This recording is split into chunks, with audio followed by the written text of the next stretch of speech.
Hello, welcome. It's Saturday, October 25, 2025. This is Have Your Say 247. My name is Rudolph Okonkwo. Welcome.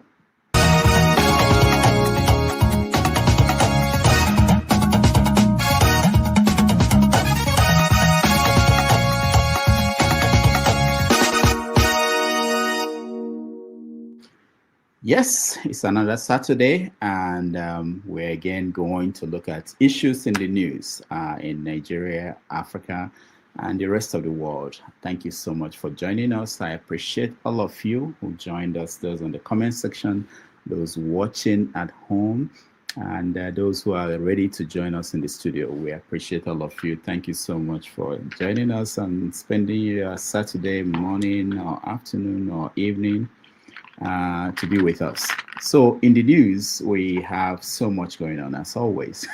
In Nigeria, we have new service chiefs, military chiefs. The president, Bola Ahmed Tinubu, removed the old ones, put in the new ones, kind of increasing this rumor that something happened. There's something that happened in the military.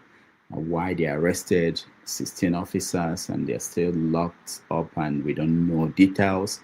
And the new guys are coming. You know, say money make a dance too. And I'm feeling funky, cause I'm with a couple million lucky. And they make the work go, man.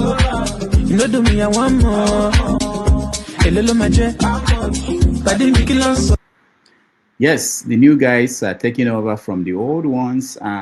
Still in the news at the beginning of the week, we saw the protests that happened. You guys remember the protests? It continued because some of the protesters were arrested and locked up, including the lawyer for Nnamdi Kanu and the brother of Nnamdi Kanu. We know that Sowore also got arrested this week. Let's watch. Recording us? No, I'm not recording you. Are you recording us? I'm not recording you. I'm recording me. Put that phone down. This is my younger brother. Now, what are you upset about? Put that phone down. So you said the commissioner of police said you should arrest me? Yes, we are not over what? To bring you to the office. By force? Is it by force? I'm not holding you. No, well, you said that. So why you then have? So you didn't bring a letter of invitation now. That's not your business. When did you start telling people how to wear their clothes? Let my car follow me. Is the car here? Yes. Wait. Baba, wait first. No, wait. You have to take me with my lawyer, so provide an avenue for. Your lawyer can come and Yes. No, wait now. Let him enter first. Okay. Clear the thing now. All right, so he was arrested. He made bail. He was arrested again, and there's a controversy over what's going on. Why is he not freed? Meanwhile, in court, the case is on Nnamdi Kanu's case, and Nnamdi Kanu is defending himself. He fired his attorneys, or they left. He's now defending himself in court. Take a look. But that's what you wrote. You said here, my lord, that the defendant has now applied for bail. Now, as I've said earlier, bail is a decision of the court, taking into consideration all the conditions laid down in Muhammad Abacha v. State. At this stage, I am of the opinion that to make or take a stand on the bail application without first hearing and determining the issue that is glaring in the face, which is the absence of the defendant from the court since 25th of April 2017 until he was produced on the 29th of June. My lord, which was exactly what the Supreme Court did. They said that he did not jump bail. These criminals came to my house to kill me. That's what the Supreme Court said. This is in your own ruling, in your own court, my lord. So I cannot understand, my lord, why my trial will be conducted contrary to the Constitution of Nigeria that said I must have free and unfettered access to my counsel. It's here. All right.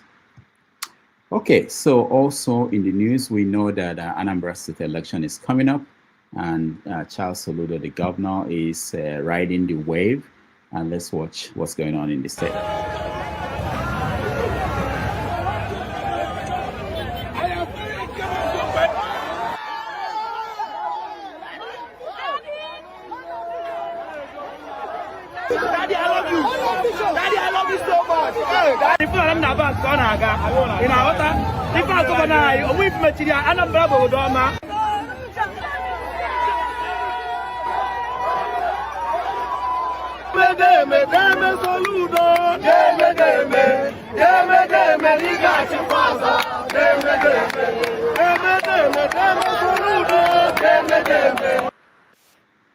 All right, while they are composing that song, a different song is playing out there, which was about a hospital he opened.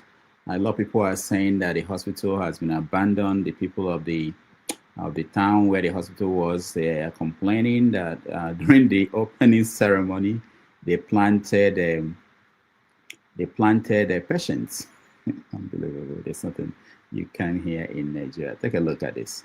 There, and I commissioned the General Hospital. 4 surgeries, successful, have been performed. No operation and the fan channel operation be free of charge. All right, so we'll start the show and hopefully you will join us and be part of this conversation. Thank you so much. We appreciate you. Let's go. Let's go.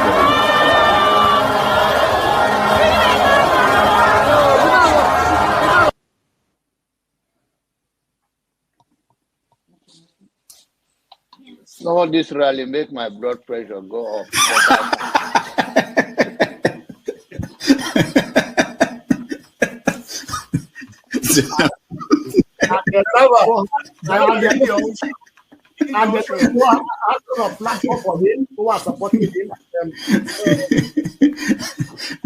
So you should get a filter sometimes, filter your thoughts before you say.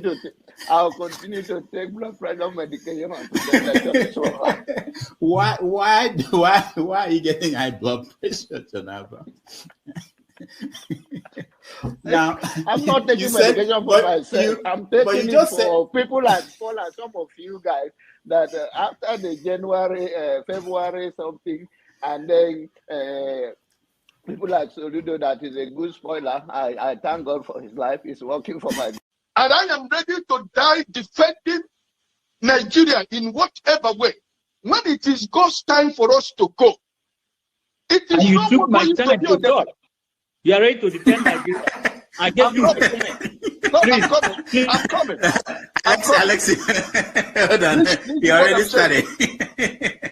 What I'm saying, defending Nigerians is this. I gave him my time and he's using it to defend Nigeria. No, sorry. I'm sorry. I hope that Nigeria wins. I'm never going to wish any president evil so that I can say I told you so. No, I won't wish them evil. I hope. You see, I'm not praying. There's no point. I can't pray for Nigeria to be fine. I only hope that Nigeria wins and Nigerians win. Because if you choose a dodgy doctor who has a dodgy record, who has, all sort of accusations leveled against him, to say this doctor, we think he's done this, or this doctor, this surgeon, yes, he's a senior surgeon, he's the most whatever surgeon, but there are a lot of accusations leveled against him. If you choose him to operate on you, and you tell me to pray for you that it doesn't kill you surgery, what's the point? I can't pray. You might make it, you might not make it. My prayer won't change anything. So I hope Nigeria and Nigerians win during Tinubu's 4 years. Thank you. Thank you.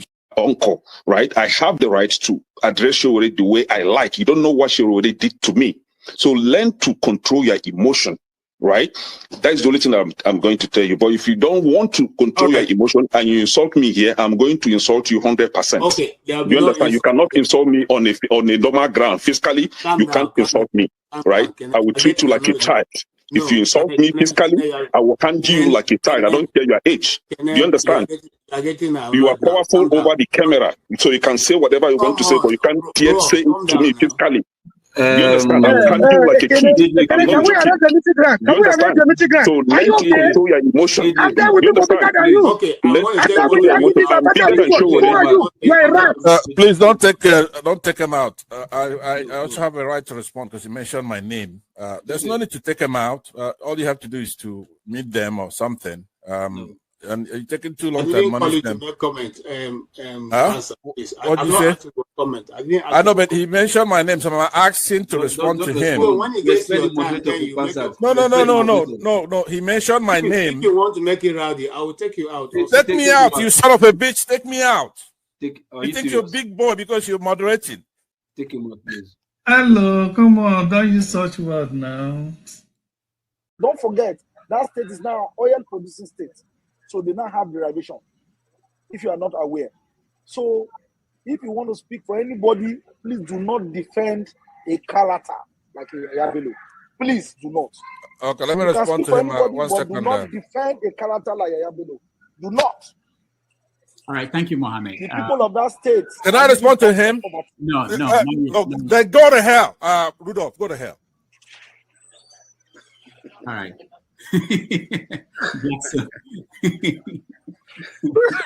Rudolph, I've never seen this part of him before.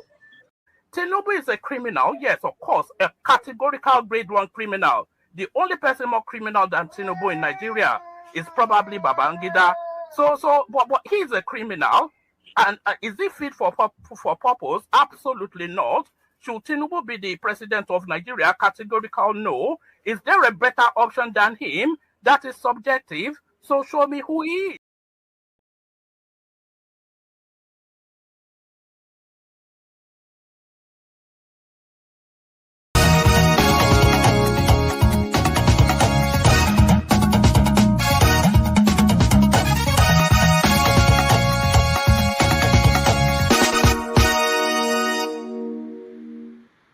All right. Thank you again. Thank you for joining us. We're happy to have you here today, and we're going to have a nice time having these conversations on these important issues. I can see some of you in the studio already, and the comments are coming in. I appreciate everybody. Okay, so some of the issues in the news that I didn't mention at the beginning, which was we have 92-year-old Paul Biya was re-elected as president of the Cameroon, Republic of Cameroon. So that has been approved by the electoral body in that country, despite opposition claiming that it was the election was rigged. And so that's happening. The new INEC chairman has taken office in Nigeria, and hopefully we have a better election in 2027. If they don't move it to 2026, there's a debate going on in the National Assembly to see if they will do the election in November of next year, so that there will be time for court cases to be exhausted before they swear in new people. So that's something else that is happening in Nigeria. I got a video from a friend who is from Maiduguri. This is very important. One of the aides to the governor of Maiduguri, Zulum, made a video that went viral. The video is in, it's not in Hausa, it's in Kanuri, talking about how they rigged the election of 2023. The process. Let me play that. I will explain to you the translation of what I got. Zabe na ariye da samin indin zakaye.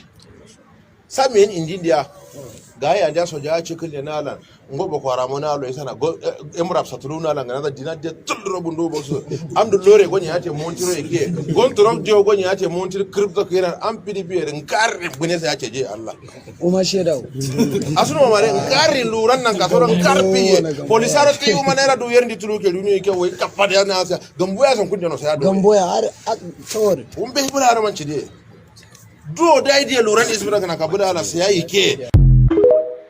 All right, so that was a man confessing that they used the fear of Boko Haram to rig the election, go to villages, shoot guns, tell the military to shoot in the air, threaten people that Boko Haram, they were coming. They run away and they cook up figures and put it out there.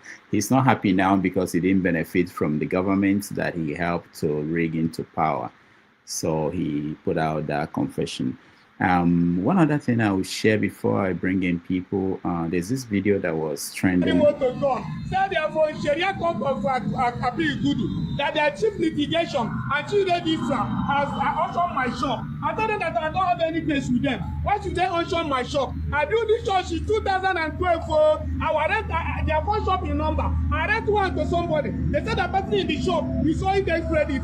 I told the person owner, why can't you provide his goods? That the goods in that shop, they know nothing about the goods. They say what they know is they want to take that shop. I tell them, the I should come to the court and tell them if I'm the owner of the shop. I go there. Even though I'm a Christian, I tell them why should a Christian go to Sharia court? They say I must come if I'm the owner, that they will leave me my shop and take all the documents to them. Even when I read there, they even see the document, say they will do investigation. All I see today, they just come here, carry paper come, say that I auction the shop, that they are being handed over because I'm a Christian, because I'm Igbo, they collect my shop, Sharia court. Even if they will follow the law, as a Christian, what I have to do with Sharia court?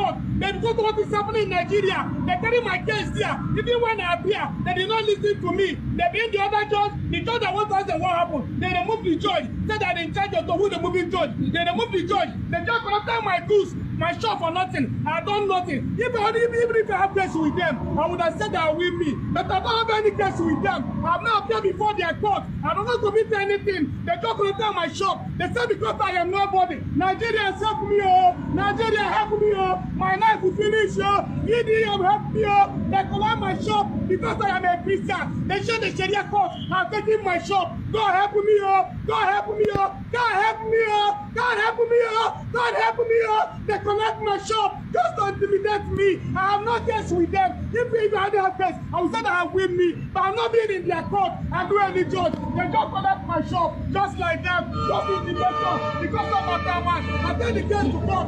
Judge collected the case. And the judge said he has carried the case out because I am nobody. He said I cannot report this fellow court. Judge, the same judge come out my face. God help me. Woman right come assist me. Woman right assist me. Woman right assist me. Woman right assist me. I love them. All right, that's snapshot of what the week has been like for most people in Nigeria. Now let's invite our people who are here and start the show properly. Remember, have your say 247. It's all for you to air your views on things that are in the news. It's meant for you. If you don't come, there won't be any show. It's true. We'll be laughing, but it's true. If we open this shop and nobody's here, there won't be any show. It's not designed that I should stay here and talk to you. All right, so let's start. Thank you.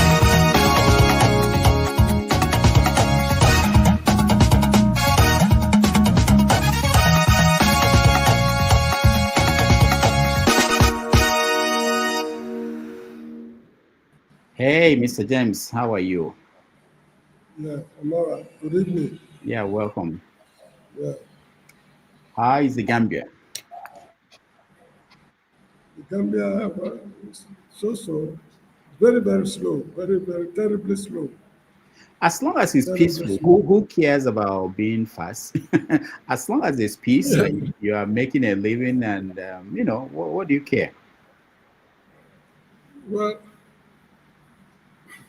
I don't know what to tell you, but it's a very, very, we from, should I say, really, we from dynamic societies, when circumstances beyond our control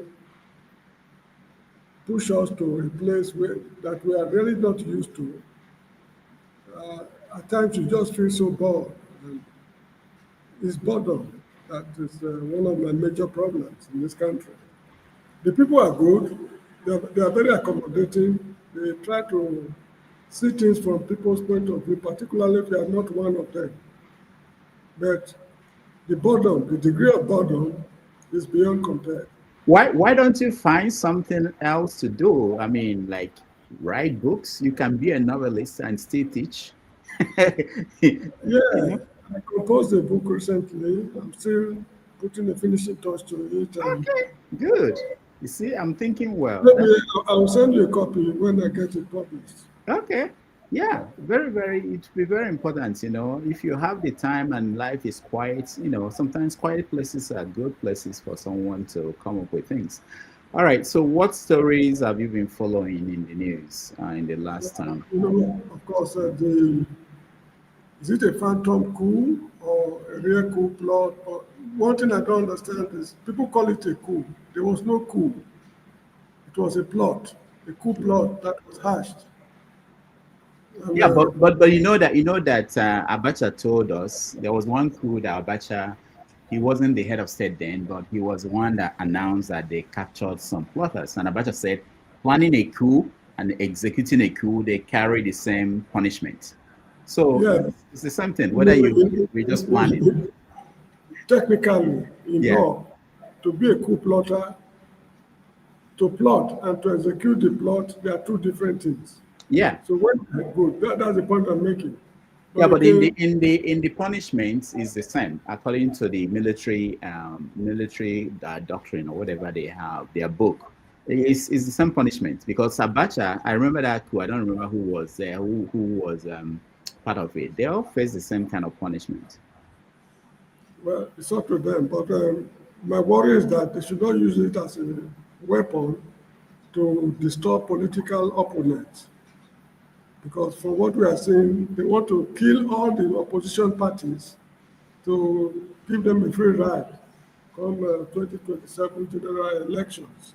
So as a result of that, people who are likely to give them problems, they can set them up, lock them up, and after the election, they see what they can do to release them.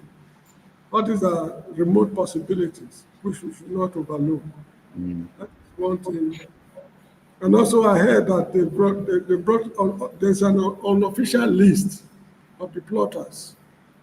I have not come across it, but I was told that most of the plotters, in fact, it's no longer news, it's still news. Most of the plotters are members of the Nuhu Ribadu's office.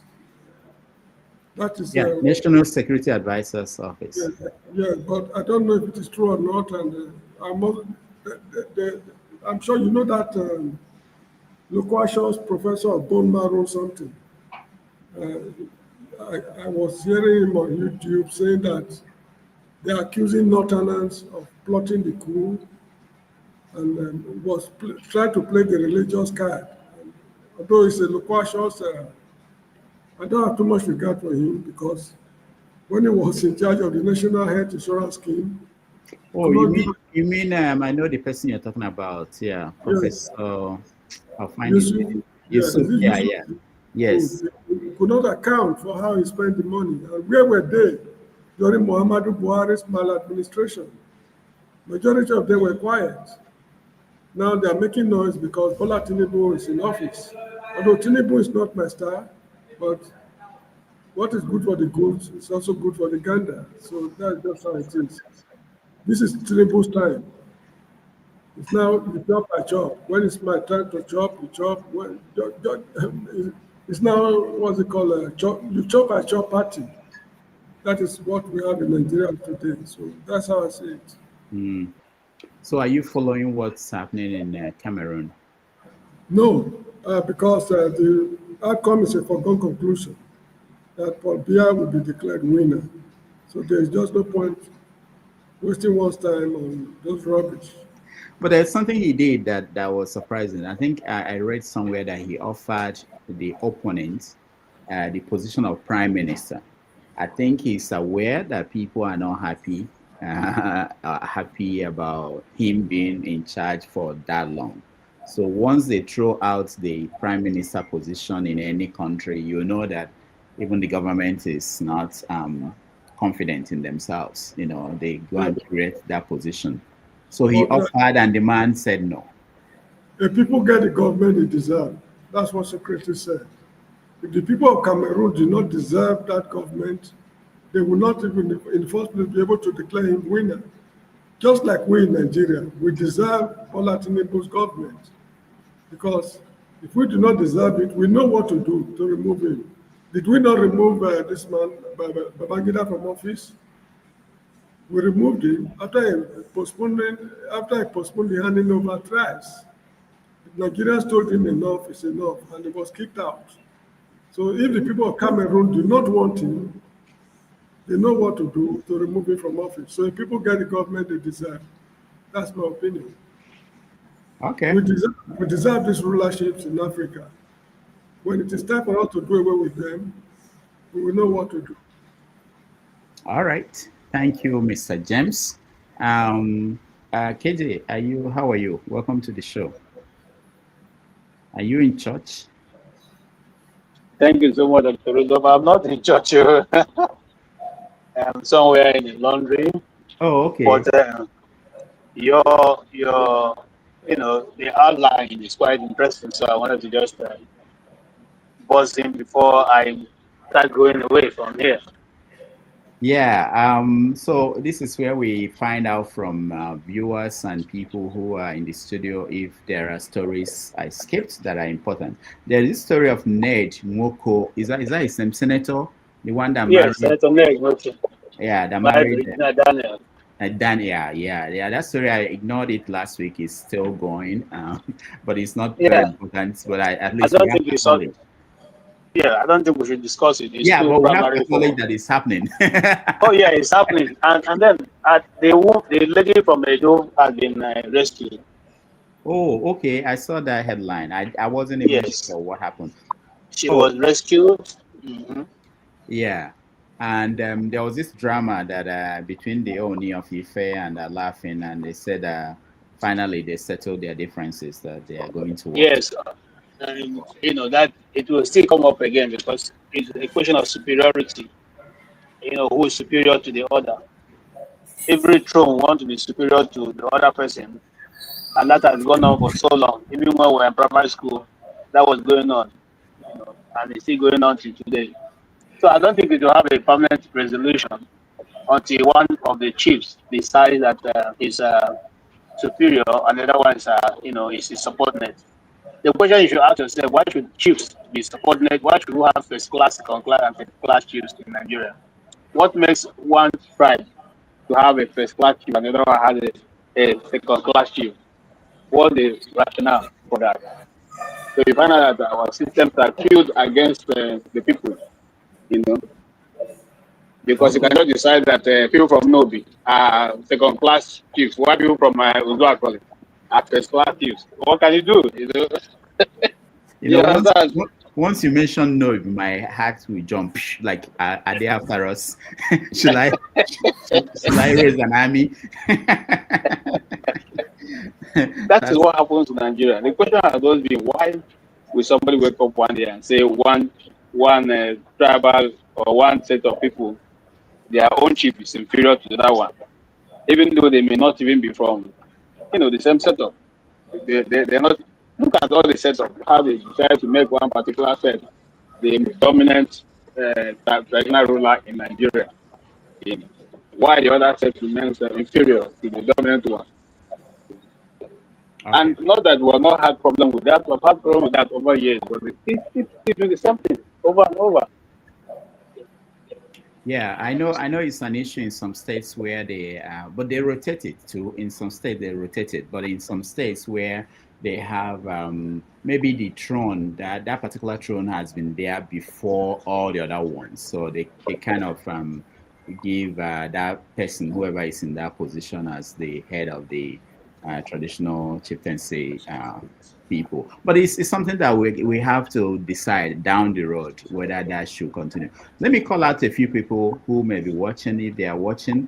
I want us down the road to discuss Anambra state election. It's coming up next, I think next month, yeah, very soon.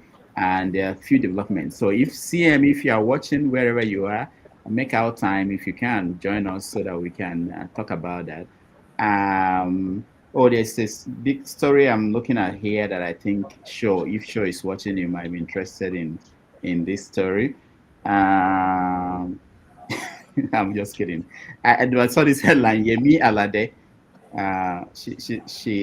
The title says, I kept saying I was 22 for 3 years. Yemi Alade, I know this is not the kind of story you pay attention to, KJ. But Yemi I know the story. Yemi Alade is not new to me. I've done stories with Yemi Alade, so I know.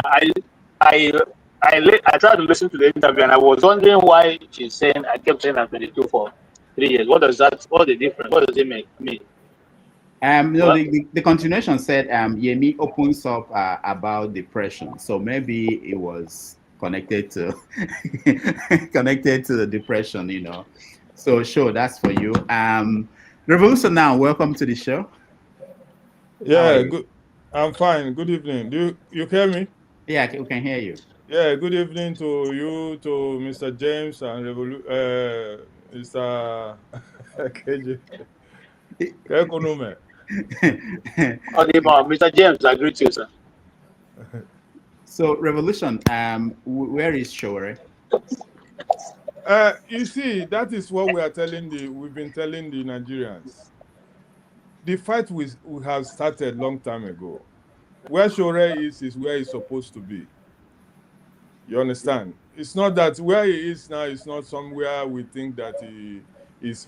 I'm not worried where he is, because if you want to solve Nigerians' problem, you must stick. That is what I don't like about P2B when people talk about P2B. He's making himself to be like he's a special person. Nobody wants him to be touched. He don't want to do this. You don't want to ruffle any feather. And how can you change Nigeria if you want to look so special? What Sowore is facing today, I wish, this is the time I used to wish I was in Nigeria, you know, because it's not enough just making this noise in the internet, and when the action calls, you are not there to be found.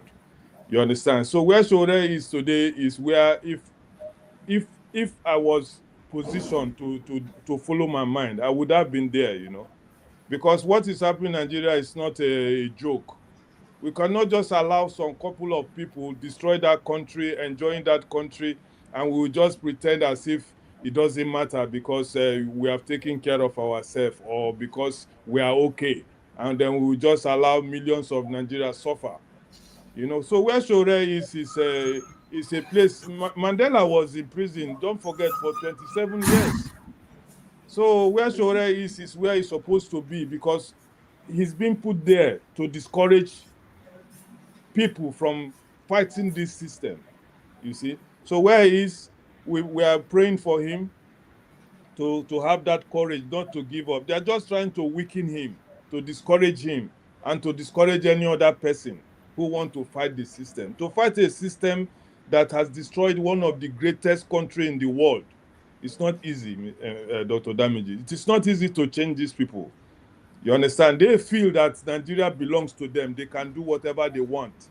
And anybody who tries to oppose them, if it was those days, they would have killed Sowore now. But they don't know how to do it, and they won't do it, and we will succeed. Yeah, thank you. All right, thank you, Revolution. Now, let me play this video.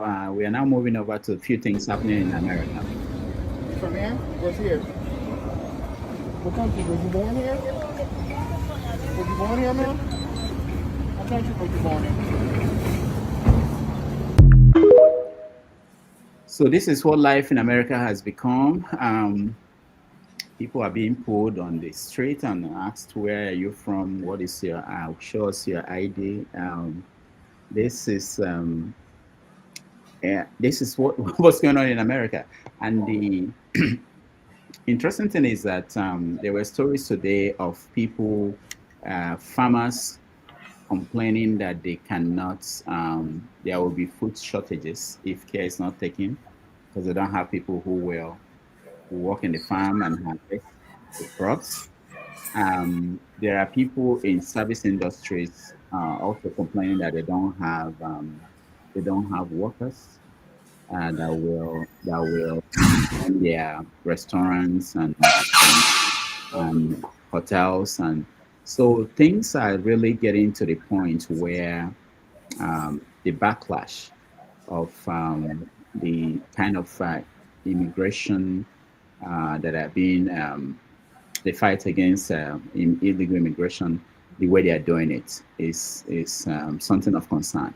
And then, of course, we know that in the seas, in the Caribbean, the government of this United States been fighting what they call the drug lords by destroying their vessels And in so many cases, there have been no proof, evidence shown to people that these people were actually drug lords. To the point that they are sending the biggest aircraft carrier, Gerald Ford. So it's already in the Caribbean Sea. That's what our United States of America has become. So if you're interested in that topic, we'll get to that at certain point today. Kenneth, if you're listening to me, we want you to come and tell us how things are going with the government that you supported. I really want us. I think we'll do better. I think we do better if we have serious debates, about some of these things, and do it not just for Nigeria and Africa, for the United States. It's something. I agree with you, Dr. Rudolph. It's a development I've been following. I'm not too surprised because all of a sudden it's like we are now in another race, like what they had in the partition of Africa. Right now, it's no longer just Africa, but it's around the world. And many more new alliances are being formed. And the more superior powers are trying to kind of, dominate again certain areas and portions of the earth where it has mineral resources and all that. And they're either going to take it winningly, that is by you offering it, or they'll create a false flag and be able to do the same thing at the end of the day. I was just asking myself 2 days ago, yesterday, when I saw the French soldiers doing a military training with Nigerian soldiers, and the person writing the story was saying Nigeria, is being helped by France to, in the area of tactical and terrorism training. And I'm like, you mean that these people who have been in Burkina Faso, in Mali, in Niger for this long, that have not been able to cure the insurgency going on there, have now come to Nigeria to teach us how to deal with the same issue they've not been able to deal with in the last 25 years or more? Does it make any sense? So you can see that whilst some people are waking up from the slumber, other nations that should be standing up for the truth right now and fighting these things are taking even more waters, and the leadership is immersed in their own stupidity to think that there's going to be a change coming from outside their own country, which has never worked. And I make a reference to a Nigerian general called General Malu. General Malu's problem with Obasanjo was that Obasanjo came to bring the U.S. Army to come and train them who have won and be able to return different countries back to peace. And Malu said then, he's late now, late in blessed memory. He said that then, if we have been able to do this much without their training, don't you think it should be the other way around? We should be going to train them because they don't have any history of being able to return any country to peace after they've gone in there. But Nigeria have done that in Sierra Leone, have done that in Liberia, and have done that in Guinea. So if we have done all that, then we should be ones who are supposed to be experts here. So that's what made General Balu leave the army. And you can see the same stupidity has turned around again, and we are back to the same place. So I don't, sometimes I wonder whether we even think at all, or whether we even allow history to help us move forward. Thank you. All right, thank you. We are going to start the show properly and pick a topic and go with that. There's something that I heard. I don't know if anybody is following. This is the final thing on America.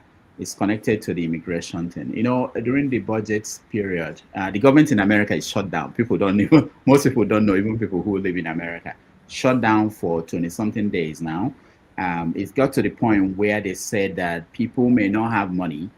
The people who depend on government to get food stamp, what is used to be called food stamp. I think they call it something else now. And there are 43 million people in America who depend on the government. I didn't know the figure before. Depend on the government to get food assistance. 43 million people. This is the government. This is part of the United States, part of the World Bank and the IMF group that we tell African countries not to subsidize things for their own people, not to care about their own people. The 43 million people are going to suffer. They're going to be hungry if they don't get their what they use to buy food. So this is amazing that it's happening. And then the budget they passed before this impasse that led to the shutdown of the government, they allocated about 179, I believe, billion to immigration so that they could do the kind of operation they are doing now. The money was so much that they are buying private jets for the minister in charge of interior, what we call interior in Nigeria. But the most important thing that should concern people is that they are basically throwing money at things. If you want job in ICE now, they can give you 180,000 to begin work, but the one that should worry you is so they are investing in spying on citizens. This is what people are worried about, and there are a lot of people talking about it and paying a lot of money so that they can gather more information. Not that they don't gather enough before, but they gather more and be able to. The aim is on paper is to be able to track people who are here illegally. But what it's going to do eventually is that anybody can be roped in, and people are so worried. So there are many things to discuss about situations here and how these policies are being implemented. All right, Mr. James, we are going to start with. I want us to talk about the coup. No, not the coup. The change of the military chiefs, which some people are connecting to the coup. People are connecting that to that is also a reaction to that phantom coup, whether it happened or not. So that's where we are going to start, and I will start with you, Mr. James. Let's take a break.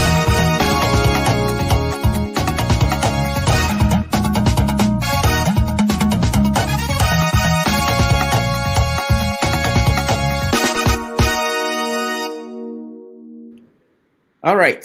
Oh, Show is here. Mr. Show, welcome to the show. Yes, sir. Good evening. Sorry, I've had issues with my laptop, so I had to join on my phone. So I'm not going to be here for long. My laptop is acting up for whatever reason. But good evening, Mr. James. Revolution Now, KJ. I salute Vaudi. you. Yeah, Rudolph, sorry. Just to, I don't know if you mentioned the Governor Soludo thing. Yes. The hospital they commissioned. Yes. So that's okay. It's one of the topics because I saw videos online circulating of the hospital he commissioned, and some people went back to that same hospital where he said there had been 4 surgeries. He's employed X amount of people.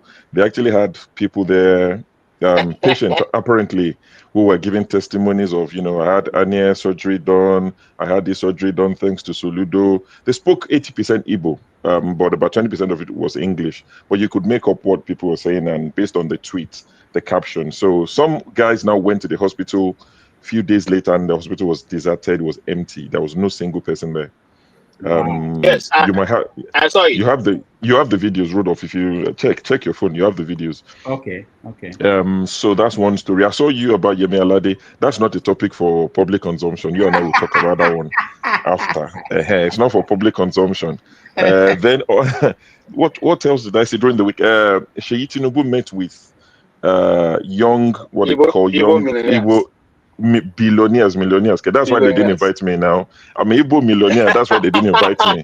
It's the Igbo billionaires that he met with, the Obi Kubanas and the all these guys. He had a meeting with them, and I saw the usual suspects conversing on Twitter. And I'm thinking, we're fighting for his dad, and he's there meeting our enemies, our sworn enemies. And they were, we support his dad. How can he treat us like this? He's a traitor. He married an Igbo girl, this and that. And I'm thinking, when they need to snatch ballot box, they will call you. They're talking about business. They're talking about how to advance the country or how to steal the money of the country, whatever you want to call it. You're not invited. When it gets to your pay grade, snatch ballot box, go and do propaganda online, they will call you. This one is above you, so stop. Even if they call Yoruba billionaires, would they call you? Would they call your father? Would they reach you? So all these ones that people are hyperventilating. So Sheyi Tinubu doing what he needs to do for himself, meeting people who you might consider inconsequential, but they are consequential. They have money, and elections in Nigeria, anywhere in the world, is about how much money you can push, into the system. So I saw that as well. Then I saw a video. I think I shared that as well. KJ did reply me on it. Since you're talking about the US, Steve Bannon, one of Trump's ally, he said that Trump is going to have a third term, 2027 or 28. That Trump is going to have his third term. They're going to look into the Constitution and find how they can make it work, that people should get used to that idea from now, that Trump is going to have his third term. But KG said it's just banter, it's not serious, we shouldn't take him serious. But yeah, he was having an interview and, he said it categorically, Trump is going to have his third term, that the Constitution is there, we're not going to do anything outside the Constitution, we'll find loopholes within the Constitution, and we'll make it happen. So congratulations. Now that you said that, we actually have a good picture of what Trump is doing in what is happening to the White House itself, in front of everybody, dismantling the building. And he told people, I won't touch the building now, I will just build my own ballroom. But now the building is being brought down, and half of it, the major part of it is gone. So yeah, these things will start this way, and people will say, oh, they are playing, they are just trying. But everything is happening. Everything that he said he would do, he's doing them. I remember before the election, there was this debate we had on Adela's show about immigration, what will happen, how do you take out 20 million people, how much will it cost? In fact, the estimates they gave that time was that it would cost about $140-something billion to do this. But now they have 170 in 1 year. They have more than that money already budgeted. So money is not a problem. The question is, how fast can they do it without people, before people revolt? Because it's getting to the point, like in Chicago, they went to a building and everybody in the building, calm down, calm down. We have to search, you have to present documents, which Obama removed about 4 million people in 1 year, I think. And there was no drama, no picture, no video. Nobody was kicked out of the house to come out in the middle of the night. So these are some of the things we think is not possible, but it is. They are doing it.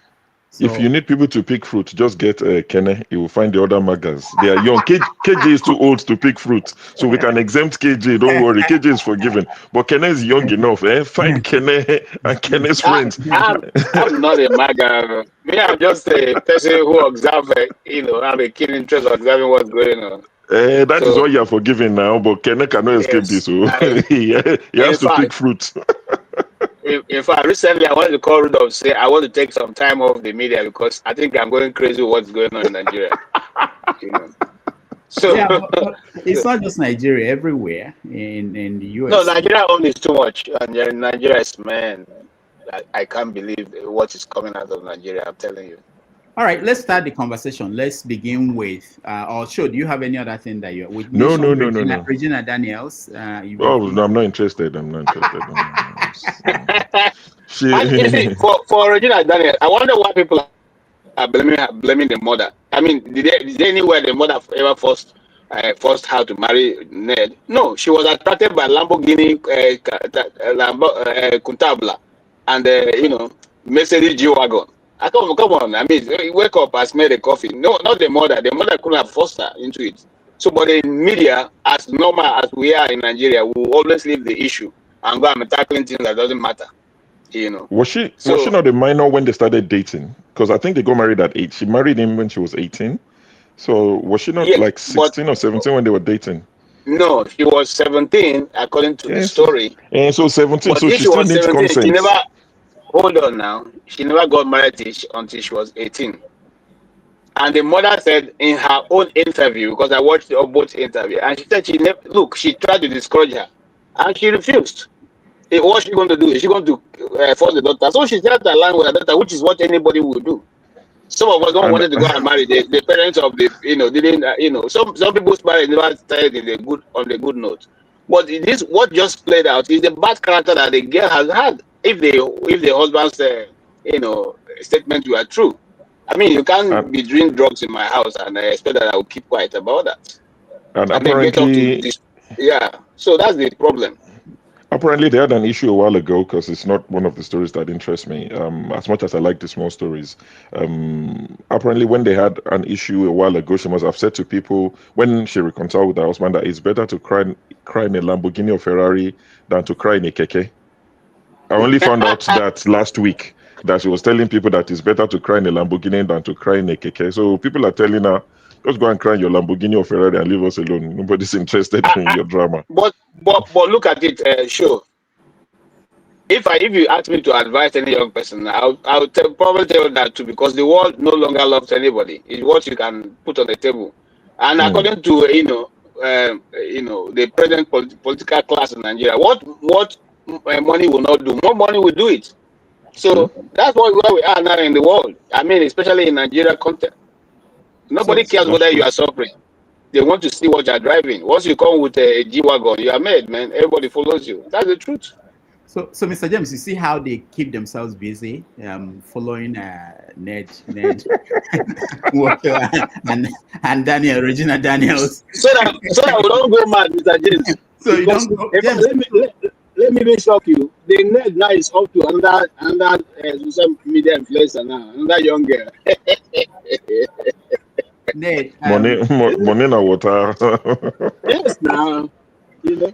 But for him to say that I didn't mean to marry her, I didn't want to marry her, people were telling me that I should marry somebody from my own area. That was unbelievable. A senator of the Federal Republic of Nigeria. You see the gap between where we are as a people. Where the you are the one seeing this way. What was just the information that Show gave you? The people who are blaming Tinubu's son. What they said, they even said that he married an Igbo lady. You know, there's nothing they've not called him. They've caused him that Olu marry or whatever, that the God of Shango will punish him and all that. For what did he do? For calling businessmen that are going to help him win election. Those businessmen are not there for the sake of Igbo people. The Igbo people don't even have any position for people like E-Money and the rest, or Oboy Kubana. What have they done for the East? Nothing. So we're not even looking at them and counting that they are there because of he's looking at people who help him win governorship. And these are people he's working with. But the people who do not have any stake in this thing are there busy insulting Igbo, insulting him, and causing his grandfather and all the rest. So this is the situation we are in. We don't address the system, the issue. We go and begin to look for who to abuse and all that. And see, it's so painful that most times we can't hold a simple conversation. We go to abusing people. If you don't have an idea, that's when you go to insult. If you have an idea, you bring it to the table, not to insult the people. So if you feel that Tinubu, who I don't like anyway, he has done something wrong, talk to him. I mean, give him the reason why you think what he's done is not correct. And then if you are worthy to be among the billionaires club, just like the show said, and then give your name forward. Say, look, believe me too, I'm coming with my Lamborghini, invite me. You know. All right. Thank you, sir. Thank you, KJ. Let's start the show with a look at the news service chiefs. I don't have any news clip. Executive producer. Nobody sent anything to me. Do you know this guy? You see one of them? Let me play that video again. I played a video of an army officer who was getting into a helicopter. I'm not sure. Yes. If he's one of them. I'm sure he is. Yeah. He's the new naval commander. Naval commander? Yes. Okay. All right. So the question we have is this something that was planned, or was it as a result of the so-called coup that happened? Because the bank, you know, the money make a dance to, and I'm feeling funky, cause I'm with a couple million lucky, wanna make the work go round, you know, do me I want more, a little magic, but they make it long. All right, so he left. The president left the military, the chief intelligence, the director. So he was the one that did the good job of finding out who was planning a coup and stopping him. So he didn't move that fellow. He moved the rest for felon in in their duties. So let me start with you, Mr. James. What do you make of? I know you said something. Do you think the president was reacting to a coup? Yeah, from the look of things, some soldiers seem to be planning some mischief. But the sad thing is, the military said some people were arrested for failing examinations consistently. Since when has it become an offense in Nigeria to fail examinations consistently? And should the penalty be arrest? So it means even the military is a bunch of, I don't know what to call them, nuisance or I don't know. Anyway, what I think happened is this. It's likely there was a plan to topple the government. Now, when we are talking about national security, to the ruling class, it is their security that they are equating with national security, not headers problems of the people in Benue or Plateau, whatever it is. For not being able to guarantee their security, despite the huge sums of money they are spending on their personal security, those military officers were asked to go. They were flushed out and replaced by those who will guarantee their own security. Their security is far more important to them. Now, this is a situation whereby it's just mere rumor that there's likely to be a coup. You see the drastic measures they've taken to reorganize the military. Whereas for how many decades now, the people of Nigeria have been slaughtered across the country and they don't even care about anything. So what this points out is that, as I said earlier on, the people get the government they deserve. When the people of Nigeria are tired of saying they are tired, they will know what to do. This is just how I see it. Probably this is just the beginning. They might attempt it. I mean, they could be, I'm not very sure, another attempt. Because, anyway, it's a very funny situation. I'm fed up with Nigerian problem, but thank you. All right, thank you, Mr. James. Revolution now. Mr. General Christopher Musa, who was removed, do we know, is he out of the military entirely, or is he going to be? I think he's out of the military. That's what it means. And can you compare this to how slow Buhari was? Because there were so many situations where people were telling Buhari to change these people and find other people to deal with the security problems. But he wasted so long time waiting for something to change. Just go ahead, Revolution. What do you make of this change in service chiefs? Well, my opinion will not be that far away from what Mr. James said, because if you are a real guy who love Nigeria, those of us who really love Nigeria, I don't mind. So many people will come and tell you they love Nigeria, but there are very few people who really love Nigeria, because our system is, when you have managed to succeed, you forget about other people. This is what majority of Nigeria live their life. Now I'm okay.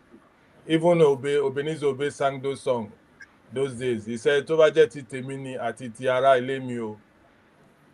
he's thanking God. What I'm trying to say is that, to translate it, he said, if it's about myself and my family, I thank God. He has succeeded. So I don't care about if you like or die, or if you like no die, that's your problem. So those of us who really love Nigeria, most of us are tired of Nigeria problem. You understand? This shake-up we saw the other day, it's just to protect Tinubu. When they say Tinubu is a strategist, is this is what they mean by strategy. Not strategy about knowing to repair Nigeria or he loves Nigeria. These are guys who they live for themselves. What they just did was, maybe they had that rumor that there's going to be a coup. You understand? So now the panic set in. He said, let me bring my own people closer now, so that even if they're going to remove me, I won't go alone. So he brought his Yoruba guys closer. If these people betray me, then it's fine. I don't want other people to betray me. This is what Tinubu have just done. He didn't do it to secure Nigeria, or they just did it. It's for himself and for his cronies, these big guys. And let me just add a little bit. What you were talking about his son and this the Igbo millionaires. There's one thing they used to say. This class of Nigeria, ruling Nigeria, destroying Nigeria, they are, when it comes to their level, they are one. Whether they are Igbos or Yoruba, they are one people. When they come to us who are on the ground, that's where we fight. Don't you see those hungry ones abusing Tinubu? He don't care about. You can call him whatever you. They don't give a damn about what you say. They are one in the top. That's people eating our money. They are one, whether Igbo, Yoruba, they are one in everything they are doing.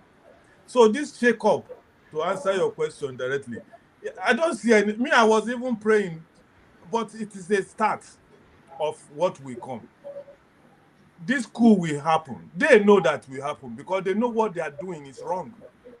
Everybody knows, even the military knows that what these people are doing is wrong. But it's just that, let me say, is it old-fashioned? What one of the guys was saying, one DSS, I was listening to one channel interview with one DSS guy. He said that it's just it's old-fashioned for somebody to just come on the radio one day and say, fellow Nigerians, this and that. To him, it's an old-fashioned. That style have gone. I was just laughing at him. In fact, he woke me up in his sleep. I was just saying, well. So what is the new way of doing it? Did he tell us? No, for him, he didn't say. He thinks that coup, as far as Nigeria is concerned, it's an old-fashioned. There's nothing. It's something that will never happen. To his own idea. You understand me? Because Nigerians have moved on away from just somebody taking up the radio and telling us fellow Nigerians and this and that. But I know that the situation in Nigeria today, this is what our leader Sowore has been saying. He told one interview that he likes what is happening in Nigeria. This hunger will bring out the best in us. You understand? Because when they call for revolution, there are this guy in, what's his name? That, sorry, Dr. Davis, but if you allow me to use this language, the man looks more like an ape to me. He's I'm sorry, I'm not abusing him now, but he looks more like an ape. He works in BOP. He appears there Mondays and Thursdays. When he comes there, he will be focusing on Sowore, as if what Sowore is doing, Nigerians don't know that what we need is people like Sowore. Nigeria is down. Nigeria is down. People are just managing. I'm happy living here, but I'm not happy being in Nigeria. I don't feel good. I must tell you the truth. I don't feel good because I know that a lot of people in Nigeria, they are hopeless. And just to end with this, I was in Gambia recently. I passed through, I spent 1 week or two there. I went to the market, Dr. Damages. When you go to Gambia market, Gambia is just like a village in Nigeria. You understand? That's why they still have a better quality of life than us. You have 24 hours electricity, for example. If they take the light at all, maybe just before you go to take your candle and come back, the light is back.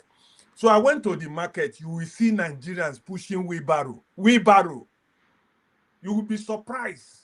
Nigerian boys and the girls are selling, they're just selling whatever they can sell to survive.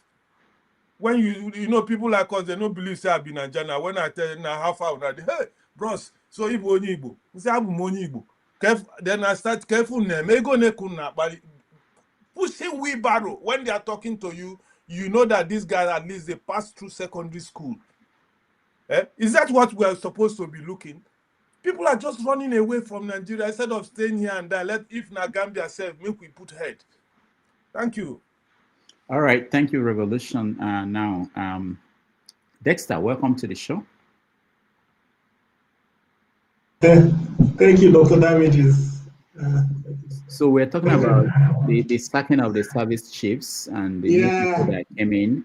Do you have any insights for us? I'm listening to the news. So apparently, from the constitution in Nigeria, the service chiefs are actually supposed to be there for 2 years.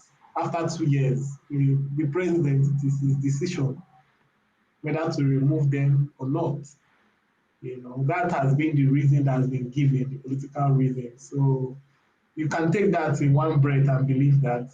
But the question is, we heard about a coup, and obviously, you see, the truth is, I've been thinking, the problem this administration has is the way they came to power.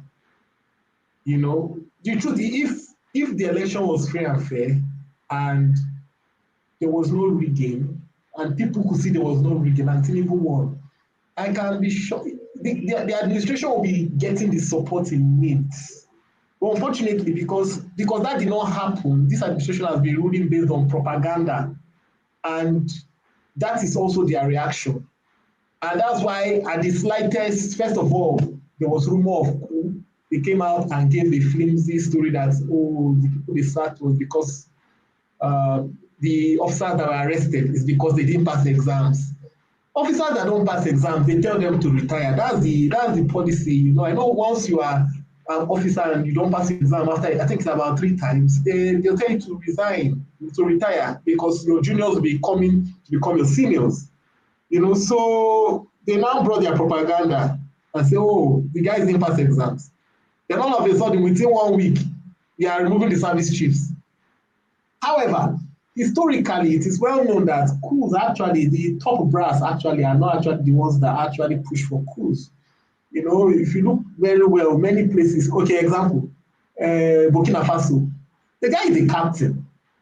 He's a captain. It's not, so when you get rid of majors, it doesn't really show, that doesn't really, I don't think that actually, those are the people that would be the foot soldiers for a coup. Then I was listening to a commentary today. Somebody said, I think there's a difference between the chief of army staff and the chief of defense staff. The chief of army, I think, is it the chief of army staff normally is an infantry. He must have come from the infantry level. He was not just an officer. He must have come from the infantry level. Now, if there's a coup, generally, it must be somebody that is popular with the infantry, must be popular among the rank and file. So Christopher Musa, Christopher Musa was popular among the rank and file, definitely.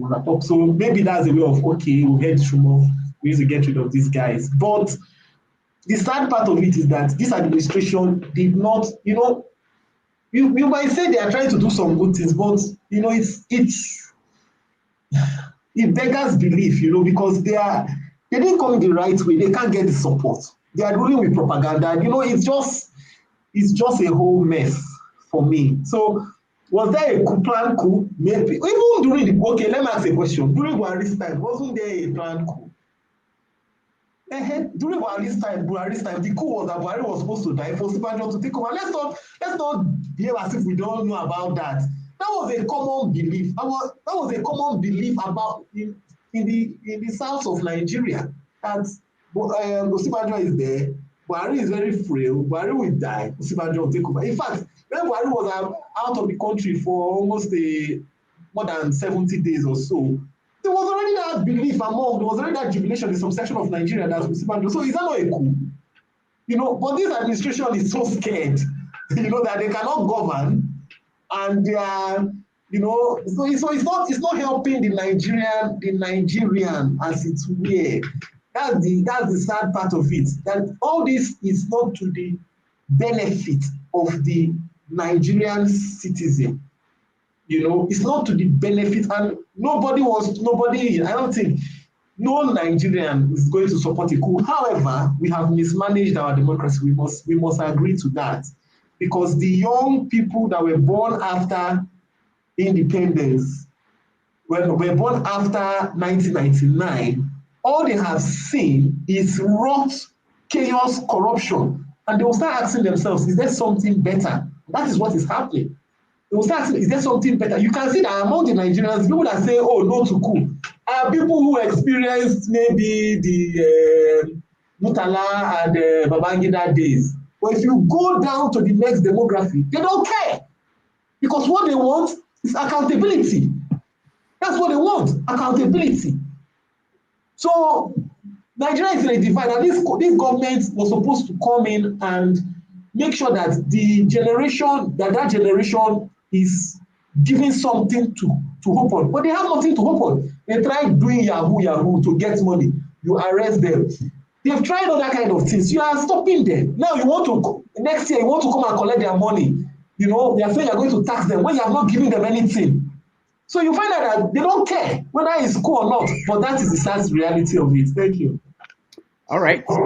Thank you, Dexter. Sorry, Dexter, do you play guitar? I see you are holding a plectrum on your hand and a guitar box behind you. You see, I was able to pick it out, you know. Yeah, I can see. Yeah. Thank you. All right. You didn't answer the question, Dexter. Do you play? Sorry, what's the question, Dr. Damages? Yeah, you can see, Dr. Damages, you can see if you see somebody that has the intentions to go to the farm.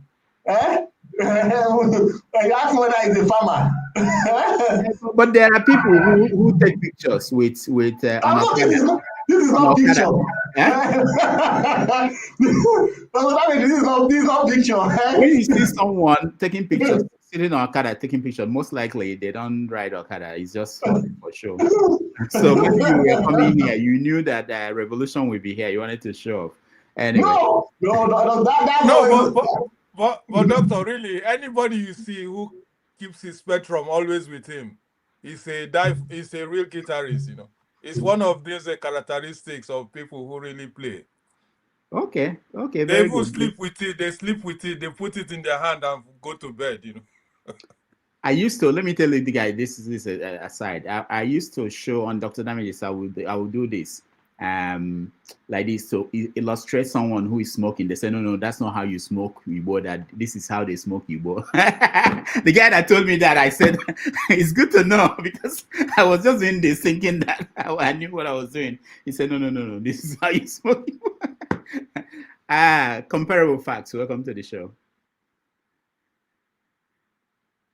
Unmute yourself. All right, California. Okay.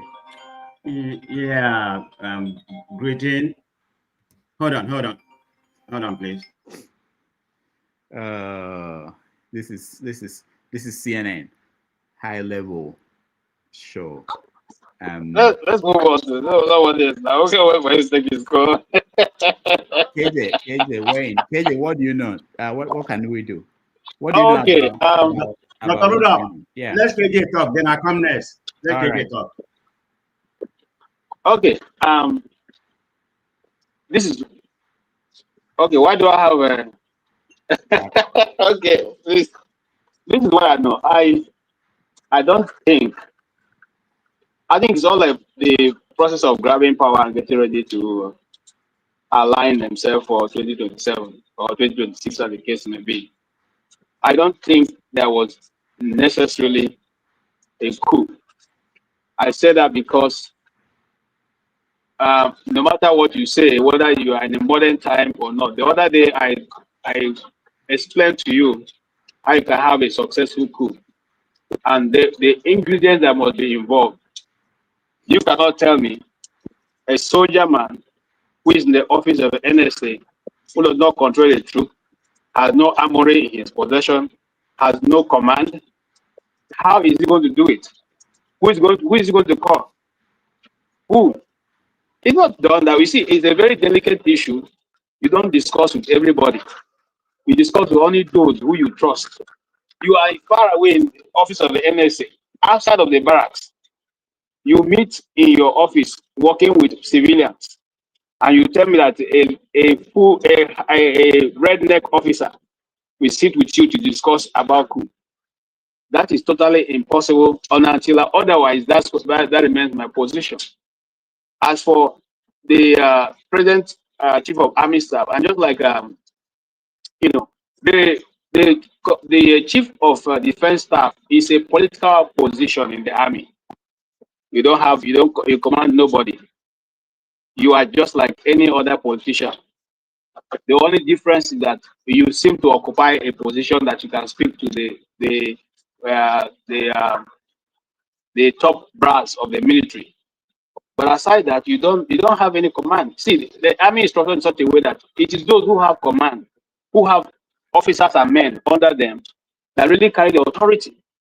And that's why most times if you see, you put those people that you trust, just like this man now has done, putting those people who he trust, because he's going to uncharted waters right now.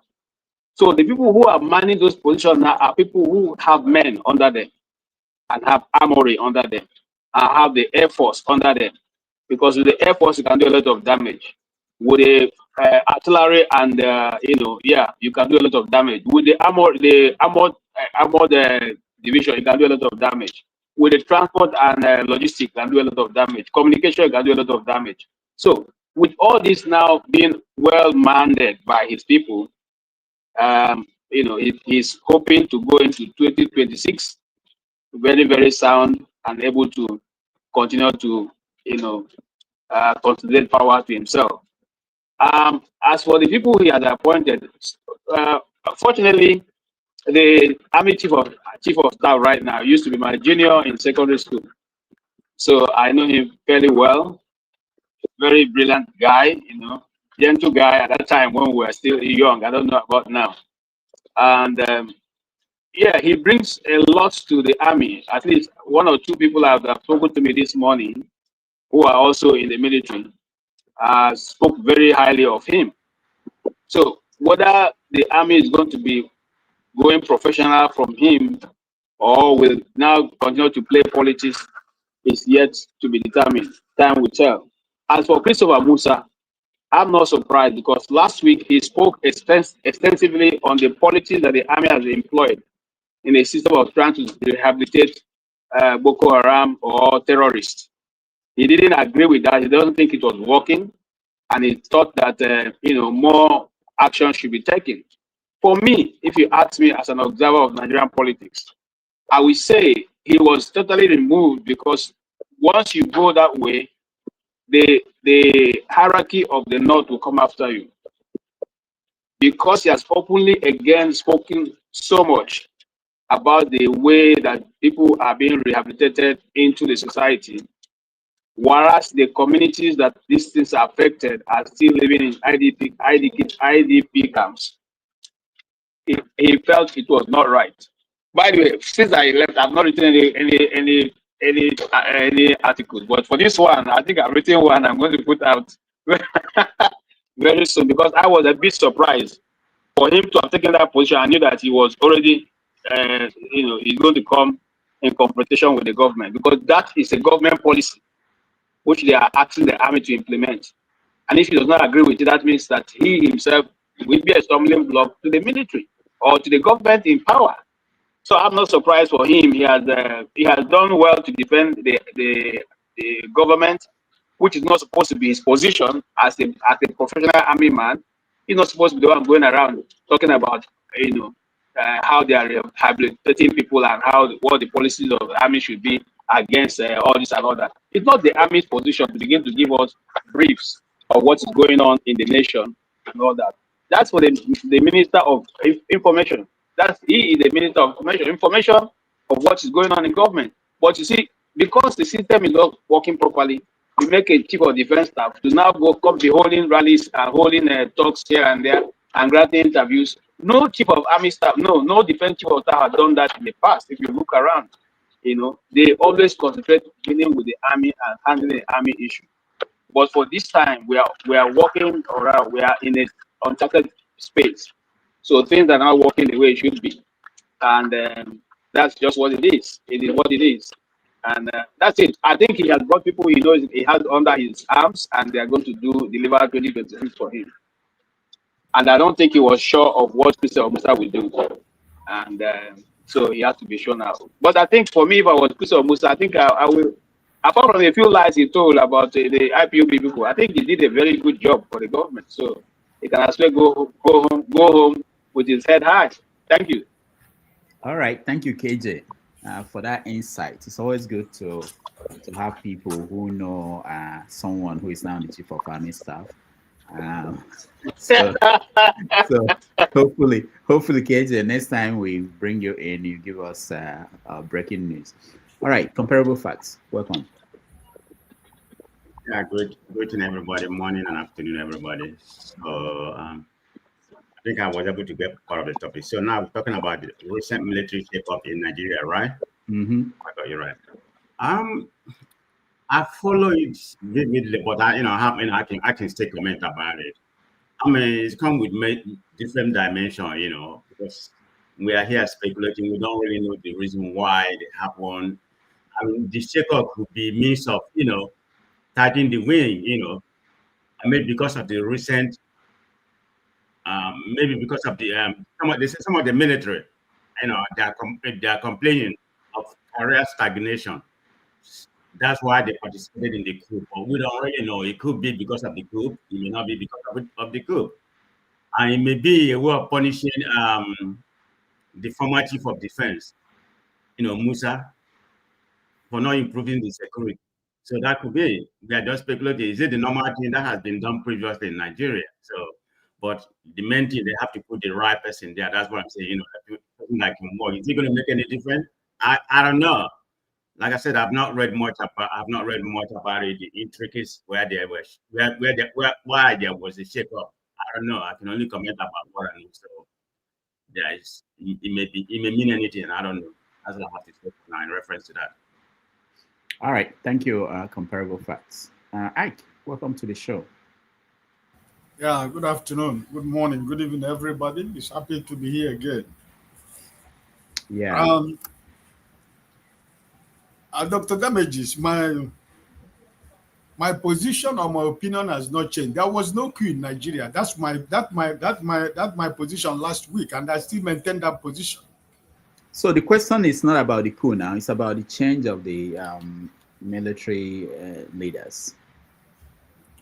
Yeah, it is part of it. After all, it's part of it. So my position never changed. That there was no coup. Listen, I've always said here that this government, you cannot build anything out of nothing. This government is an illegitimate government. They have been on a panicky mode since they come into power. So there is nothing that is what am I going to say? They have been on a panic mode for 2 years. They have been in power because they are illegitimate. They don't have the support of anybody. They are just the cabals. They are among themselves. So everybody is a suspect in this government. So for me personally, I do not believe that there was a coup, and I still believe that because if there was a coup really, why is the government not telling us what happened, or at least give us one name or two people who carried out the coup? So personally, it's a panic move. Even though the people that they removed yesterday, they have failed already because the insecurity in Nigeria has not changed one bit. I'm not going to give excuse to any one of them. All of them are supposed to go to prison because what happened in Benue State, the last event that happened in Benue State, that monster of a man, you remember what the address he made in Benue State. So he is supposed to be in prison because these are the people who decide to put a blind eye to insecurity that is going on in Nigeria. So I don't have sympathy for anybody. Anybody that is working in this illegitimate government, I have no sympathy for you. But one thing I know that I am very sure is that everything you do, there is going to be a day of reckoning for all of them. They are going to pay price. But that price, I don't know how they're going to pay it. So I don't care who the changes he made yesterday. I don't care whoever they put there. Because anybody they put there doesn't change any fact in Nigeria. The fact remains that Nigerians are not safe. The fact remains that this government is an illegitimate government. The fact remains that this government has been on a panicky mood from day one because they never won an election. They do not have the backing of the masses. The people that they claim that they are ruling, they don't have their backing. So if you make any move you make, you become a suspect. So now that they brought the idea that there was a coup, he will do what he wants to do, probably bring the people he felt that is going to protect him. But my Bible made me to understand that if the Lord did not watch the city, those who watch the city, they watch but in vain. So I don't know for how long they're going to protect him, right? So, but I just believe that this thing that happened yesterday, the changes they made yesterday is all about is a sham. You know, it doesn't make any sense to me. The people who they removed has never ever made any sense to me, and I have never respected any of them because they only come to the Nigerian newspapers and television to speak political language, what the man in Asarok want them to say and want them to hear, but in reality, what is going on in Benue State, what is going on in Nasarawa State, what is going on in Plateau State, in Borno State, in the Southeast, in Kwara right now, you know. But what do we hear from the government? What do we hear from the government? What do we hear from Ribadu? You know, so listen, I have no sympathy for anybody who has anything to do with these people because listen to me, this is my stand. Any honest Nigerian, any decent and honest Nigerian who is telling you that there is anything that this government is doing for the benefit of Nigerian masses, I am telling you that you have sold your conscience. I am telling you that you have murdered your conscience. And I am telling you that you do not have a soul. You do not have any soul in you anymore. In any way, in any form that anybody comes here to defend this government, in any platform, in any way. So I don't care what happens. If the change is going to come like that, to God be the glory. If the change is going to come from another department, oh, to God be the glory. But my point is that these people must go. And I don't know how they're going to go, and I don't care how they go. But my point is that this government need to go because they have lost touch with reality. You know, you see people lying on your face, and people are clapping their hands for the people that are lying. We talk deep, we talk more. Your governor of Anambra State, who went to Anyamale yesterday to say that he opened the, you know, this, you see, this is the problem that I have with Nigerians. And then sometimes, you know, I don't have sympathy for them because they have been lied that something that is not true. And you see people clapping their hands. But I thank God for the people who, when we talk about that, we're talking about the military. All right. Thank you, Ike. Paul, welcome to the show. Thank you, and good morning. KJ's classmate is now the chief of army staff. Chief of army staff. So, what do you know about the changes in the military hierarchy? I don't really know. Sometimes, you know, how funny Nigeria can be. Sometimes they use all these things to cut deals. If Doctor, thank God you are a seasoned journalist, so you know all these things. You know the way they forced Jonathan to take Ejirika out. You understand, and then for that thing. So sometimes they can just use these things to cut deal, not because of for the purpose of national security and the likes. We just may never know. You understand? It might just be deal cut. It might just be another form of compensation. It might just be based on speculations. You understand? People get comfortable. You can see the kind of money Tom Polo can give 10 billion. These military guys who cover all these places where they think they kidnap people, bandits, terrorists, militants, whichever name we can call them and everything. The military guys too. They also compromise. They are also an accomplice to all these things that is going on. Whenever any place find peaceful, is in peace and everything, the government start taking budget off them and everything. So they cause anarchy to make more money. It's like a commissioner of police will not take bribe. But just imagine the commissioner of police in Lagos State that have over 70 police stations around him. If every one of them can't deliver for him, he's making money. He don't even need to steal from his budget. So these are the things. So it may come from that angle. You understand? It may just come from speculations, you know. And this government opened their ears damn very well to listen to all type of speculation, rumor, gossip, whichever way and everything. They are not confident or comfortable with their government because they know that they are not working. You understand? So they know that, oh, with their common sense tells them that they know things are hard in the country. Things is getting tougher. How do we sustain with what is going on in other countries like Nepal and everything? And then Desta spoke something that I really love. very well. The young people did not experience any coup. At least by my own age now, I experienced coup. You understand, several times and other things. So I may understand a little bit.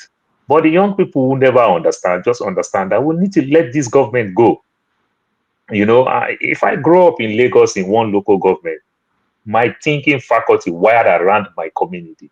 But today we are in a global village where people see the way things work. Other places. Doctor, I have a very good friend that just moved down from New York to Arizona. He's just moved down to the US not so long. It's kind of funny when the guy saw my kids come back from school. He asked me, how much am I paying for school fees? I'm telling you, this is the best joke I ever get in this time. How much are my kids paying for school fees? I say, which school fees? My son literally will even eat 3 times if we are cooking all those African food that he don't like. So that when he come back home, we say, Dad, I'm good. So I tell him sometimes, I say, do you know that when you eat, even after school, it makes them think like your parents, maybe your parents are junkies or they don't take care of you. Say, but Dad, I don't like all this African food. You see? So free. So you can imagine when somebody asks that kind of question. But there are free schools everywhere in America. It's a question of whether you want your kids to go there. It's not that they are not there. No, doctor. So the person who is coming from Nigeria, kind of now, was thinking that they are paying school fees. You understand? Or even if the school is free, at least you pay for the school bus or you pay for the meal. And then what I say, it was funny to him when he heard all these things. You understand? Because living in Nigeria for so long, that has become his own normal. You understand? So it become abnormal to hear that. You mean they don't pay for school bus? They won't eat in school. They don't pay. They give your son laptop from school to take to house free. You don't pay no money. It become abnormal. You see, normal thing now has become is abnormal because he has lived with it for a very long time. That's the thing that we're experiencing in Nigeria. You understand? Doctor, when I hear this thing, people say Tinubu is a strategist. He knows how to play politics. Tinubu never played politics before. Tinubu has never played politics like they play politics at his best. The man is dictator. By default, Tinubu became a governor in 1999, even with the killing of his opponent. I forgot his name now. Whenever he became governor, and since that time, Funshaw Williams. Since that time till now, Tinubu still hold Lagos. You understand? Strong. Even when Fashola delivered, Fashola could not even put one assemblyman. You understand? And every other thing. How do you call that kind of person politician? That's not politician.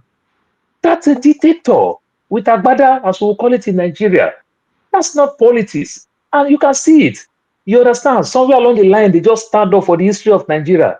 The name is Mother Yoloja of Nigeria, something we never heard before. Before you know, they transfer the power to the daughter.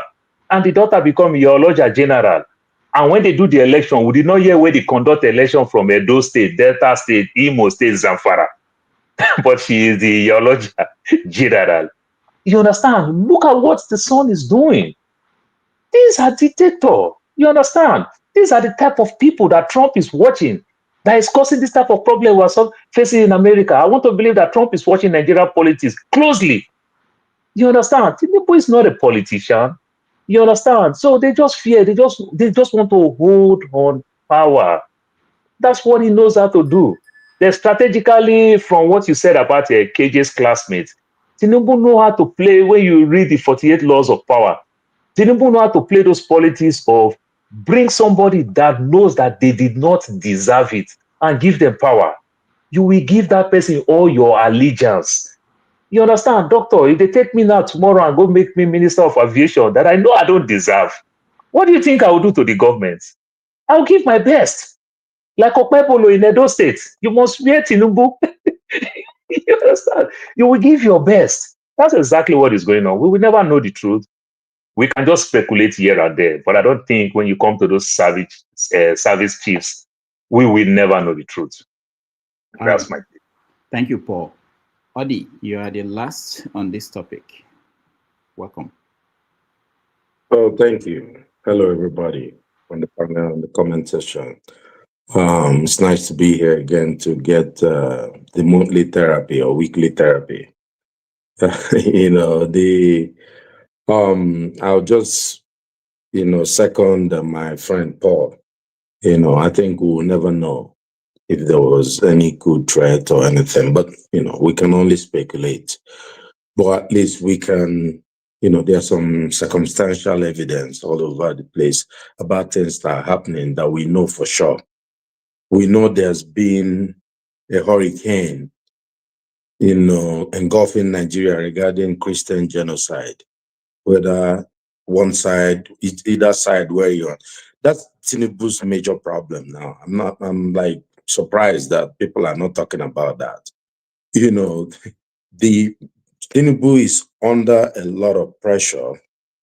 If you see how his, ERATs are jumping around, they even wanted to send a delegation of senators to the United States to say there's no Christian genocide.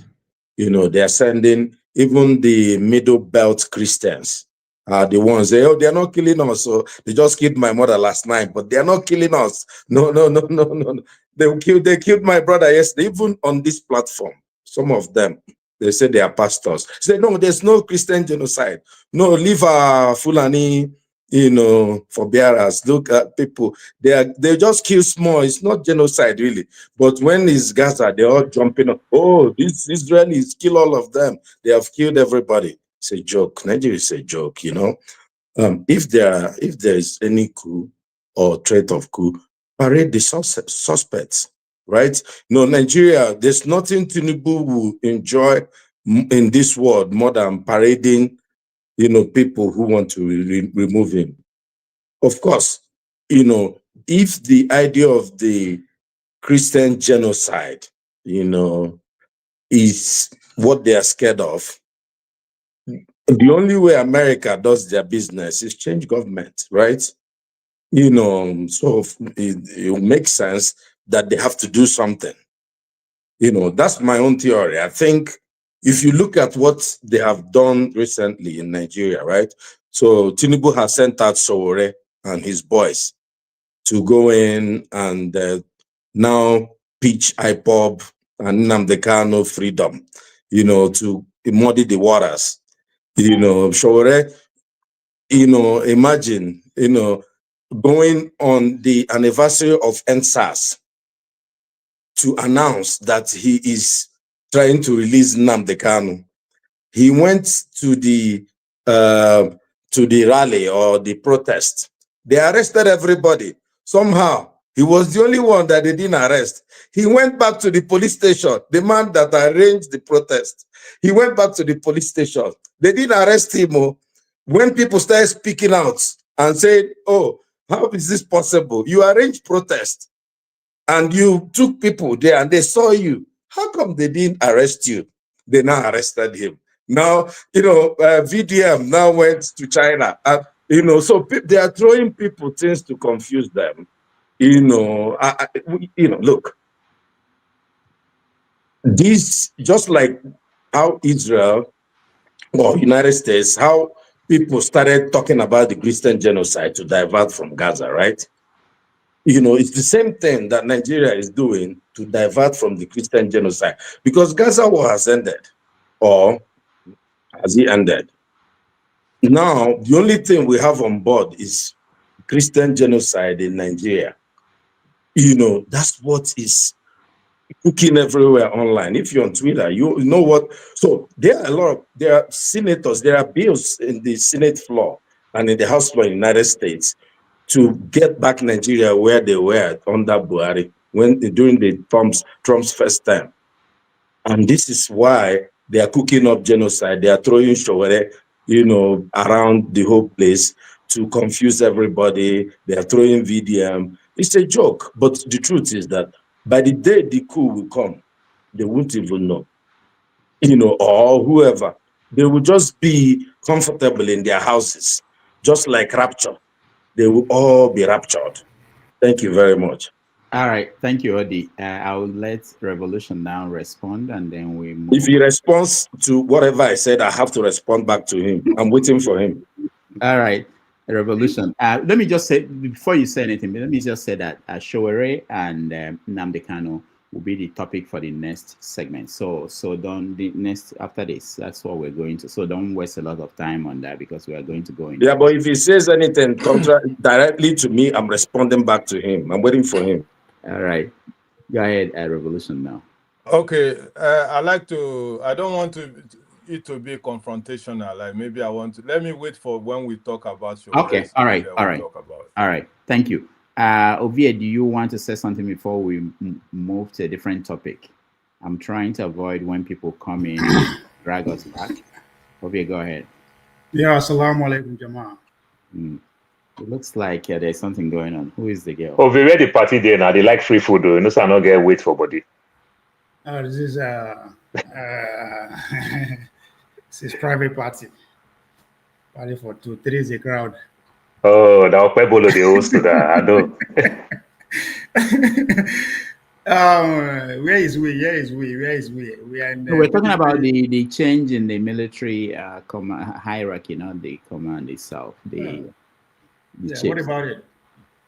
Normal thing now. I mean, what's new? Normal reshuffle of the military hierarchy now. So they also give room for promotion for others. I mean, if you pay attention to the military community, there's a kind of joy between, especially those who are hanging on the tip. So, but I think as I heard, over 50 people, over 50 officers will be going home. So, other will be promoted. I think it's a normal thing. The only thing that we civilians only complain about is the timing. If they no quick do them, they complain. Boko Haram is advancing. What do you say to me? No. When they do untimely with the suspect or something. So I think there's nothing wrong with the mandate. Of course, those who they leave, who no get job again will be affected. But I think it is expected, and kudos to him for doing what is expected of him to do. Is that going to change the situation of security in Nigeria? No. That's it. Okay, but you're happy that he did it. I mean, who am I? Do I have a say? I thought you're an analyst. I'm happy for those who. I don't think anybody is affected negatively. I mean, even those who lost their office now, I said they expected it. They've been there that time. But most importantly, even the number one, when Irabo was let go, the first place I saw him was at Harvard. Was delivering lecture. So these are not people, poor man like me will be worried about what happened to them. We are not on the same level at all. What happened to them or nothing, they no even know side exist. So I just I look there from up. I don't that tree they look. So nothing really. So when I saw him in Harvard delivering lecture, I was like, okay, this is a man who say where his dad is not competent or is over aligned the book parameter. I mean, it just it's all right. It's the timing that get people talking, right? So Okay. he come and say good day, and I said okay. na prop point, and so thank you. I stop now. Izema continue. No. I wanted to expand there, but I'm okay now. We're happy with what you said. Thank you so much. Let's go to the next topic. Okay.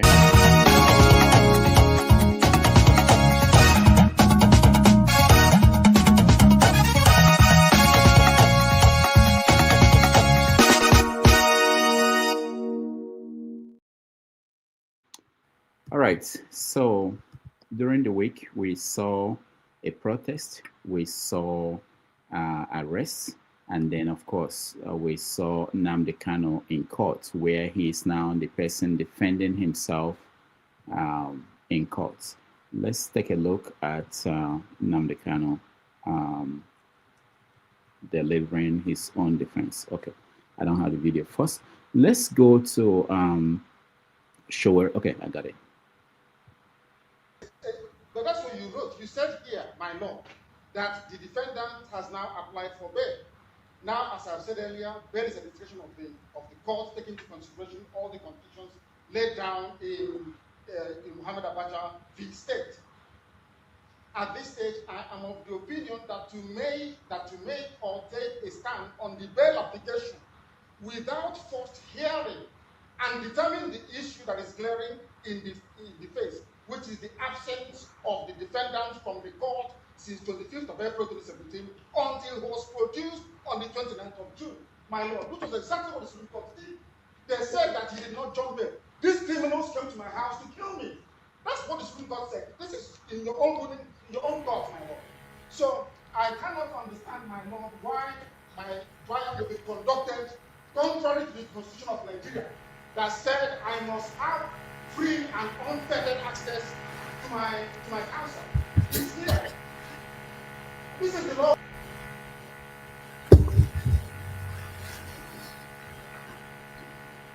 No, are you recording us? I'm not recording him. I'm recording me. Put that phone down. This is my younger brother. Now, what are you upset about? So you said the commissioner of police said you should arrest me? Yes, we are not over what? Bring you to the office. By force? Is it by force? I'm not holding you. No, well, you said that. So why you then have? So you didn't bring a letter of invitation now. That's not your business. When did you start telling people how to wear their clothes? Let my car follow me. Is the car here? Yes. Wait. Baba, wait first. No, wait. Let the... You have to take me with my lawyer, so provide an avenue for... The lawyer can come and Yes. No, wait now. Let him enter first. Enter. Clear the thing now. Where's this person? Oh. Where's your second? Where is she now? She's at the back there. Enter, please. Can you come? Drive down. How are you now? How far? No, sir. Even though you know what you are doing is bad, so I'm not doing anything bad. No problem. Well, you know we had to stand for you when they oppress you. So if you are standing for oppression, you know the problem. Just follow us. Anybody that follow us. Please, I'm waiting. My car is coming. You said it's an invitation. Why are you in a hurry? I don't understand. Yes. Only they have the video car.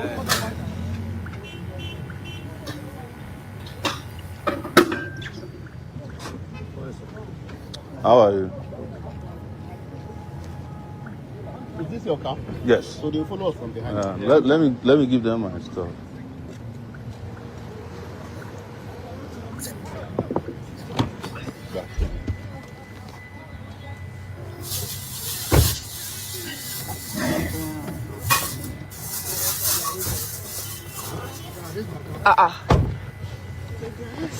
Why? What did he do?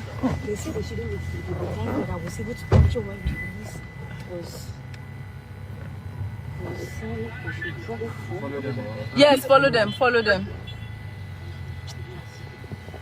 See, that was how one day They go. Oh, now follow them. Don't wait. Just drive behind them. All right, that was Sowore's arrest and Nnamdi Kanu in court. I'm not sure whether that Nnamdi Kanu's video is the last one, what happened this week or before. But anyway, you have the idea. There was a protest on Monday to free Nnamdi Kanu and arrest of the lawyer and the brother. And then Sowore went and Sowore was arrested. After the fact, Sowore went to court actually to see Nnamdi Kanu in court, and he was arrested. And he got a bail, I think, yesterday, but they didn't let him go. So that's what we are. So let's discuss the whole together. So I'll give everybody 1 minute. You can think a minute discussion and put your viewpoint. Let me start with Mr. James. I'll start with Mr. James. Go ahead. You are muted, Mr. James.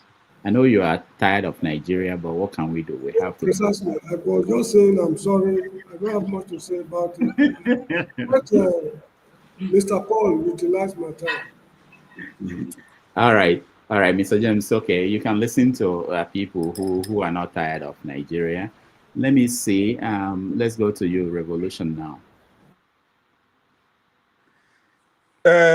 I want to officially introduce myself and for today's program, because the program, we jumped into it and I did not take the protocols by saying good evening to friends and viewers at home. You know, it was a hot blow when you jumped in. You were asking me where is Sowore.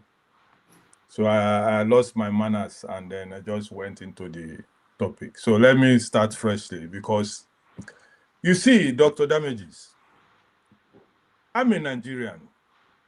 You know, when we talk, I'm a Nigerian first before I will call myself an Igbo man, because some people do it the other way. They will tell you they are Yoruba or Igbo before they are Nigerian because of the trouble in Nigeria.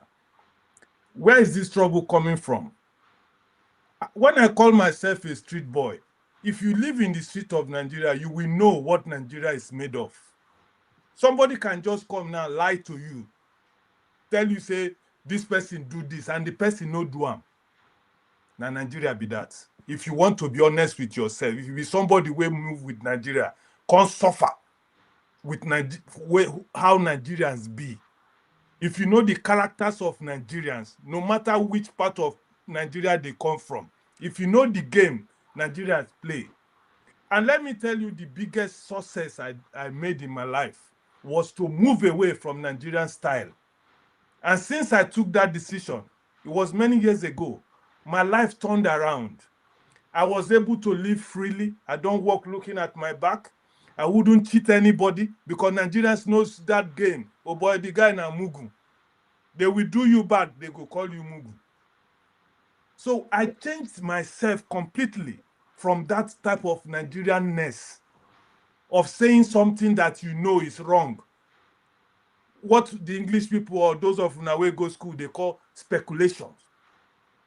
They go just tell you, say, somebody, they do something where the person know they do, just to satisfy their own belief or what one man have carried up, and then spreading it like wildfire. I'm an Igbo man, very proud Igbo man. And as Nandi Igbo, we stand straight. A real Igbo man will not do something wrong. Especially even some Igbo man go suffer to go hunger than to cheat. A real Igbo person. You understand? So I don't mess around as an Igbo man. And I will not open my ear. Somebody go they talk something where they wrong. Then I go say, because I'm an Igbo, I will support what my Igbo boys, brothers and sisters believe in. Why I was raising my hand was trying to say something, but I saw a confrontation, and I want to avoid it, because I'm above those type of ebulubada, just talking things that we both of us know that you are not sure. You are just, because they say that anytime they arrest everybody, they will always leave Sowore. That is what is reigning now in the Igbo circle, the so-called Igbo big men, or the so-called Igbo, the guys of like this guy in VOP that I mentioned that he looks like an ape. I don't have no apologies. If the guy old pass me, no go pass much. Maybe if we did for one community, I feel they share cola nut, but they no go tell me say I be small boy. And this is what they are spreading about Sowore, which is very, very, very wrong. And we must fight it, because spreading falsehood against somebody where you know they should, just because the guy, when they go arrest him, they go leave him. But Nnamdi Kanu, they no leave him. When Samuel Ekpa came up to defend Nnamdi Kanu, to take the bull by the horn, now the same Igbo people come to this our platform, they drink whiskey because they capture Samuel Ekpa. They say now Samuel Ekpa, they caused the whole trouble. Don't be waiting now. Now so they paint that picture now. Maybe Samuel Ekpa, they suffer now somewhere in Finland. All of them are happy. They don't lock them up. So right now, can't stand up. Tell Nigerians, let us fight for Nnamdi Kanu. All these Igbo people now, where go they tell you, say, Sowore is Tinubu's boy. Sowore is this. What have they done since they captured Nnamdi Kanu? What have they done? Nothing.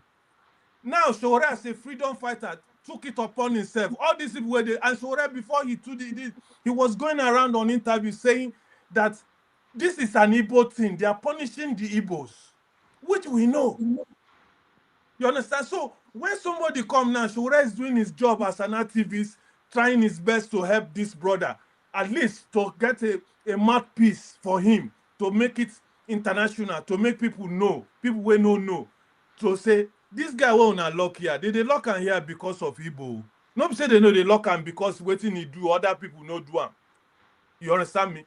So when they come, they see what Sowore is doing, fighting for this Nnamdi Kanu. when they come, they go say they allow Sowore to deceive people. Why they know they why one guy, this man in VOP I was talking, was even claiming, say they shoot something. He said if they wanted to shoot, they for kill Sowore before he go believe say Sowore they do the right thing. That was what I was trying to tell my brother. Why I see the way he open eye to chop me, I say no, let us avoid. I don't come here make me and somebody they quarrel, because what you are saying, you are just speculating. Nobody don't come and tell you say to do. They never bring any one paper to tell us say Sowore is working for Tinubu. They have never proven nothing. All they are just saying because of that fight where Awolowo fight those days, where they never, all of us were kids saying that Awolowo deceive Ndibo. Ebulu no ku anagari. They believe say that thing no go ever change. Now they hate Sowore because Sowore is a Yoruba man. So that they go discourage the guy from fighting, from doing what God send them to do. So fighting for Nnamdi Kanu, they will say, oh, they use Sowore to deceive people. They use Sowore to change the story. They use Sowore. That guy is this Igbo man to end, because I don't like to waste time about Nigeria. Sometimes I like to just put something. Only Sobakoba, last time, I think 2 days ago, he granted an interview. He paused and saluted Sowore, an Igbo man of high caliber. Paused and saluted Sowore, that in his active days, Sowore was one of his lieutenants. This is a highly placed Igbo man who goes school to the highest level, who was one of the leaders of the Nigerian Bar Association, coming out internationally to tell you that Sowore is still Idugbosa for Sowore. So when I see all these my brothers, we just they lucky to survive in life, come up, try to fool people, telling us that Sowore is Tinubu's boy, trying to convince the young Igbo boys. I was in Berlin in August. I go watch the Wheelers. They were playing in Berlin, which is my favorite band. I flew to Berlin. Before the show was to happen, there's a park, Heisenheide Park. You go see Igbo boys, they sell all this I went there to waste the time till the show started, because I was to come back that same day. I mentioned Sowore to our young Igbo boys. They have the same opinion like this, my brother here. Yoruba, I was just shocked. What I'm saying is to tell you what these guys are saying is spreading like wildfire among young Igbo people. And they should stop it. What you cannot do, don't discourage other people from doing it. Sowore is a freedom fighter fighting for Nigerians as a whole. Thank you, sir. All right, thank you, Revolution. Now, I will go to comparable facts. If you don't mind, I really, because, this is hot off the oven. I really have to respond to it. It's not confrontation. He said some personal Wait for your stuff. turn. Wait for your turn. I avoided that confrontation. Wait But for your turn. he has given me my turn. I seconded that. Can you just wait? He has given me my turn. He's the moderator. Oh, wait for your turn. He's just trying to help you. Wait for your turn. Revolution, that's okay. Just comport yourself, my brother. I think maybe there's something going on I didn't know between. No, I'm just calling BS when I see it. Just please. They are in love with Nigeria, and there's nothing wrong with that. Let me just say something here. I'm not going to be personal with this man. I don't know him from Adam, but I will just make a first comment. The Igbo elite or the high caliber Igbo man have been part of the Igbo problem, actually, for all the tribes in Nigeria.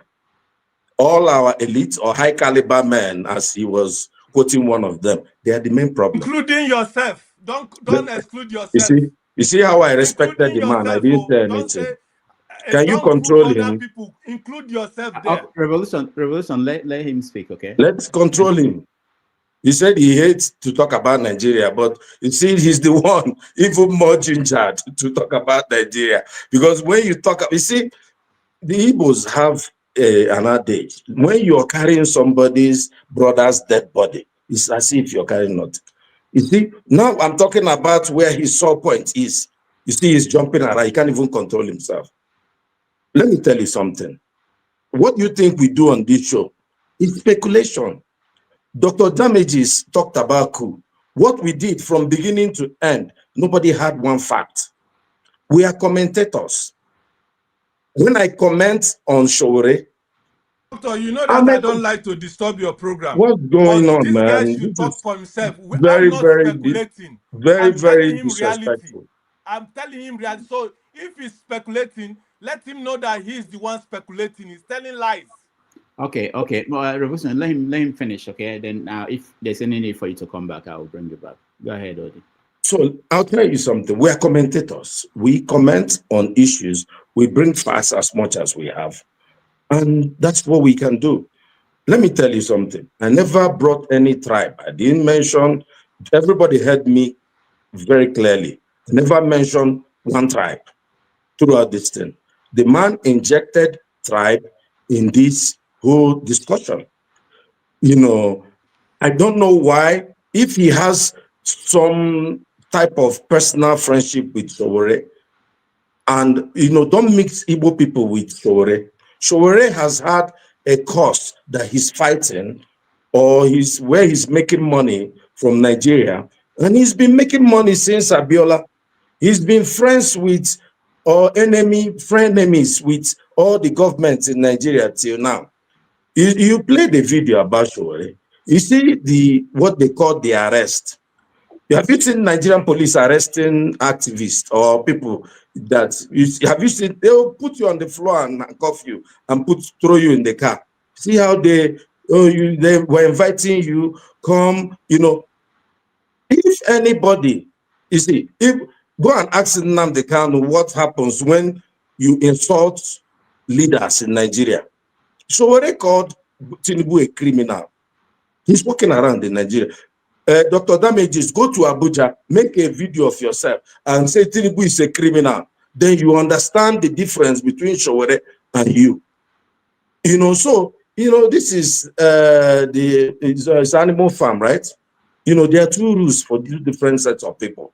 What we are saying is that Sowore, and I remain steadfast in everything I'm saying, Sowore is being used by the government to distract people.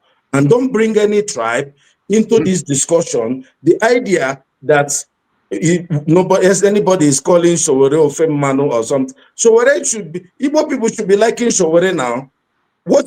Is this not even counterintuitive that Igbo people is fighting the man that says that he's the leader of Igbos?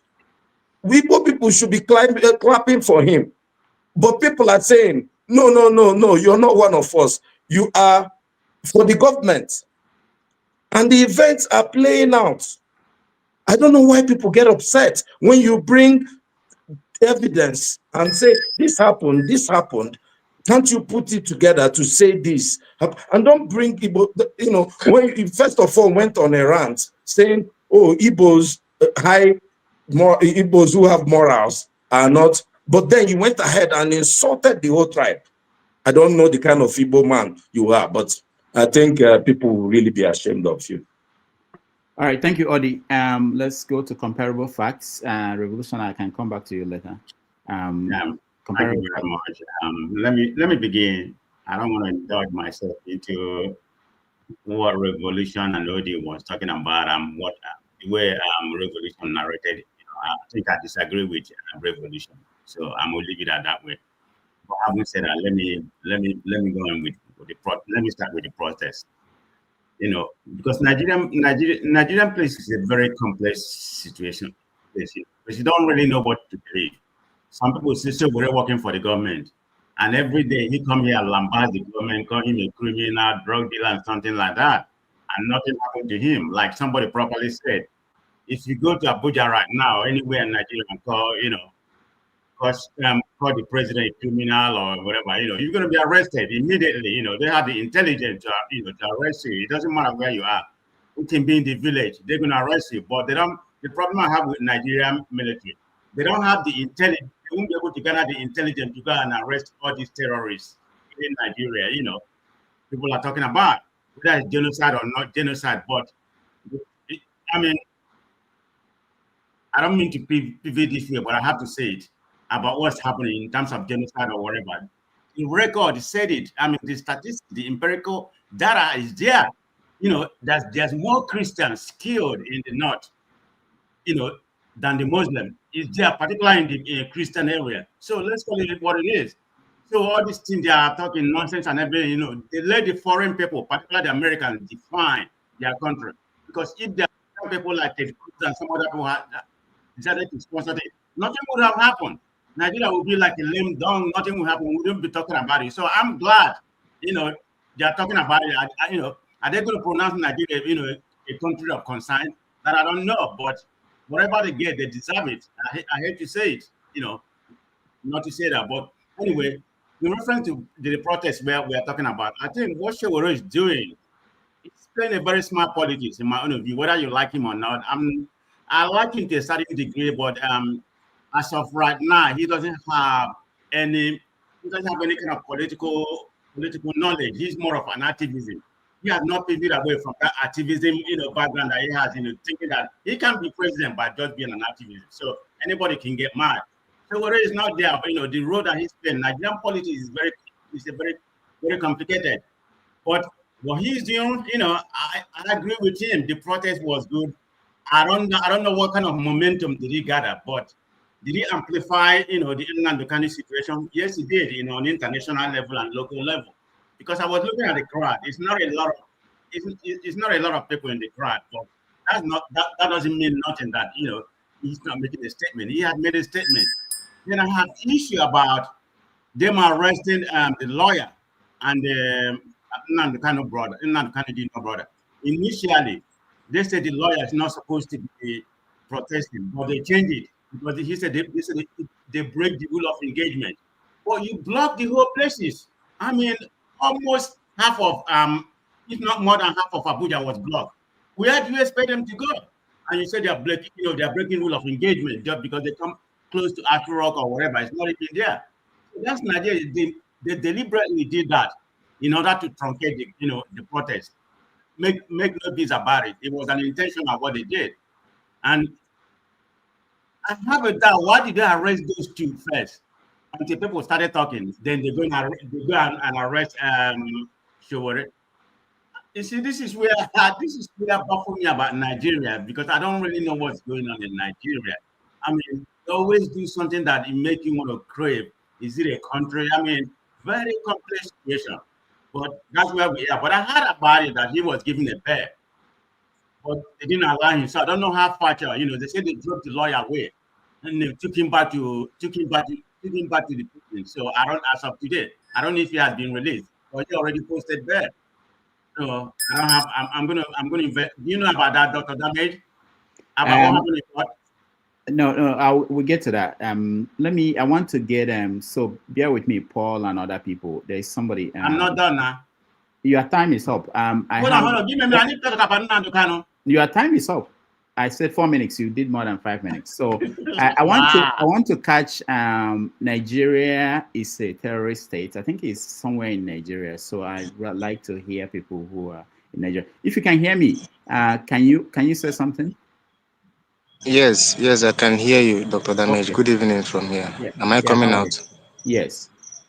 So why don't you have your camera on? Okay, good. Hello?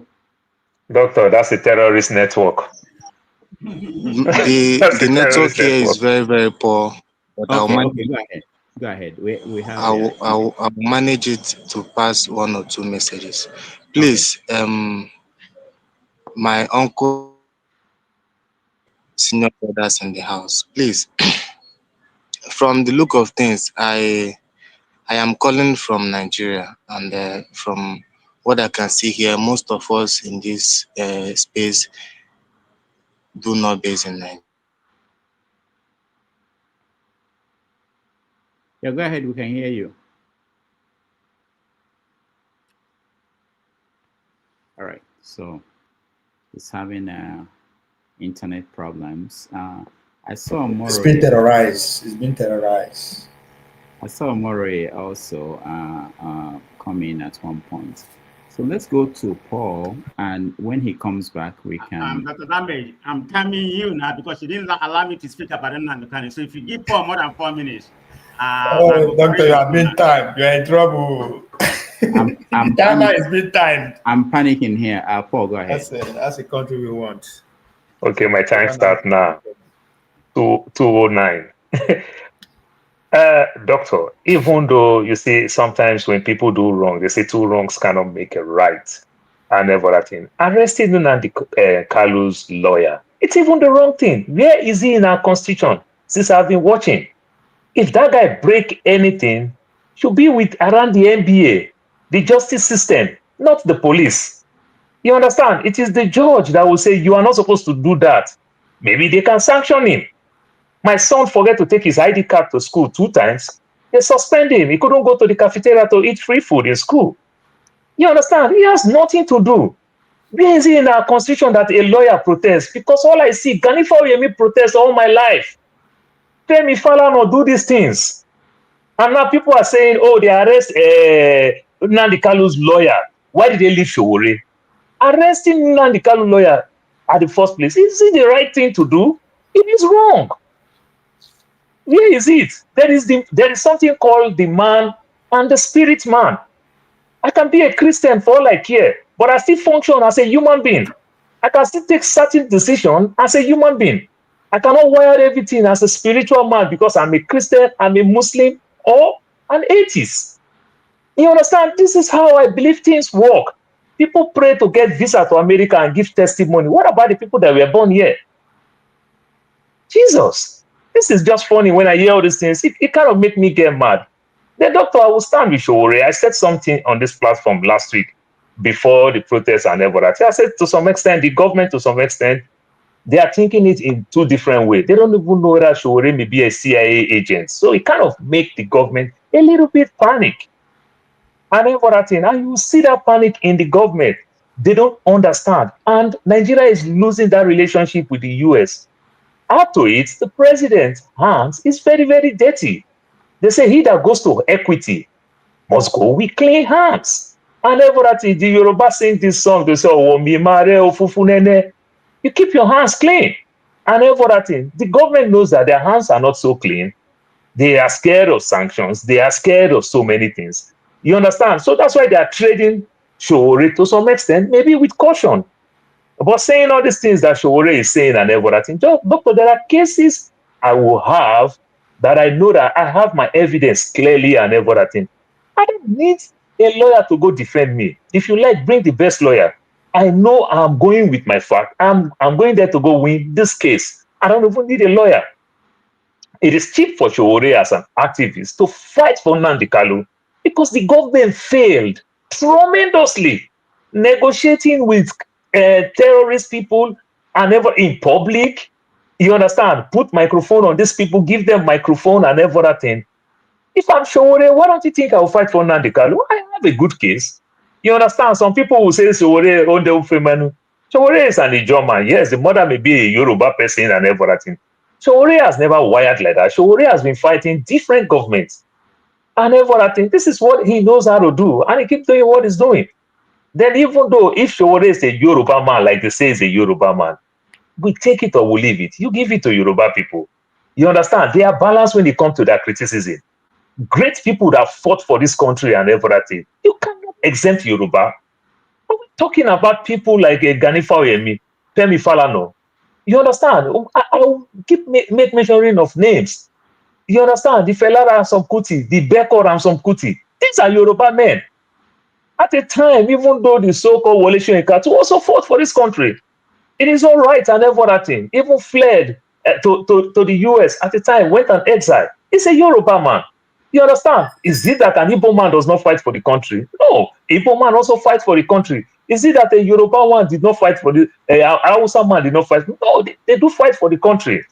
So if me, who happen to be a minority tribe in Nigeria, want to say, I would just say our biggest problem in Nigeria is Hausa, Igbo, and Yoruba. And that be our problem. All right. We could go from our country, more than we'll have peace of mind. Paul, thank you. Before we continue, Ovia, I'll get you next. Before we continue, let me point out that tomorrow on 90 Minutes Africa, We have Professor Hawa Ibrahim. She will be joining us. She will talk about the push for Sharia law in the Southwest and also how to rescue Nigeria and the role of women in that fight. She has taught in many universities in the world, elite universities. She used to hawk items on the streets of northern Nigeria before she became a professor at Harvard and Yale and Oxford. So she will join us tomorrow at 6:30 p.m. Nigerian time and 1:30 p.m. here in New York. So if you can join us, we'll be glad to have you. She is really very vast, and she's also a lawyer. She defended Amina Lawal, if you guys remember, during the beginning of Sharia in Nigeria. All right, Ovie, you are next, and we are talking about. So much in common with your guests, I also one time walked in the street of the north, just that he has his own PhD from Harvard. I'm currently going. All of us hawk too. I was also a hawker too. I'm currently earning my PhD from. Me, I was a pan wine tapper, so that counts. All right, Ovie, go ahead. Yeah, he went to Harvard. I'm currently earning my own PhD from the Street of America. He defended Awa, and I'm defending Opaulo. So good. We are all aiming. We are all progressing. Success, they say, is when you say success is an idea worth pursuing. Basically, is a systematic realization of a worthy idea. That's what progress. So we are getting there. Which also bring me to the man in picture, which is Sowore. Sowore is an average Nigerian man with $1 billion dream. And I've said it often. There's nothing wrong with that. The only thing is the process that we all have to interrogate, since what he's asking for is to preside over all of us. My only issue with Sowore is that it's a product of a USAID. It's an issue I've confronted him twice on 2 occasions publicly, and to which he has admitted that. And when somebody is coming from, if you are in bed with people who I personally believe see the primary architect of our condition, I will not take you serious. And I'm glad that his plans too has failed, because whether we like it or not, it did not see right through it, and they never actually take him serious. So what he's doing right now is somebody who is struggling to sustain his grants and donation that is coming from USAID and their associates. So he's expected, but it's not working. So I'm glad. I'm more concerned about the next class who are coming to play that role. And I'm particularly about David Odeyi, who is also in that trenches too. And we are going to see him on ground by the time they finalize their legal department. We will see him on ground too after they arrest him. The legal team will swing to action. Right now, they are still somewhere within the United States and America, those who are in that, who the legal team has covered. Soon they will reach Africa. So I'm more concerned about those that are coming after him, because him, clearly, he has failed. The young people that he was able to, bring along with him, I've seen right through him too, and they are looking for alternatives. So I don't have any issue with him for the fact that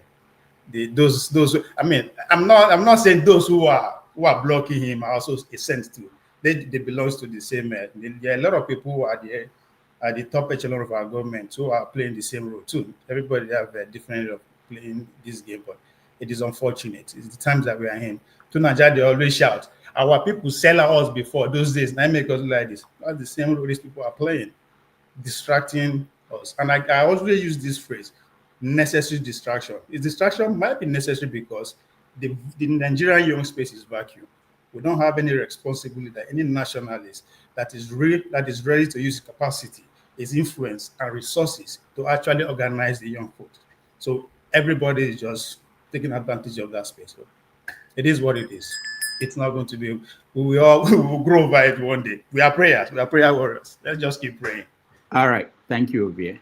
Let me try to see if I can get Nigeria is a terrorist country again to finish his thought. Can you hear me? Nigeria is a terrorist country. Can you unmute yourself if you can hear me? All right, no, he cannot. Let me go. Where are we now? I'm losing track. I think Prince Akwachi, yeah, I see you. I don't think you're next, but I can let you weigh in. Okay, Akwachi, go ahead. Dr. Damages. No, Hey! Ike came before. Ike has been here before. Yeah, but I wanted to, Oga Ike, good afternoon, please, with all due respect, I wanted to come in earlier, but it was full. I kind of went back, and then when I came in, they changed topic. However, let me just quickly dive into the topic that we're talking about right now. Good afternoon, whatever anybody is, or good morning, or some are in good morning, yeah, China and all that kind of a thing. And then good afternoon, good evening, whatever it is, it's okay. Pretty much, I stand by OD. OD has spoken well, and my brother Dan, aka Revolution, fine. This is my my fingers, and if you can see, they are not equal, meaning that everybody is not gonna be educated like you try to make it look like. I don't know what your situation is. I don't know, but whatever it is, it's fine. It's okay. Those people, first, let me start with the people you mentioned. If you talk about Abakoba, yes, I respect Abakoba. However, is he my role model? Is he somebody that I'm gonna trust? No. And what are my reasons? The same Abakoba you're talking about is the same Abakoba that worked with Falana against Gani Fawemi, in defense of the same man that you have in Aso Rock today. And they come, it's all about constitution, and they did all their shenanigans and all that kind of a thing with Toronto defending him on Toronto fourth certificate and all that stuff. And the same person you want me to come and respect today? Please, let's keep that aside. Okay? And then another thing is, when there is a vacuum in anything that we do, it gives room for speculation. It gives room for people to say something. Talking about Sowore were there when other people were being arrested. All of a sudden, we saw him, Usain Bolt. He even ran more than Usain Bolt. Okay? Somebody who organized something, who is for a just cause, would have stood there and told them, he probably told them that they will not do that. But you, Dan, you stand here to first and foremost attack a particular man. The man you are attacking is Barrister Darlington, that you calling an ape. I don't know between Darlington and Oshomole, who is more handsome.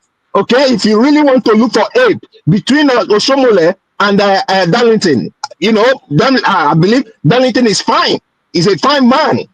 But because you disagree with him, you now call him an ape and all that kind of a thing. I'm sorry. I don't agree with you on that, and it's wrong for you to do that. The same you talk about Nigerians who are in Gambia and who are pushing wheelbarrow. What are you doing in Germany? Whatever you're doing is fine. There is integrity. As long as they are there pushing the wheelbarrow, it's for their own thing to earn a living. So you don't have to come online and disparage them. Let them be. They do whatever they want to do. There is always integrity in whatever someone is doing right. Let it be.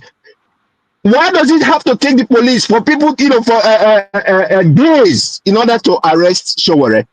And even before that, he visited the same police, and he was wearing the glasses, recording. Meanwhile, he's even in the write-up, they were saying that it was Nnamdi Kanu's brother that was wearing the glasses. Why does he have to lie about all that? Okay? If you are genuine, you stand there, and even when he was even joking with the policemen. So why was he not arrested? Now, this time, it runs so fast. Now, wow. But it is what it is. So, Dan, my brother, as you see me, I don't look at color. I don't see color. I don't see tribe. as a matter of fact, that I'm here, I've been told I'm not Igbo. Meanwhile, I was born in Igbo land, I was raised in Igbo land, and my people were even very close to the main Igbo thing. My people were killed just because of them, but I'm still told I'm not Igbo. Well done. Go ahead. Thank you. Prince Akwachi, thank you so much.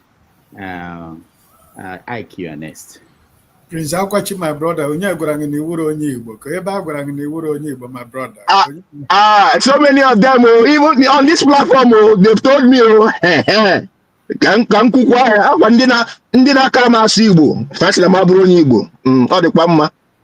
No, I'm running public. Okay. It is well. You're an Igbo man, my brother, no problem. The blood of an Igbo man runs in your vein.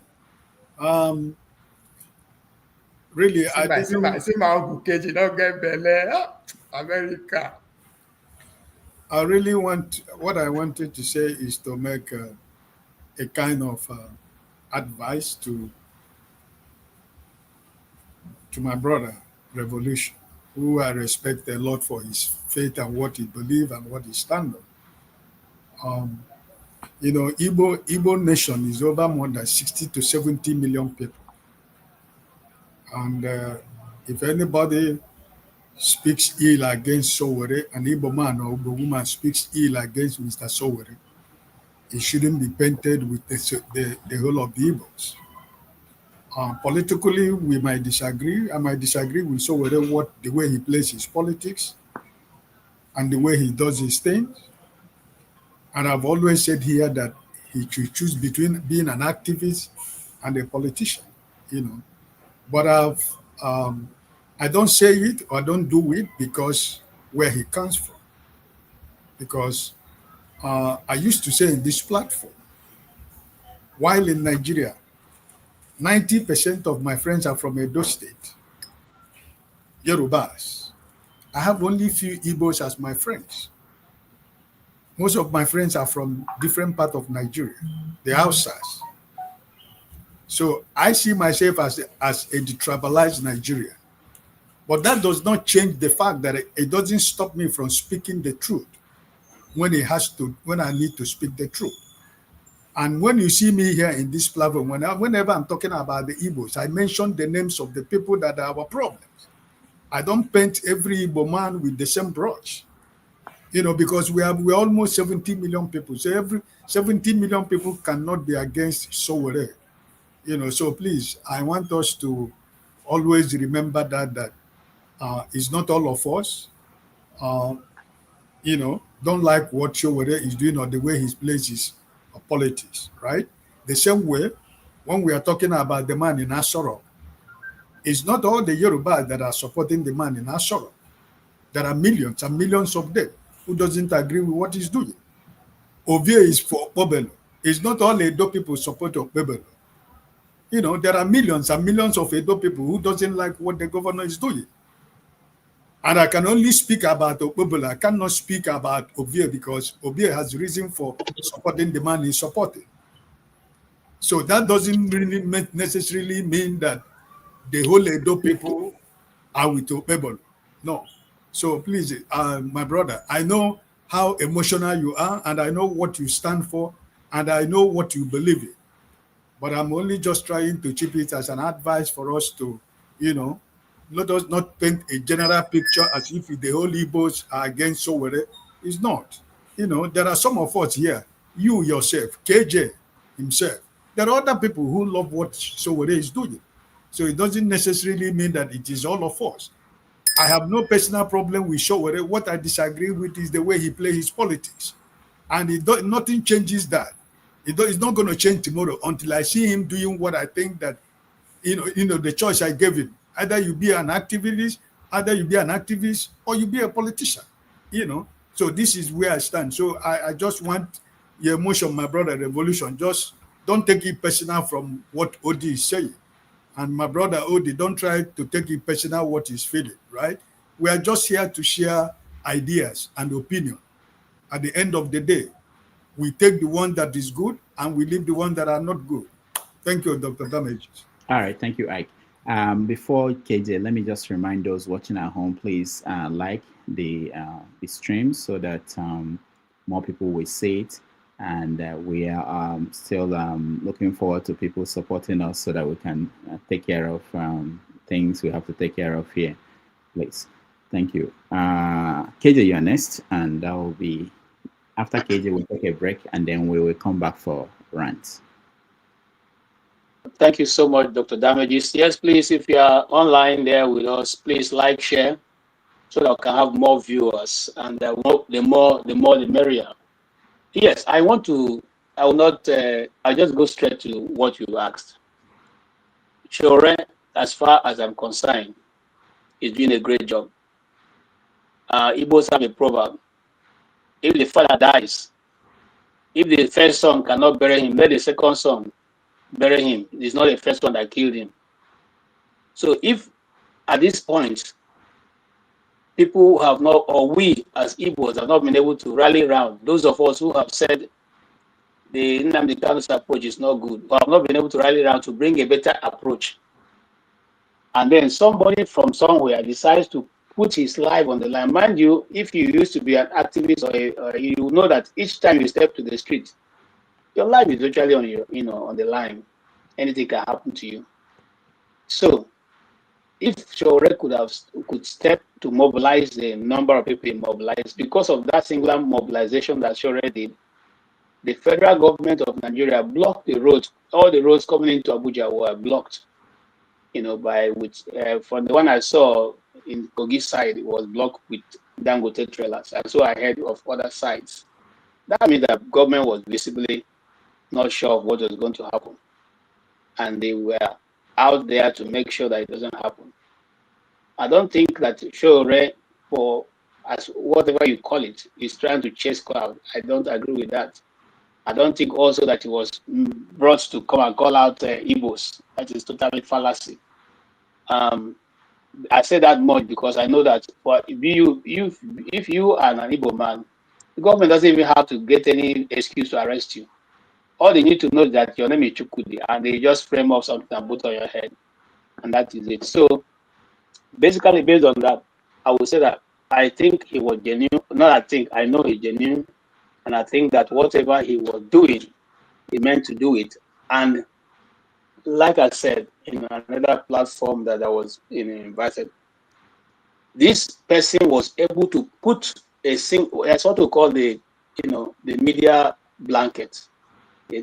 Some organization call it Teletron. He was able to put the Nnamdi Kanu's issue on the front burner on the whole of Nigerian space, and indeed, majority part of the international community was able to hear what was going on. That's a singular achievement that cannot be quantified. The internet space, especially Twitter, was filled with this information. That is a great service to Nnamdi Kanu's struggle. There are many other people who didn't know about him, international media who didn't know about him, that just because of this action was able to know that something like this was going on. Again, embassies in Nigeria would have written security report to their people. Don't come up because they're having Nnamdi Kanu's demonstration. And they will ask, who is Nnamdi Kanu? That ambassador or special envoy will have to explain to his country who Nnamdi Kanu is and what he's going through. These are achievements that cannot be bought by money. And that is only achievable, was only achieved because a man called Sowore stepped out into the public to take these actions. Whether we consider him a traitor, as who have said this, that, so many things. No, I think he has done a lot of service to all of us. Even the Igbo question, whether you are now in the dungeon as Nnamdi Kanu or not, it's just a question of time. I say this and I say with every due sense of responsibility. If you like, believe it. If you don't like, don't believe it. If what Nnamdi Kanu is doing today and all these people raising the questions that have to do with the Igbo is not done, before we know it, I don't want to go there. Now, let me not waste time. Let me move to the second question, which is the Nnamdi Kanu's issue. Nnamdi Kanu said to sack his lawyers and move to defend himself. And I see that as a great move, by him, because you know why I said that?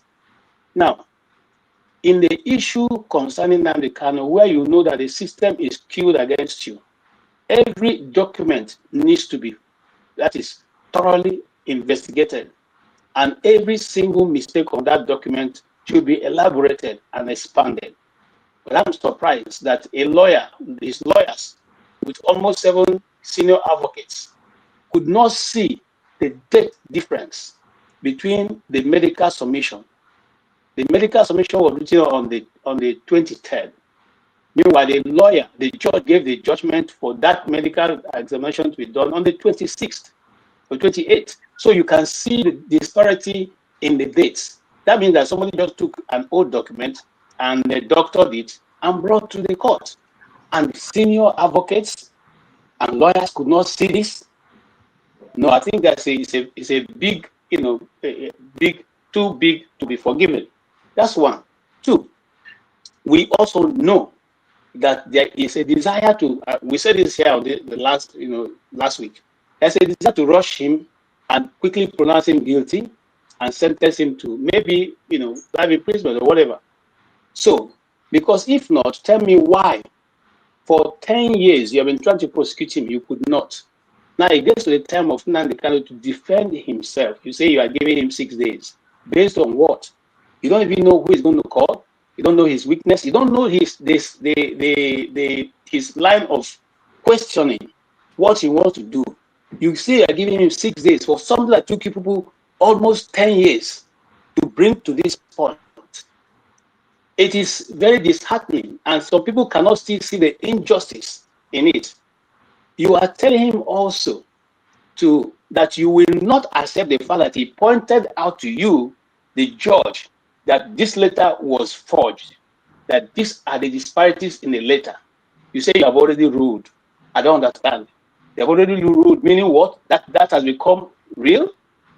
So you can see that right now, what Nnamdi Kanu is doing doesn't really bother himself about the system, because the system is already, they are trying to put him in prison. But what he wants to do is to let the whole world know the process in which he's going.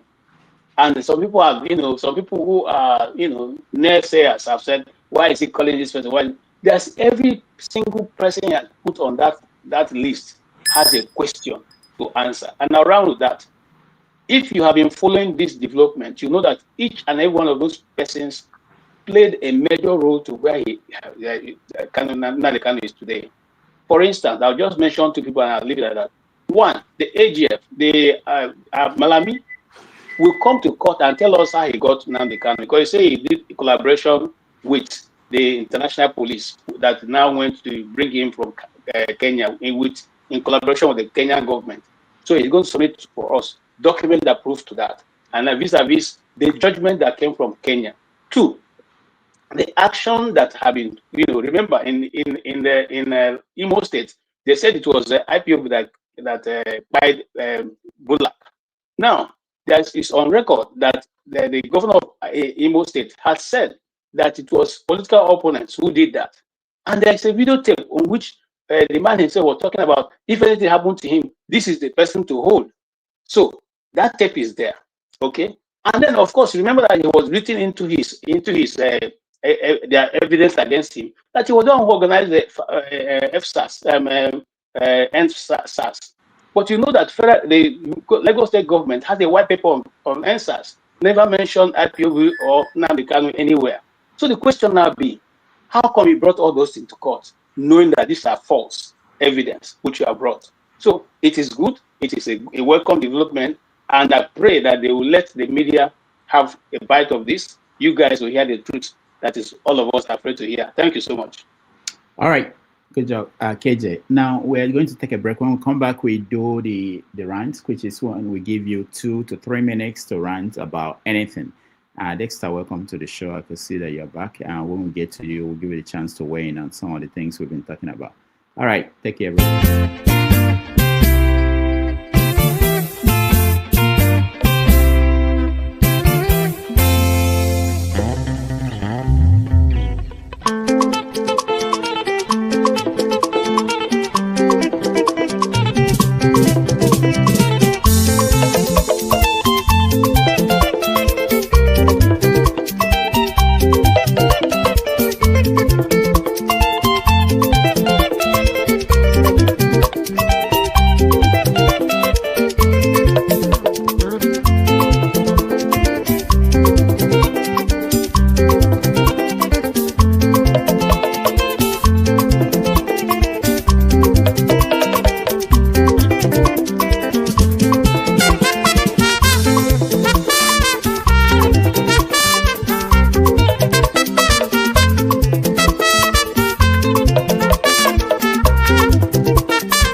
right, welcome back, everybody. Thank you so much for spending your evening with us, or afternoon, depending on where you are. I see Dexter, I see Omori. Let me get Omori to weigh in, and then Dexter, and then we do the rant. Omori, welcome. I know you've been having in and out with your internet, and go ahead. Unmute yourself, Omori. Omori, can you hear me? Can anybody hear me? Okay. All right, just to make sure. Yes, we can hear you. Omori is muted. Omori is muted. Yeah, not by me. Omori, let me try. No, his camera is not moving. I don't think he's... Omori, if you can hear us, you are muted. He's all right. And I share with his supporter, so it's another. I wanted to hear the people from different viewpoint, but unfortunately, Omori, I don't know where he is. Sometimes the internet is not good. All right, so let's go to rant. I will give 2 to 3 minutes to everybody to rant on any topic. So it doesn't matter what the topic is. If something you feel passionate about, you can rant about that. I will start with revolution now. Doctor, Pico, my ranting, I will speak in Igbo, but I want you to give me time and I will pay $100 for my 10 minutes. If you agree, I talk. If not, I'll be Dr. Damage agent. Talk to me after this. If you allow me to talk that 10 minutes, I will pay $100 for it. If you allow me, I will talk. If not, I will. Go ahead and talk to me after this. No, it's not about. It's not about. We're not selling the airtime. It's not the money, but just for you to know. All right, it's something that you feel passionate about. This you've never said anything like this. That is why I want to pay that $100, and I will pay it. And when I pay it, please tell them I paid. Not that. Okay. And you are who will translate to English since you are speaking in Igbo? I will mix it. Okay. All right.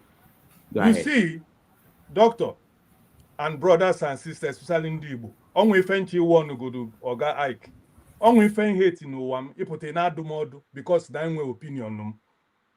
Everybody has the right to make his own opinion. Don't come here telling me you're advising me. You can advise your child, not a man like me who have seen deception in life.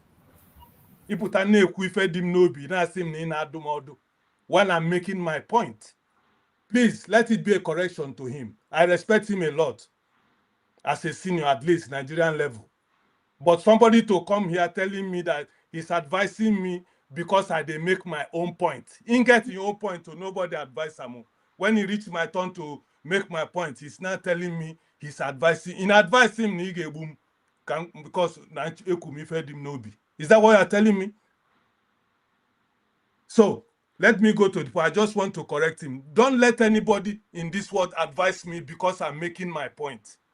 Advise yourself. Always on you make you. Doctor, Okwifu, Ndi Igbo, not that Ndi Igbo emego mife, Ndi Igbo emego mife no wa, but I put it aside. I just put it aside because God helped me to come out of it. So when I'm talking about what the Igbos normally do, the Igbos normally have a mouthpiece. And this mouthpiece, like this man, people have called me ape. Ndi Igbo ain't well on. And we can boys in the kankita. And we can see in the kewu. So if I choose that somebody is annoying me, ape, it's just a word. So let them put that aside. We are not apes, but we are a family of apes. Some of us even look like them. So if you are annoying me and I tell you that if you're in a quadroma, ape, that's it. What I'm saying about most of our Igbo men who have the opportunity talking in the radios and in the television, the way they discourage the Igbos of today, because of Nanulaya, Oluasina Ndi Igbo, that na Ekobuna Geku, Asindi Igbo, na Chokwa Kandi Igbo Tionu Naifa, no Ndi Igbo Kanacho. They are using it to deceive the Igbos. They are taking the powers of the Igbos from us. You understand? So when they come, they tell Ndi Igbo, look at what they are doing to the Igbos in Lagos, destroying all our properties. And they don't want the Igbos, when an Igbo rise up to talk, they go say, no, Karapunia, and they are destroying our things every day. Nobody is talking about it because everybody is afraid and they keep doing it to us. Why I mentioned about that man at VOP, many a time when they go rise to do something, he will tell the Igbos not to join. Sometimes people go call back to tell and say, make you know they do like that. But he will do it. Even he will tell Esther, Esther, you have started again. No? Just let me talk. This is why I mentioned that guy. Because they are the mouthpiece as of today of the Igbos. And which, personally, we shouldn't encourage that. Let people take decisions for themselves. Sowore is fighting. Everybody knows what Sowore is. You know, go come up, tell us, say, because there's they will use that language because there's a vacuum. Then that will not give you because you think there's a vacuum now, and you think Sowore is taking the vacuum, and then you will just speculate. They will say, because there's a vacuum, then I will speculate and say whatever I want to say. We are here to tell them, no, don't speculate. You cannot come every time and tell us anytime when Sowore says something, they go say Sowore is Tinubu's boy. Which document you don't bring out to us where Sowore make a telephone call where una capture, say Sowore, Tinubu, they send a message. Make them bring out for us so that we change our mind. They have not brought it to us till today. Sowore stand up for Nnamdi Kanu because all these Igbo men where they here, they talk always, they talk. Akwasi come in, they show me in finger. If we bring our certificate, I know sure says that guy go school past me. Open on the all fingers are not equal. Has he produced matches? Nothing. So this is my problem among them. When I'm making my point, they tell me, say, because I tell them say I no go school, that is I fool. I'm not be fool. And they make my point. If you want to talk your talk, talk your own. No, they attack me. That is why this your program. I love it till I will die. Have your say. Don't come to me if I they tell you waiting they vex me. You go they try to tell me, say, you're advising me. Fingers are not equal. Who is he? He feed me one day. So to round up, before I send you your money to you for giving me this opportunity, which I appreciate so much. I'm not saying you charge me, but I just wanted you to give me that opportunity to make my mind so that I will not beat your time of 3 minutes because I always like to follow the rules. That is me. What I want to say to the Igbos, if you allow you people to be deceiving the young Igbo people every time, they go they do Igbo something, they go say make ndi Igbo and they are killing us every day. Anything. This man go come for BOP saying they talk for Igbo people. They go even the Esther go they challenge them for radio.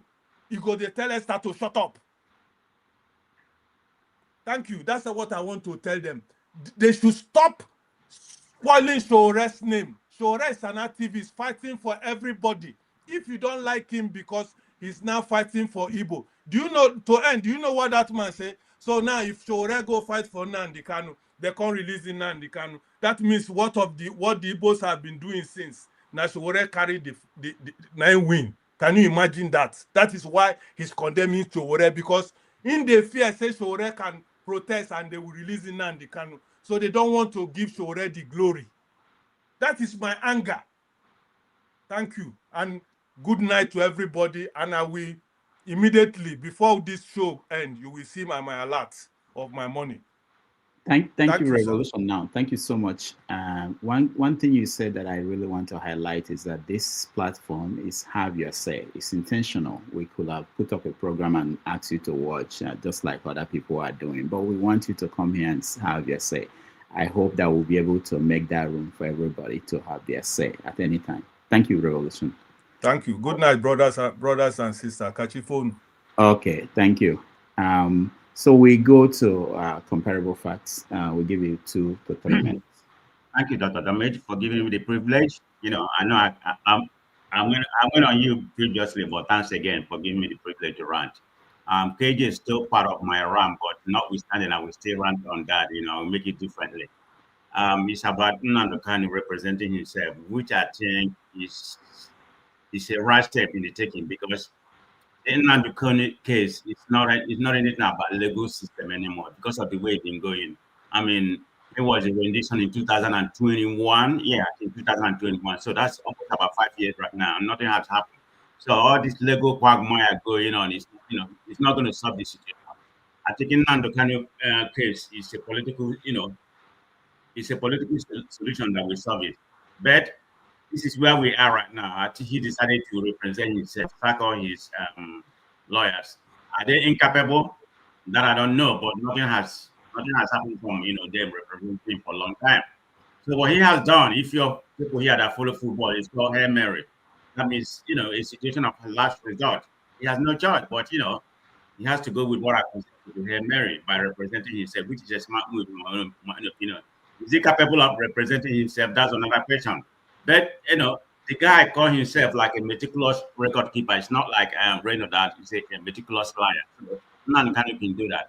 The man is educated. I believe him and primary school, he went to government college which is a renowned college at high school at that particular time. Then he attended in Soka, but he didn't finish. I don't know how many years he attended, but at least he has an political economic degree from Metropolitan University in London. So the man is, the man is vast and he's very articulate and very charismatic. So I believe he can represent himself. But in Nigerian situation, that's going to be a little bit of complexity because of what he was in charge of. But like I said, it's a last resort. He has to do what has to do. The man, he's going to employ his charisma and everything, to represent himself. Is that a precedent over this? Yeah, I believe there's a precedent, somebody representing himself. I don't know if anybody here, remember Dansuki, long time ago that in a Nigerian case, I think it was like scandal or whatever. He represented himself, but anyway, he lost. So there has been a historical precedent to somebody representing themselves in Nigeria. So he's, I commend him for taking that route. Hopefully, that'll be a good result. So my second question is about the witness that he invited. I think about 23 of them. I mean, the two serving governors, and the rest like Wike ex-governors, was the former governor of Anambra State, Omar, which is not a governor anymore. So the only people, in my own understanding, according to Nigerian constitution, if I'm wrong, let people tell me, they have immunity. Governor of Lagos State, they can't compel him to show up. Governor of Imo State, they can't compel him to show up because they are serving governors. But the other ones, they can be compelled to show up because they are not anymore serving governor.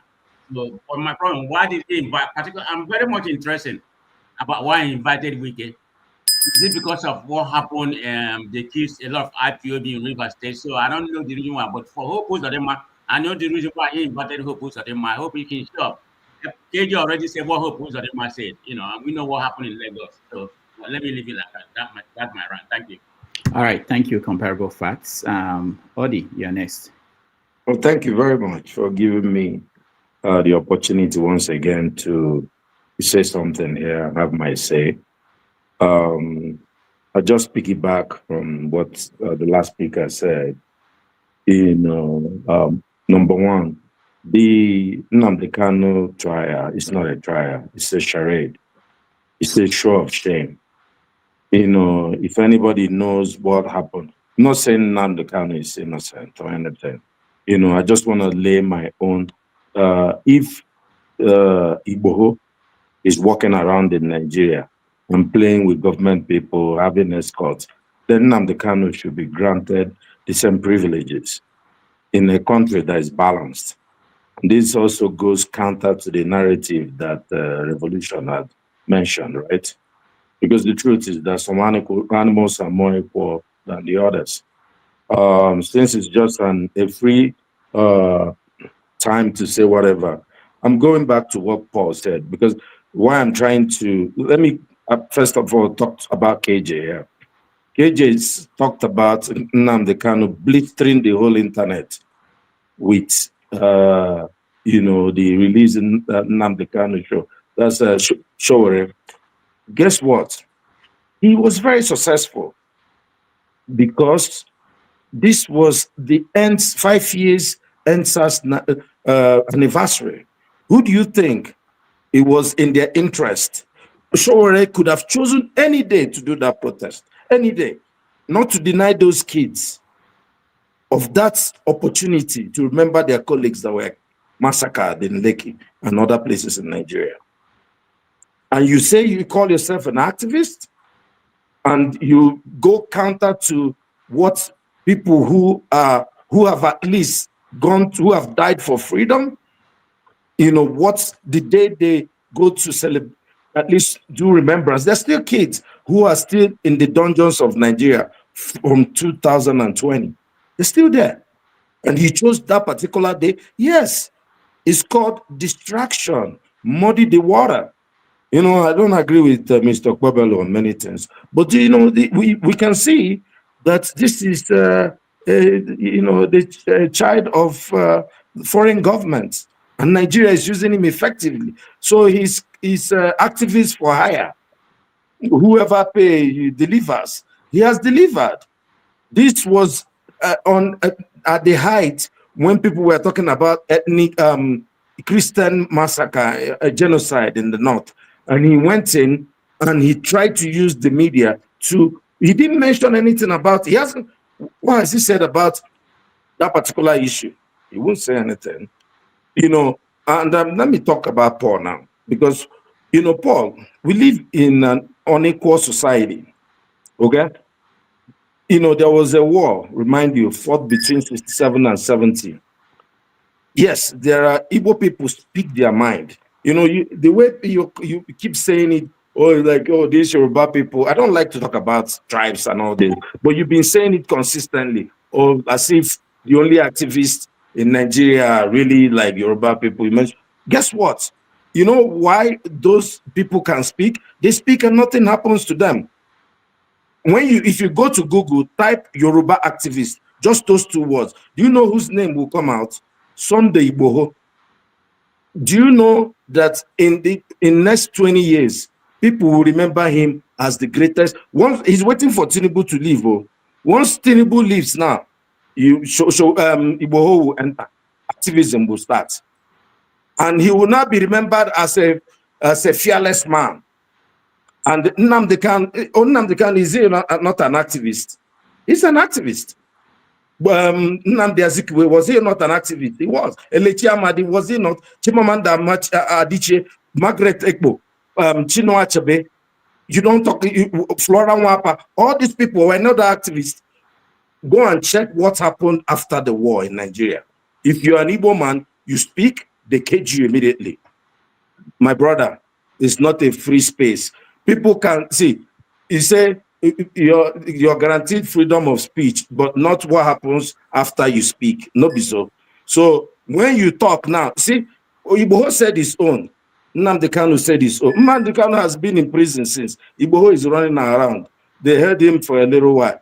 All the people in the north are carrying AK-47 and doing meeting with bandits. Is it the same thing with the other people? Please, let's be guided. We are not scared. Me personally, I'm not scared of anybody. I'll call out BS when I see it. Nigeria, we are stronger together, but we must tell ourselves the truth. The moment we stop telling ourselves the truth, we're finished people. You see, we all die in exile. I keep telling you people. Thank you very much. All right. Thank you. Thank you, Odi. Paul. I think Odi spoke well. Funny enough, I wrote so many things down, so it just makes it so there's no need for me to even call Sunday Igboho, even when I write it here, even when I write Dele Farotimi and other things. So let me skip the Yoruba. The Yoruba people fight for certain things, which the Igbo people also do. But only sometimes I don't get it. It look like when the Igbo peoples are fighting, they forget that the Yoruba people also fight the same fight. Keep fighting, you are fighting good fight. Don't beat yourself too much.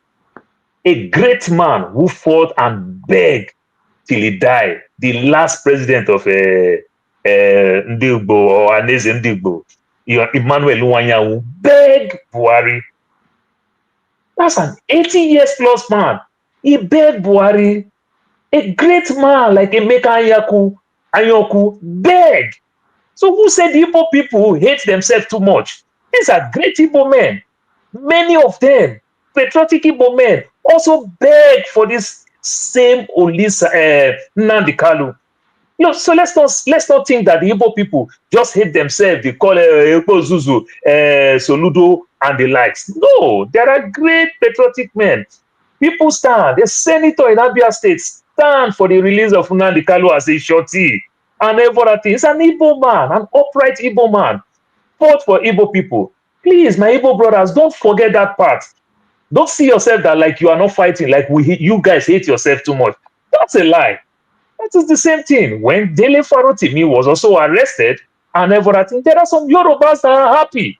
And there are some Yorubas that fought for him too.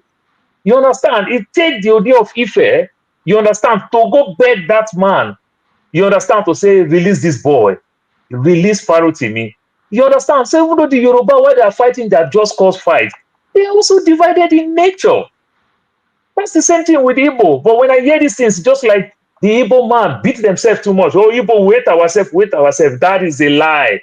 My brother, every one of you are far from heaven, if heaven is there.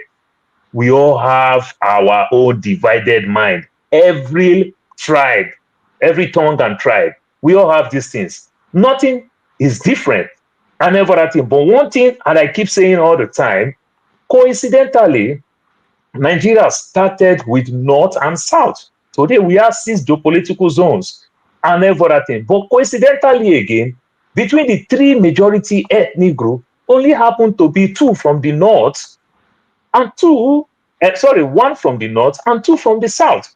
Because if we want to call the North now, like they fight themselves, they cannot join themselves together in a funny way, in a subtle way. This thing we hear Hausa. Somewhere we started hearing the English called Hausa Fulani, which is a 2 different tribe, but they match themselves together. So it's hard for the Igbo man to be president without forming alliance with the Yoruba man, because if they still want to narrow these things down, if they do this geopolitical zone thing, if they narrow it, they never narrow it with 6 geopolitical zones. They still did the same thing of 8 years North and 8 years South. That is the original mindset that is still in the mind of the people and everything. When it comes to the South, coincidentally, the Yoruba has already taken their 8 years by Obasanjo. You understand? The South to some extent take almost 6 years by Goodluck Jonathan. It is the time for the Southeast and everything. But because the Yoruba, the Southwest, are also another big ethnic group and everything, this is where lobby starts. You understand? For them to punish a country like DRC, Congo, and everything, they need to work with Rwanda.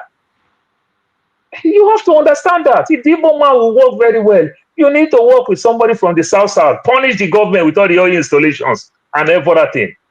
And what the great minds, the great countries of this world do, they don't divide it and rule. That's how British, a small island, can control 79 nations of this world. That's how America can also put military base everywhere. Control you. America will put military base. If America want to fight Nigeria today, they put a military base in Niger, which I know they just left and everything. Small Niger will defeat us. It's all about weapon. A small dot in a nation called Israel is fighting 7 nations at the same time, and they are still winning. What are we talking about? So this is where it comes to lobby. How do you lobby? How do you manage with your neighbor to take power? You understand? Take it, run with it like the nasty president called Tinubu will do. And everything. These are the things. But crying this emotional cry like kids who want to suck breast and everything, it does not work. Kids cry to suck breast. Man that has grown don't fight to suck breast. They lobby to suck breast. That's how it works. You know, it's different. Kids cry, they get it. Men that paid for it, lobby to get it, only me, I'm tired. You understand? My Igbo brothers, lobby.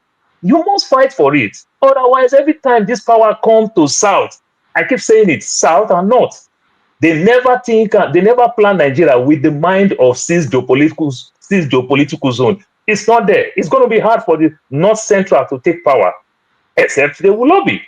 You understand? You see the way the Northwest want to hold on power. You understand? Over the Northeast, now we're talking Central. The same thing. It's still going to be hard. By default, that makes South Jonathan take power. It's by default, not like we deserve it, even when we merit it. So these are the things. So I will say it again. The Igbo people, you people fought for it, like the Yoruba people. For the Yoruba is divided and the Igbo is divided. Mr. Odi, please take that part and run with it. Thank you. Thank you, Paul. People are ignoring my bell, but hopefully you'll find a way to make people listen to that. Let me get Omori. I know there are people on the line. Omori, I'll come back to you because I know we want to hear from you. Go ahead. We're ranting now, so you can. Thank you, Doctor. Yeah. Yeah, thank you. Oh, I don't know. I missed my opportunity because I was on the road. My internet wasn't stable. Please, I don't know if you can do me a favor. I have a lot of things to say, but the rant period will not be enough for me, please. All right, I've taken a leave. I've taken a leave off social media for certain reasons, best known to me. But today I couldn't just hold back and to address some issues and lies that have lingered on for too long. Thank you. I don't know if your revolution is there. I drop my heart for you, for the kind of Igbo man that you are. It takes more than the spirit of a man to say what you just said, in the last couple of minutes. The problem we have in Nigeria, we have a long way to go. We are just sitting down deceiving ourselves every weekend, just probably to cure our boredom or to cure our depression. Nobody is serious about the well-being of Nigeria. The politicians are not our problem. We are the problem of ourselves. We are our own problem. The politicians mainly leverage on the division among the people to lord it over us, whether we like it or not. Tinubu is better than most of us sitting down here. Buhari is better, was far better than most of us sitting down here.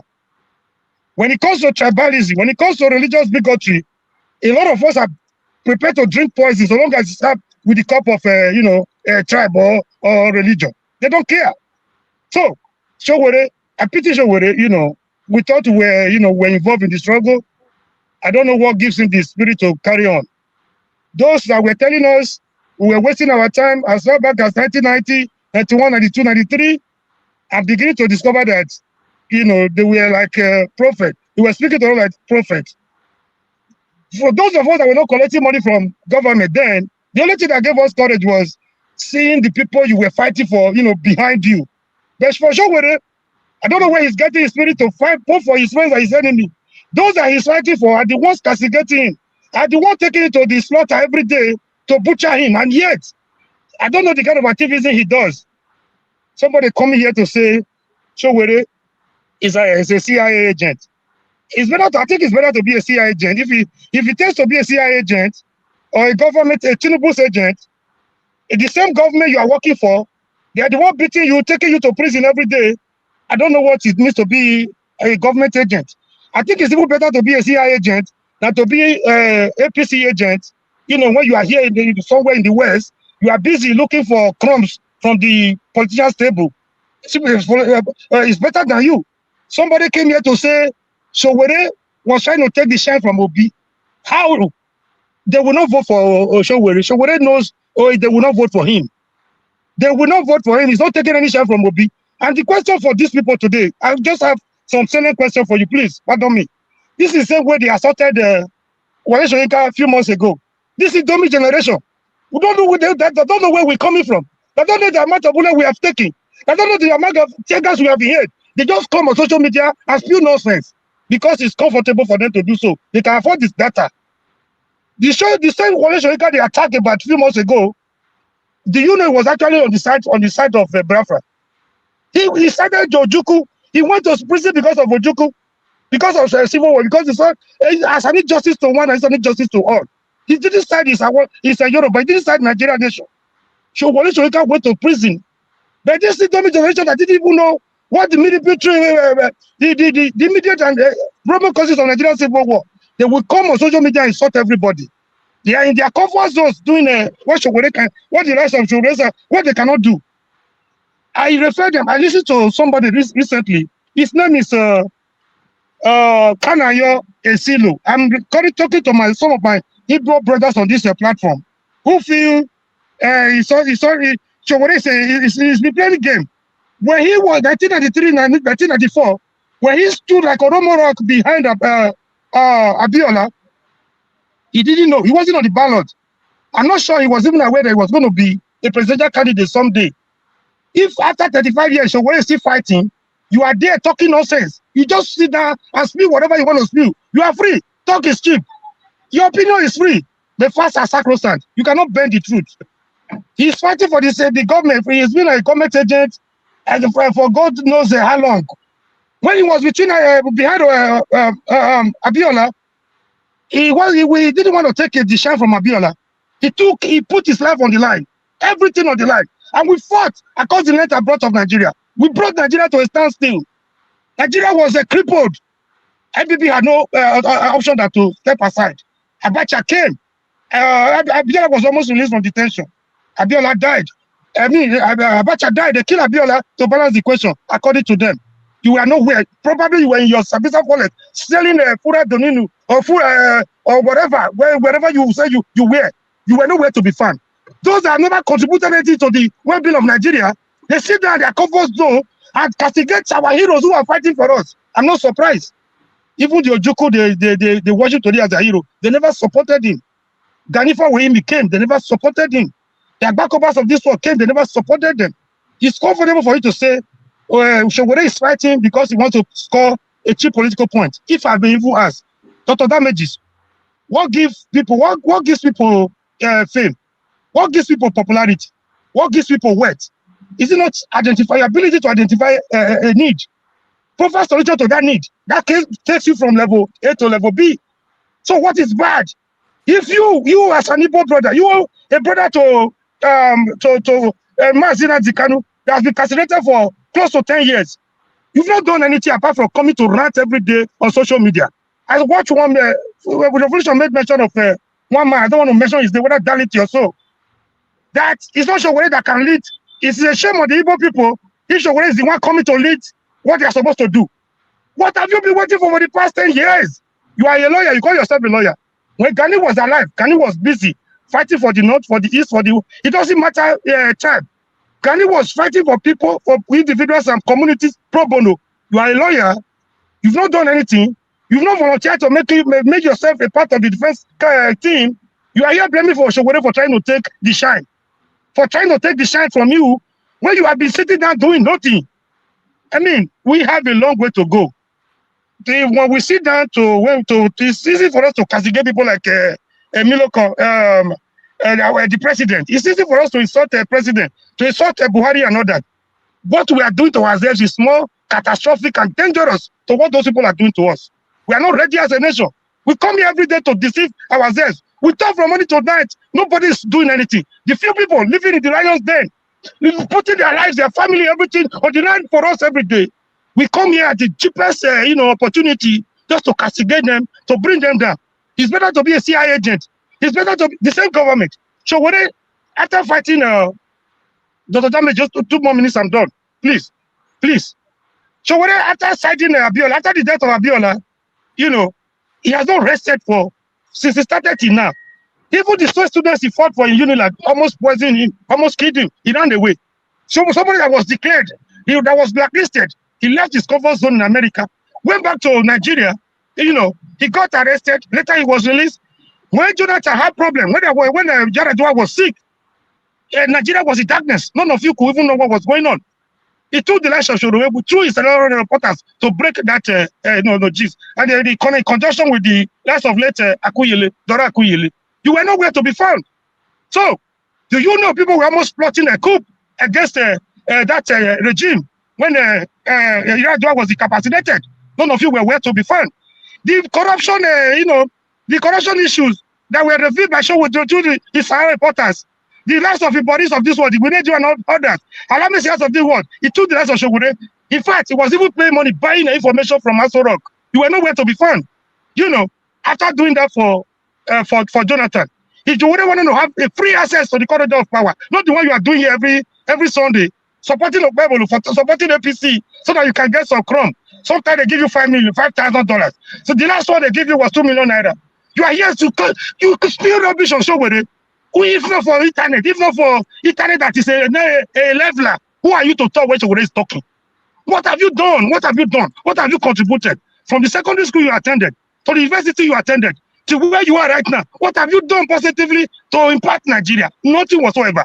So, after doing that for Jonathan, he was invited to, they sent Imani Boro to Sowore.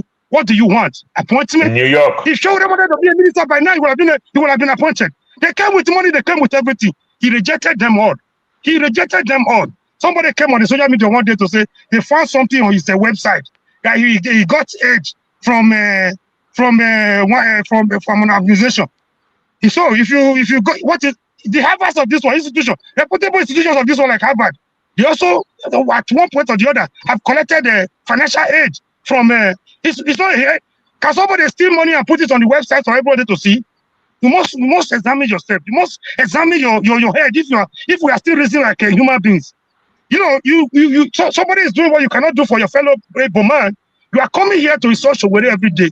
He wasn't arrested. He ran away so that it was a strategy. You've never done it. You don't know what it was. So when they send those people forward to test the water, to see what the reaction of the military people, the police people will be. So when he discovered that road area was a no-go zone, he fled. So you said he ran away. You know, if Sowore was arrested, Sowore wasn't afraid of arrest, of being arrested at that point. But if Sowore was arrested at that point, the whole essence of that day would have been defeated. So we call evil in the military. You can't advance in the military if the coast is not clear. We call it tactical maneuvering. He has to move to somewhere else so that the whole essence and preparation of that day will not be defeated. You say you ran like a Usain Bolt. In fact, what is wrong? What is bad in running away in order to fight for another day? At the end of the day, he was able to achieve the aim and objectives of that day. Thereafter, he didn't go to his house to sleep. He didn't run away. He went to the same station in attempt to bail those that were arrested. You are saying he wasn't arrested.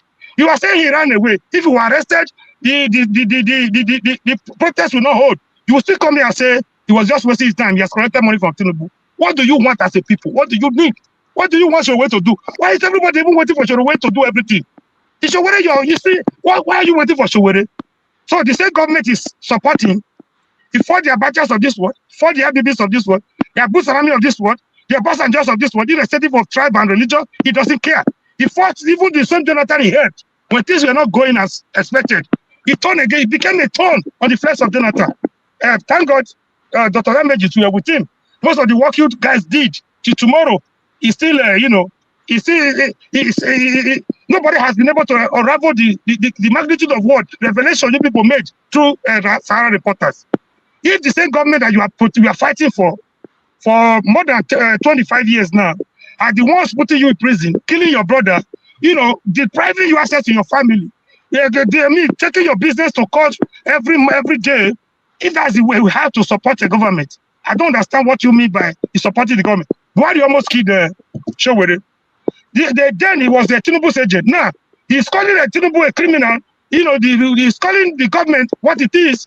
You are still busy saying it's a Tinubu's agent. Now he has just become a CIA agent. CIA has sent him to go and disrupt Nigeria. We just here deceiving ourselves. We don't mean well for Nigeria. The problem we have among ourselves is deeper than what the politicians are doing to us. If Sowore could, even Obi, when Obi was impeached, Sowore became very instrumental. He did everything possible to assist Obi in his own little way through his own medium. So who has Sowore not supported? It doesn't mean if he fights for you in the morning, he has every cause against you in the afternoon, he will not do it. He will do it, without, looking back, irrespective of who's all this God. So we here blaming Sowore for everything. If he runs away, he's a Usain Bolt. If he stays to be arrested, you ask why he was arrested. Now that he has been arrested, if Sowore dies tomorrow, he's almost dying for nobody. I don't even know where he belongs. He's standard for the Yoruba, he's standard for the Igbos. Except for few dovos that know what Sowore, where he's coming from. Sowore has done his best. You are here ranting every day. What are you doing? What have you done? Go to Nigeria and spend 1 week. For somebody here that is blaming Sowore, I will let's make a deal. Go to Nigeria, spend 1 week. Every bill will be, complete, taken care of. We buy your ticket. You go, spend 1 week in Nigeria. Make some noise. The kind of clout is chasing. You go and chase it and see the consequences. The same Tinubu now that has been his paymaster has just beaten him up yesterday. They've locked him up. I know you are happy now. The next thing you want to hear is that Sowore is dead. So that would make you happy. Dr. Damages, thank you and God bless you.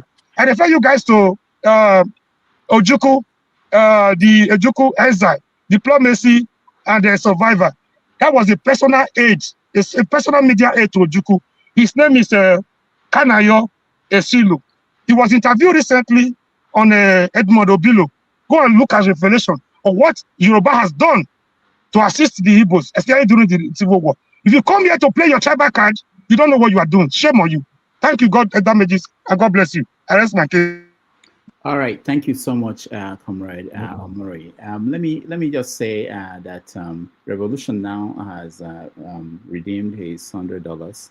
So I got a link to where to collect the money. Thank you, Revolution now. And also, I wanted to point out something. I totally forgot what it was. But thank you, Omori, for that rant. And tomorrow, you mentioned Kanayo. I actually had him scheduled to be on the show. The person you were talking about that wrote that book. Please do if you can. Please do whatever you can to bring him here so that this incoming generation will know where we're coming from. That Nigeria did not just start today. Before they open their dirty mouth, their gutter mouth to some people like Wole Soyinka, Sowore of this world, of this world, they will know where Nigeria is coming from. That Nigeria did not start today. You know, I don't want to. If I go more than this, I will. It will be too personal. It will be too brutal. Thank you, Dr. Damages. All right, thank you so much. I'm also working to get him back because it was going to happen in September, but something happened that didn't work. But we are going to get him on the show. All right. I don't know. Forefathers, I don't know if you can follow this or we should take a break. I think I'm before Forefather. I like that. The other people. No. Can I give mine before Forefathers, please? I've been personally been attacked. Right here. I'm not. Let me make my own and go. I just need to run. Before me, sir. You are not even before. All right. So go and rest. At this point, we take a break. When we come back, don't worry. Right? When we come back, because everybody wants to be the first that we go. Okay, let me be the last. Yeah, I go last. All right, let me see. AY, you have to wait a little bit, okay? Forefathers, good. I want you to wait a little bit too. Dexter, go ahead. Jesus Christ. I brought you in because you complain. I don't want it to be a habit that when you complain, I bring you in. Go ahead, Dexter. Thank you, Dr. Damages. My rant. I think I've said this before. If you get a child and you keep on teaching the child something that is wrong and false, the child will grow up believing that is the fact, and the child will believe that is the norm. By the time the child gets to 25, 30, it will be difficult for you to change the mindset of that child. I really feel sad for Nigerians, especially those who came out after 1967 to 70. And the conditioning of our mindset, except those who made a conscious effort or those who escaped, like maybe they left Nigeria, because the mindset of the average Nigerian is part of the reason why Nigeria cannot progress still. Because it seems like there's a cloud, there's there's a blanket over us that our reasoning can't go beyond that. Our reasoning can't go, and you can see it in a lack of ideology. We think that maybe the things it's about individuals. Look, to get a country working, it's just like you have a car, and you know that you need to have your petrol, your engine oil, your lubricants, to make that car work. Nigeria, we are talking of steering. Oh, the steering, this one, the tire. You don't even have petrol, you don't have engine oil. You do the basic thing to get a country to work. We don't even focus on it. We are so concerned about trivial things. Majoring so much on the minor. Look, to get a country working, all you need, the first thing you need is justice. You need justice from the top to the bottom. You can't joke with your justice system. And you need fairness, equal play for everybody. Based on merit. It's not based on whether I have 10 children that are educated, and you have only 2 that we have to know. If you want your country to grow based on merit, there must be justice, there must be fairness. Whether you come from Kafanchan, whether you come from Mubi, nobody cares. Who cares? Get the country working. But what we think in Nigeria, we are pushing the car. The car is not working. It's not working. Let's be pushing it. Whichever way, let's be pushing it. Oh, my people are pushing today. No. There's something wrong with us. Even many of us here. You know, that's why I say that a generation is to be wiped out. Because we can't even see that we're not even fighting for justice and fairness. No, if the average Nigerian cannot even that. Justice and fairness is now based on where are you from?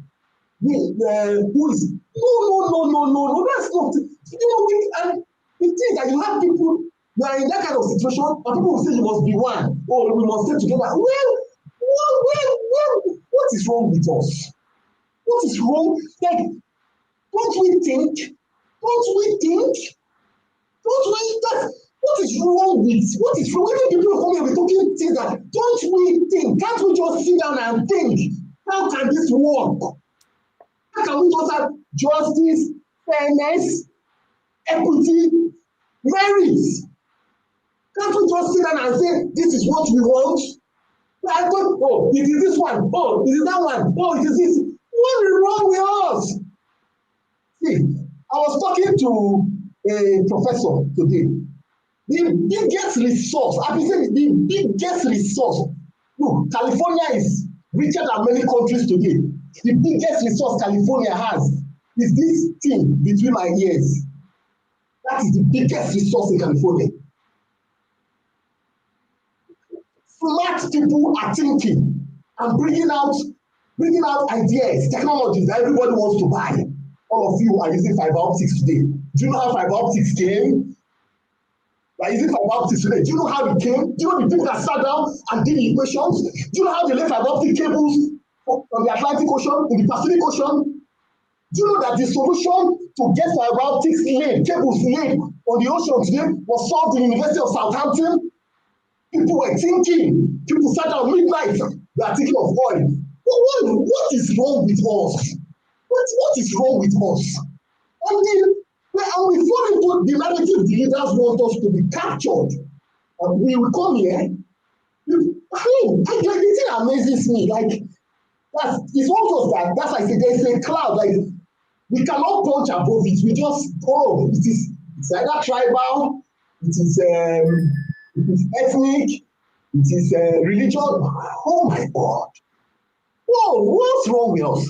And we cannot even see that somebody will be basing justice on where the person is from. Look, the idea of justice is that the person is blind. The woman is blind. She doesn't know who it is. She doesn't know. She listens to the case and she points. It's like this. She doesn't care. But today in Nigeria, justice is bought. What amazes me is that when the people that they are ruling don't even realize how they are being manipulated, then there's no hope. That's why I say that the best we can do, people like us, is to invest in education so that the next generation of Nigerians, if there will be a country Nigeria, the next generation will not be trapped in what many of us, you and I here, are trapped in. So that the next generation will be emancipated. They will come and the constitution, don't you know it is not working? I listened to Lisa Bakoba today. We know that this constitution is not working. But because of benefits, you will see somebody support something that is somebody that is inept, has no idea. That's a good man. We will go and work for killers, murderers, drug dealers because of money. No value system. No value system. People can say, look, I'm sorry, I can't work for you. Yeah, no value system. It is sad. It's sad. Thank you. All right. Thank you, Dexter. Just a reminder, we're giving people 3 minutes. Doctor, why does it have to be 3 minutes on my own? Comrade spoke for almost 22 minutes. From the beginning. 22 minutes. Yeah. 22, okay, 20 minutes, whatever it is. 3 minutes. But I only got 3 minutes. So if I got 3 minutes plus my 4, that is 7 minutes that I got. The time has been going. Okay. Okay, no problem. I'm not, thank God it's ranting. I'm not gonna shout. Comrade Omorui, it's so sad that sometimes when you come on air, the first thing you do is you want to block our ears before you even make your whatever it is that you want to, statements that you want to make. Please stop. If I have a grenade, I will throw it at people like you. If I have a grenade, thank you. in the same conference room, I will throw it at people like you. You don't follow your heroes. Cowards. Nigeria is the only place where cowards blame their heroes. Where patient, where people are sick, they treat their doctors. They don't protect people for their doctors. Look at They gave you 10 minutes. You spoke more than 10 minutes. Don't That is not enough. I'm not back. Oh my God. Doctor, my time is not counting. My time is not counting at all. My time is not counting. Okay, guys. You are giving more than 10 minutes. Still, you are still interjecting. Please let anybody who is ranting rant for their time. Go ahead. Thank you. Amorui, you are a hypocrite. The same you that is talking about whatever we don't like ourselves, this, that. And you just said that if you have BOMB, that you throw it at me. Thank you, but you will never. And for your information, I'm not Indomie Nodu, or am I a Gen Z? Okay, I'm even older than Sowore that you're talking about. I'm older than him. So I can say whatever I want to say. Everybody can. The age of the stop now? Will you please stop? Respect yourself. Respect yourself. Jeez. Respect yourself. And that's why Kene wanted to beat you up. Jesus Christ. Now, what I'm saying in essence is revolution. I am not saying that I am somebody. I am not a professor. The only thing I told the revolution is stop disparaging people. Stop calling people things because you want to make a point. At the end of the day, Barrister Darlington is an analyst to VOP. If it's so much pain you that he's talking like that way, go and apply to one of the Nigerian radio stations. Or you can even, as a matter of fact, thank you for the money you sent to. You can as well send 200 and we'll give you 20 minutes or 100 minutes. You can take my minutes anyways. That would be so nice of you to do. What I'm saying in essence is this. Nobody is saying that Sowore is a bad person. He's not a bad person. But do I align with his philosophy? No, I don't. I have my own head. I have my own way. I have the way that I go about my things. And you, Amaru, you're asking me what have I done? I don't blow my trumpets. When I do things, I do things. I'm not gonna come here and tell you that I did this, I shouted this the way you come on air every time and you shout and shout in people's ears. And I bet you in your village, I don't even know who you've heard with those you are shouting, if not giving them headache and every other sickness that could be attributed to noise.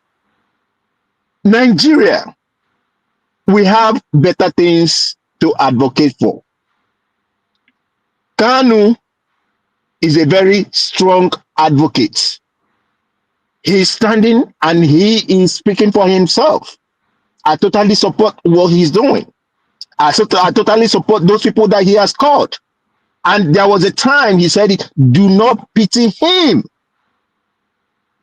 If Nigeria thinks, if the government thinks they want to waste him, probably the way they did to this other guy, this Ogoni guy or whatever it is that they want to do. Good luck with that. At the end of the day, nobody is gonna live longer than they, it's written that they will live. But justice, equity, and fairness is not something you just say, you just talk. Let it be seen to be done. That's where I stand. You see, my own 3 minutes has finished. Thank you, Omorui, for stealing all my time. Shouting. I actually started again, and it's over 3 minutes. Thank you so much, Prince Akwachi. I thought it was a good place to end your rant. It was good. AY, go ahead. Yeah, thank you, Dr. Zambi. It was good. It's me before forefather. Because actually, you're supposed to add his time for my time. Let him kick him out. I'll tell you what he did. I was in Nigeria. My internet was struggling, right? I know forefather of the, I think they were very happy that day. I was suspecting them. He refused to allow me speak first. He changed the rule when he got to my turn. Good evening, everyone from here. Me, I just want to give situation report. First of all, I want to especially shout out to Master. He took good care of me in Abuja, man. He took me to the best hotel, best restaurant in Abuja. I know if it is forefather, will take me to Mama Put in Peckham. He took me to the best restaurant in Abuja. To be honest, AY, he will take you to Naira Marley. That's where he will take you to. Peckham area. That's Peckham now. That's where they have Mama Put. He will take me there. Yeah. So, and the other thing, to be honest, I know people are gonna kill me for this one. Special shout out to Wike for the job he's doing in Abuja. He's doing an amazing job in Abuja.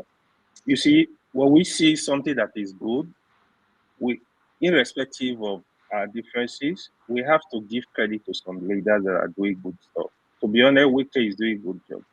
I spoke with a lot of people all over the country. They attest to this. Both the north, the south, the west, the east. I don't think there is anybody living in Abuja that knows Abuja well. I will tell you Wike is not working. He's doing an amazing job. You know I'm not a fan of Wike, but this is the honest truth. What did you see that he did that made you? In terms of the infrastructure, he's doing a lot of work. So what happened in Abuja, right? If you know Abuja during El-Rufai time, after El-Rufai, there was basically nothing was going on much in Abuja. The last minister, FCT minister, Modibo, during Buhari, what I learned, he was literally refunding money back to the government. I have people that are kind of like involved in a lot of those stuff, people even close to him. They told me this, like, he will not spend money, he will not work. What they need, that is one thing I was also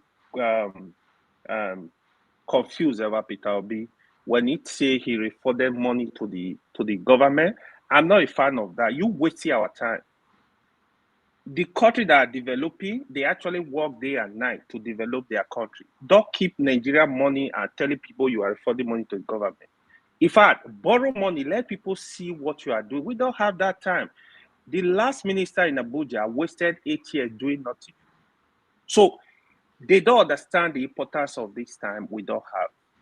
So now, I would say after El-Rufai, which a lot of people attest to, Wike is kind of taking over. He's doing more stuff, in terms of infrastructure, yes. I don't know the transparency of this project. I don't know the details. Yeah, but in terms of what is on ground, to be honest, credit to him. I think what I also discover is I traveled through the north, through the south. I love the road, to be honest. Nigeria roads are so bad. I think the Minister of Works, where people said he's working, to be honest, I've not seen anything. I don't Professor in practice. Hold on.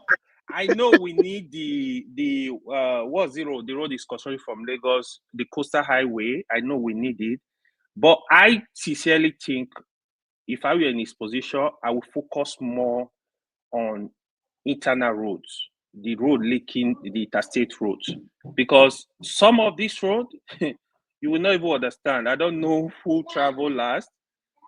You will literally fall sick traveling along this road. Sorry.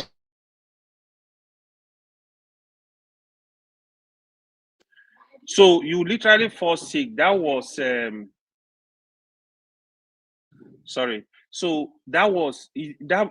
People said it's working. To be honest, I didn't see anything. Maybe it's working in some area I did pass through, but to be honest, I was a bit disappointed with him because we have a lot of road. Like for example, I travel from Abuja to Kaduna. That road is bad. I understand Kaduna Kano road is good. I don't know how to really travel there. I travel from Abuja down to Edo, and the road is horrible. So I think most of these roads are really bad. I know Lagos, Benin, Auchi Road, down to Abuja Road, that road is also bad. It's dead. I don't know where he's working, except other people can testify. Yeah, but for Wike, yeah, I give credit to Wike, to be honest. The other stuff that what about my really governor? Hold on, AY. I was worried about interrupting the flow of the rant.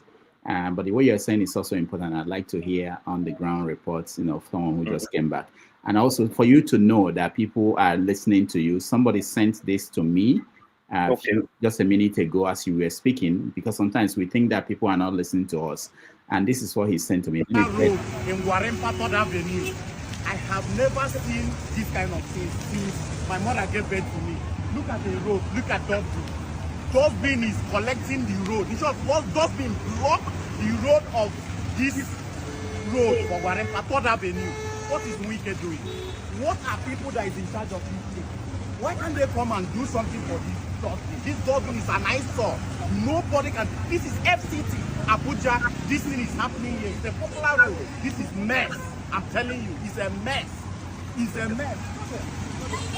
A Dustbin blocked road. Dustbin. Oh man, this is bullshit. All right, I don't know when the video was made, but as you were speaking, no, I'm just saying that I'll just to point out that people are watching us. As you were speaking, someone sent that to me and said I should play that for you, whether you pass that place. yeah. The thing is, we are not expecting a minister or a governor to get the job done in one day. I know, of course, you always have issues like this. We are a developing country. I'm not a fan of Wike, like I said, but I'm just stating the fact out here. One other thing I wanted to point out, right? So if you know the robbery that happened in Abuja recently, that they killed a lady that worked with Arise TV. So I remember driving with Masca. One thing I noticed is the youth roaming the street even at night.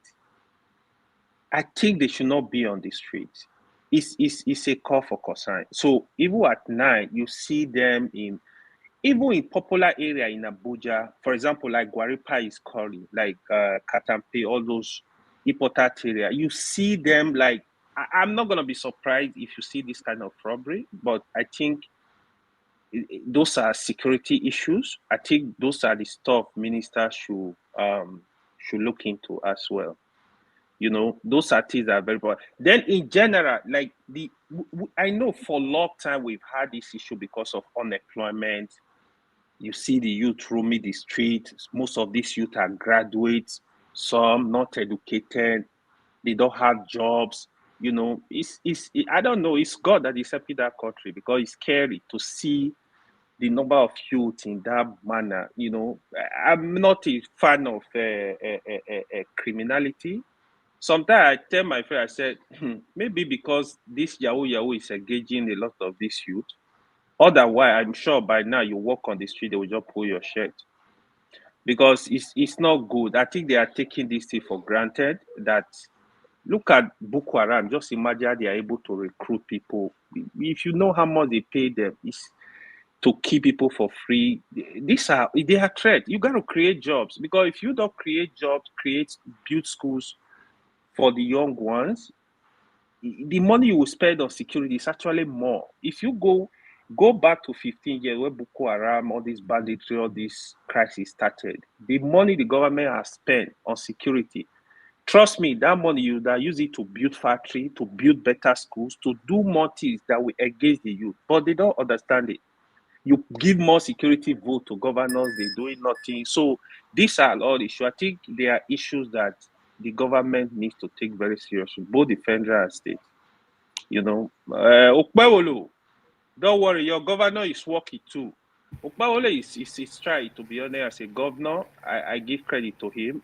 I want to see him doing more stuff, but to be honest, on ground, he's doing a lot of work. He's doing a lot of work. Like I said, hopefully he's going to continue in that direction and do better. Thank you. All right, AY, thank you so much. Let me just remind everybody we have to end the show at a point today. So we have to round up. We can compress your time into 3 minutes. I think you can run effectively in 3 minutes. And again, thank you, AY. The guy that sent the video said that video was made in 2 weeks, two weeks ago. So it was a current video. All right, Ovie, go ahead. Yeah, don't worry about the time. Village intellectuals like us, we go straight to the point. We don't have time to banter around people. But since I wanted to end with Okpewolo before, since AY brought it up there. Though anybody who is a fan of Okpewolo, please go and follow my channel. It's called All Na Politics. That's where the campaign is. That's the headquarters of the campaign for 2028. At this point, and again, thank you, AY. Whether in the perform, we say now, that's not what we elected for that. Right? We elected him because we have a lot in common. We elect him. If I had my power now to just elect him, as soon as they swear now, the next day travel, come back 4 years, contest again. When you will go, we are the supporter because I can relate. He get these in his WAEC. I also have this in my WAEC. If they speak English just like me. So gone are the days that we will be voting against our interests. It's all about interests now. Because if there's one thing people are still not getting about the world that we live in today, Carter Woodinson said something in his famous The Education of the Black Ego. You control a man's thinking. You don't have to worry about his action. Even when there is no door, they will find a way around. That's why people will come here, the international platform, they open their mouths, say, yeah, one person, they fight for the whole world, won't save. I challenge anybody, I don't care who you are. Come and debate me. There is nowhere in the history of our existence that say one man change your society or a nation. Even Jesus Christ get disciples. Mandi of India, he has to go back to his village as a lawyer and start teaching. Because that's where the numbers are to upset the system.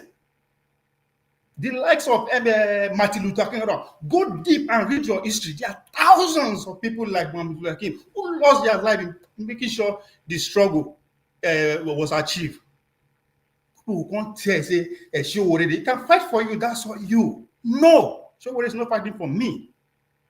100 years from today, if they read the history of this era, Sowore name will appear. Mine will not. Those people will not. That is what at his back of his mind. Is there anything wrong with that? No.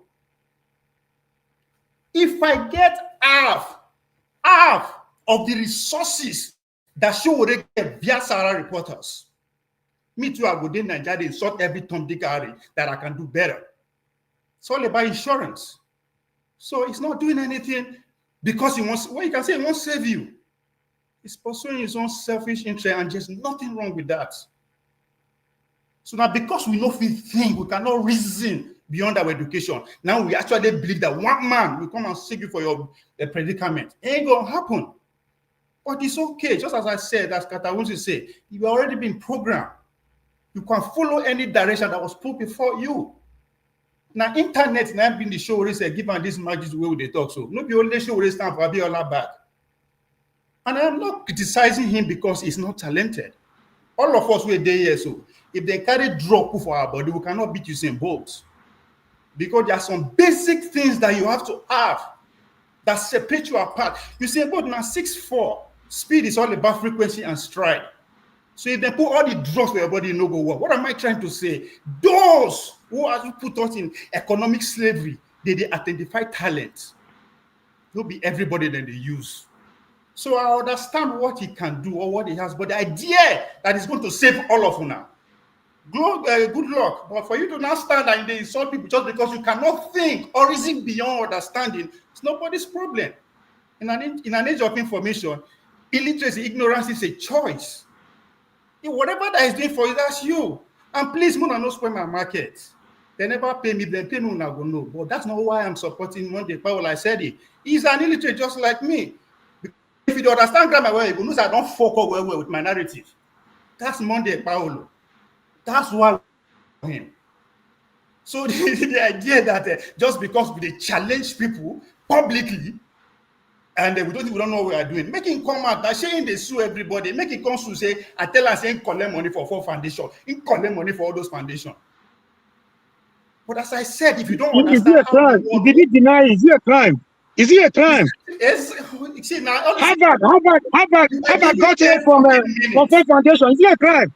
Is it not better than taking money from Omori, please, let's not interrupt. I know who call your name, even though you address me directly. You were given 10 minutes. You did insult people again. That's intellect. You go say, Monday Paulo no go. What is education is all about? If you cannot even express it. All right. Okay. He collect money. That is the problem. If you understand your predicament economically, you will not take money from those people. That's my point. I'm also making anybody entitled to collect money now. No, you know that accused to collect money. It's not entitlement. But I'm telling you, the people that put on in economic slavery, he is the one that is in bed with. That's who they are. All you need to do, go and do your research about Ford Foundation and the rest that I'm accusing him of. That's what you should do. That's what education is all about. When you get an information, go to work. But you are lazy. And you think everybody is like you. No. Some people, they feel think, even with the small education, they have common sense journal. Go and study the history of Rockefeller and the Ford Foundation and the rest of them. Then we can have a conversation. I'm not saying he should not take it. The fact that he admitted it, he's a man. I respect that. But that means I should run after him because he accepts of what I believe that is wrong? No. Okay, thank you. Does that stop me from pointing it out because I'm scared of you? How they go? As I said, the days that we are going to vote against our interests are over. Dr. David, if you don't mind, can you give me 1 minute to wrap up? If you don't mind. Just tell her what is wrong with it. What is wrong with it? What is wrong with it? Before I go. If you can give 1 minute, my battery is running out. Okay. Yesterday, when I said you give me that $100, I'll tell you why. Hold on. I'll come back to you. KJ said his battery is running out. Okay, but KJ, go ahead. 1 minute. Okay, I just want to say this. Thank you so much for the opportunity. And when we come here, all our ideas are genuine. Doesn't matter whether we agree with the person's submission or not. And then I want to say this. For me, the struggle of Nnamdi Kanu is the struggle of every Igbo man out there. Whether you agree with him now or not. There are two sides of the coin. The other coin, the first side of the coin is that we follow and push for what Nnamdi Kanu is pushing now and go through with the consequence of whatever is going to come. Or the other side of the, if you flip the coin, is that we keep quiet and before we know it, we'll all be emasculated just like the Hausas were done. We'll all be run over. You know, this AY was talking about Guarepa. I said here, as far back as 2013, we did a survey and found out that we had sleeper cells of over 50,000 young men around Abuja. Those reports, I will not say what to do with it, but those reports was made public to the people who are concerned to say, this is here. What are you going to do about it? Everybody who took part of that report became a suspect. So the question is, are we not aware of where we're going? If we keep fighting it and leaving it for one particular individual to fight all the fight, and we keep trying to reduce it to a religious, tribal level, it's going to consume every one of us. The truth of the matter remains, when what is coming comes, it's not going to be only for the Igbos, it will be for everybody. The only people holding what is coming right now is the middle belt. And I said middle belt, I mean the T people, Benue people. The other people is the East. If Benue falls, the East is always on the line. So whether we agree with Nnamdi Kanu or not, tomorrow you may have a situation in the court, and you go to the court and get the same treatment he's getting, and the people will be looking at you, and then you cannot. You still run to those of us outside, those they sure arrest them, those people who are shouting on the street. You still run to them to say, look, oh, justice is not being done here. Imagine a police force taking a lawyer, Ejimakor, who is a practicing lawyer. You smuggled them, took them to another unknown location where they didn't have counsel, and you took them to before a court, and you didn't allow them access to counsel to defend them. This is happening with the Nigerian police force, not individuals. So we are, what society are we even building? Because all of us live in the West. In the West, police they even prevent you from committing the crime. They tell you that this thing you're about to do now is going to be criminal in nature, so move backwards. They don't try to force you or wait for you to fall into the trap. Then they begin to catch you and begin to meander with you around and around. Okay, my time is up. I just want to say thank you so much. And listen, Nigeria is for every one of us. The only reason why some people are saying they want out is because we're not able to go forward with whatever I know we're having now. Thank you, and God bless you. My battery is out already. All right, thank you. Hold on, 30 seconds, please. That's what KJ said. 1 minute spent for. Yeah, what I want to say, right? So I saw people right here. Oh, they gave him land in Abuja. Wike gave you land in Abuja. First of all, I don't know Wike. I've never met Wike. I have criticized Wike on this platform. For me, I don't care who you are. I'm with Nigerian people. I'm not looking. Do I look hungry to you? So Wike is doing massive infrastructure in Abuja. I saw it. So if you have any brother, family member living in Abuja, talk to them. They will tell you what's going on. Thank you. All right, thank you. Were you worried about people saying you got land? Okay, so some of you are just starting. Ovie, you want to round up anything? I forgot where we got you. I was when I said that $100, if you no collect them, me was trying to yeah, okay, go ahead. I was in a store in Dallas. Yeah. So I want to buy Alomo. So I didn't say no get. They go give me two small one that was Denica. I've never seen or heard that kind of form. So I asked the cashier guy, say, okay, explain it to me. What's the difference? Now the guy point to one man at one corner. I said, go there, go and meet that man. He go tell you. I walk up to the man as I was explaining. He was just looking at me. After I finished, he said, you know, be Ovie. I said, you know who answered me? He said, you know, I was trying to class him. He said, you know, be I know you for Dr. Damage. You are that person with the always. So what am I trying to say here is that at that point I felt like Sowore. My memory, you know, I felt I was known like Sowore, you know, understand. But the point is that maybe the next person and I'll slap they go give me. So I need money to back up my to go cut it in the next meeting.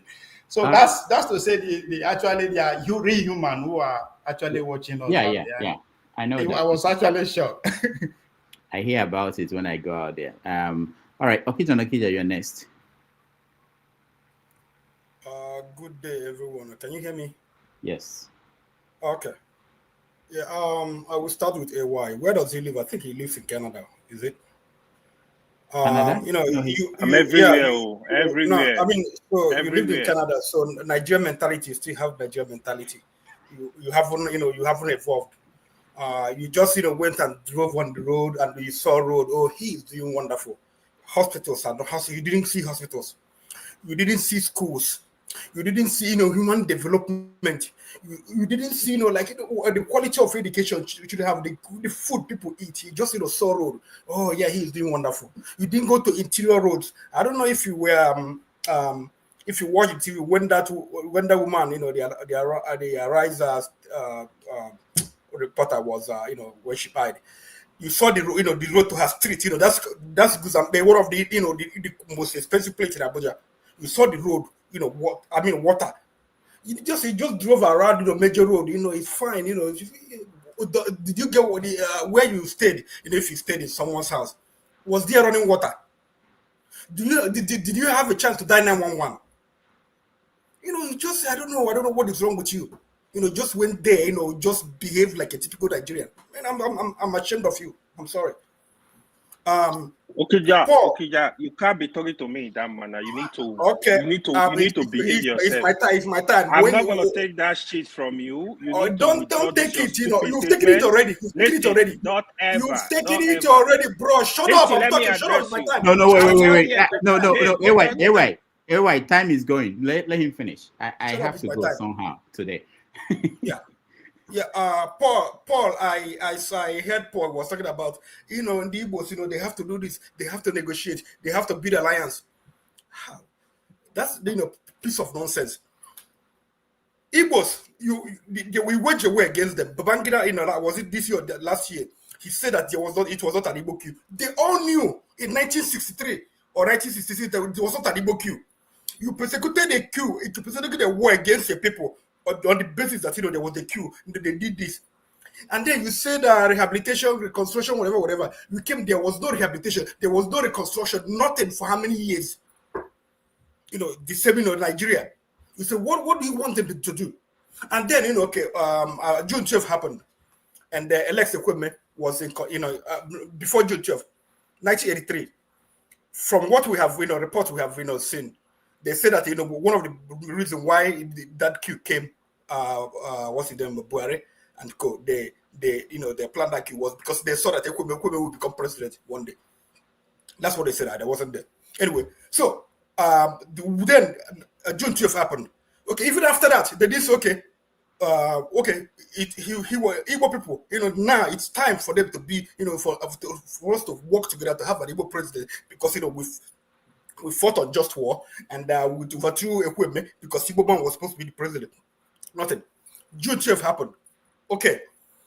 Equipment was in contention to become the president. The establishment, they had a meeting. They chose a Yoruba man to be able to compensate them. That's, okay.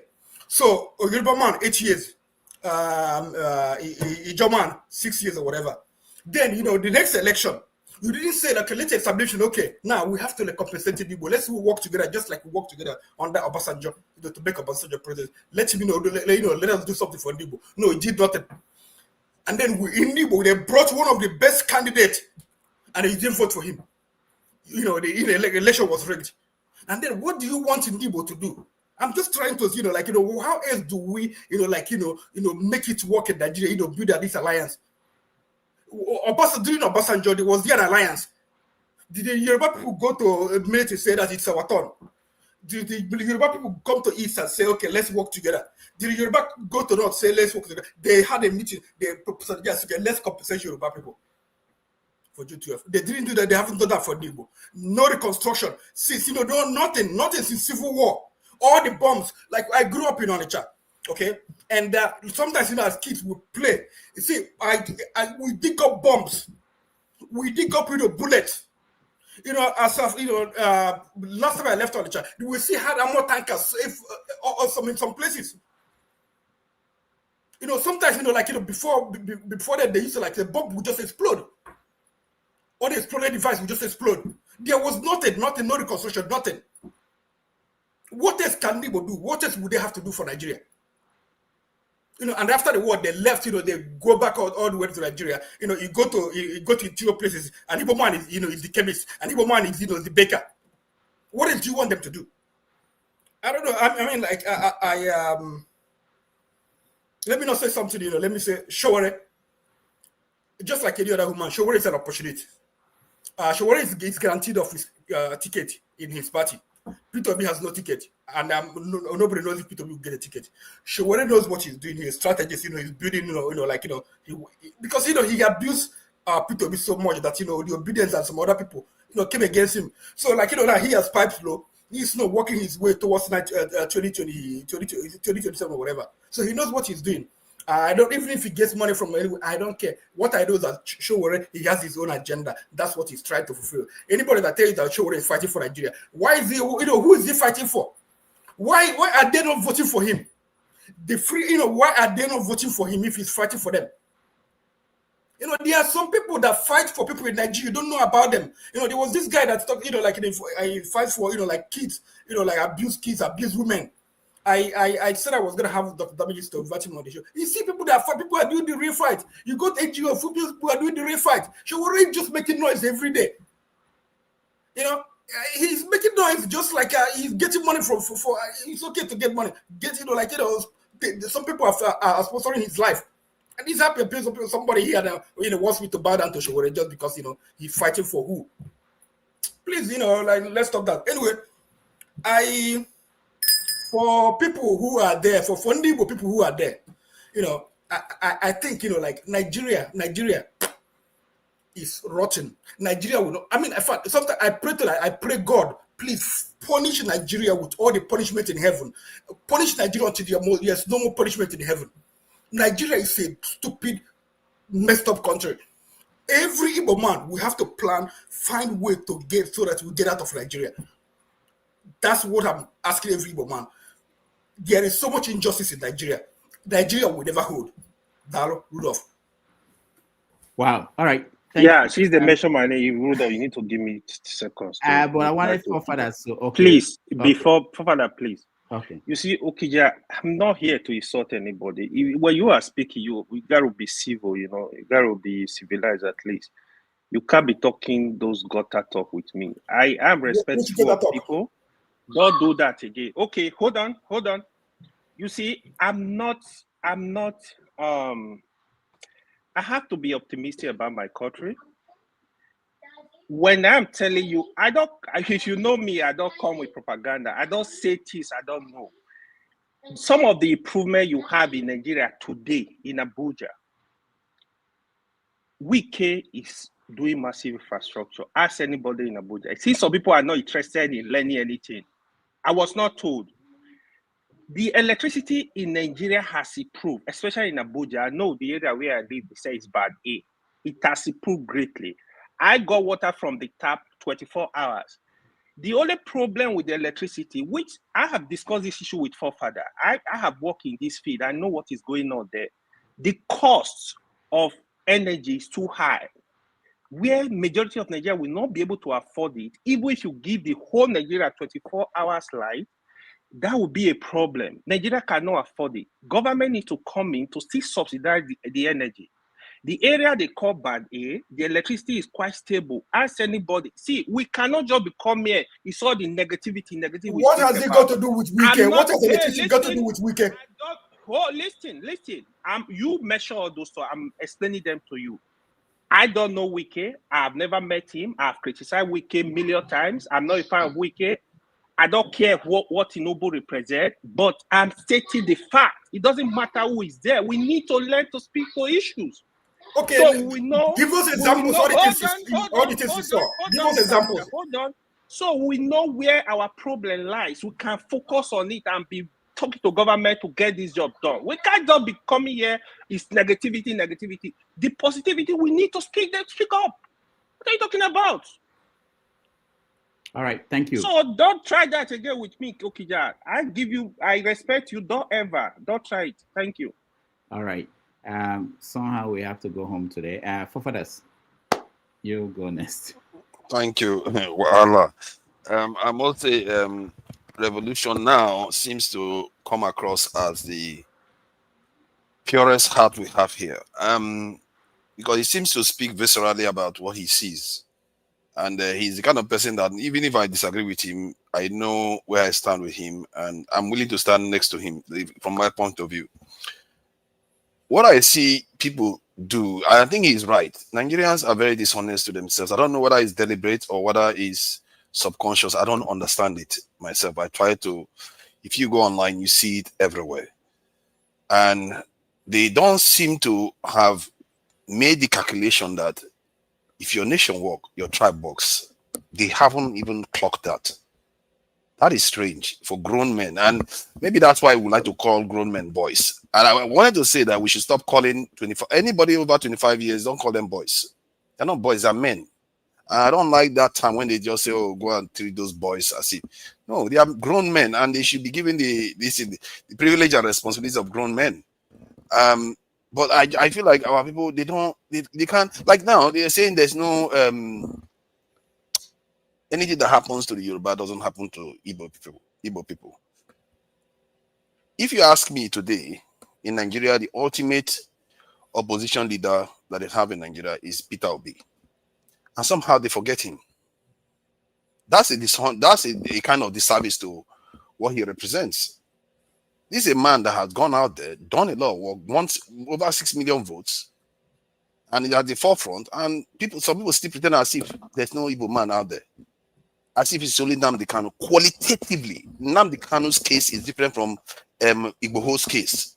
It's different from Sari Dokubo or the Niger Delta people's case.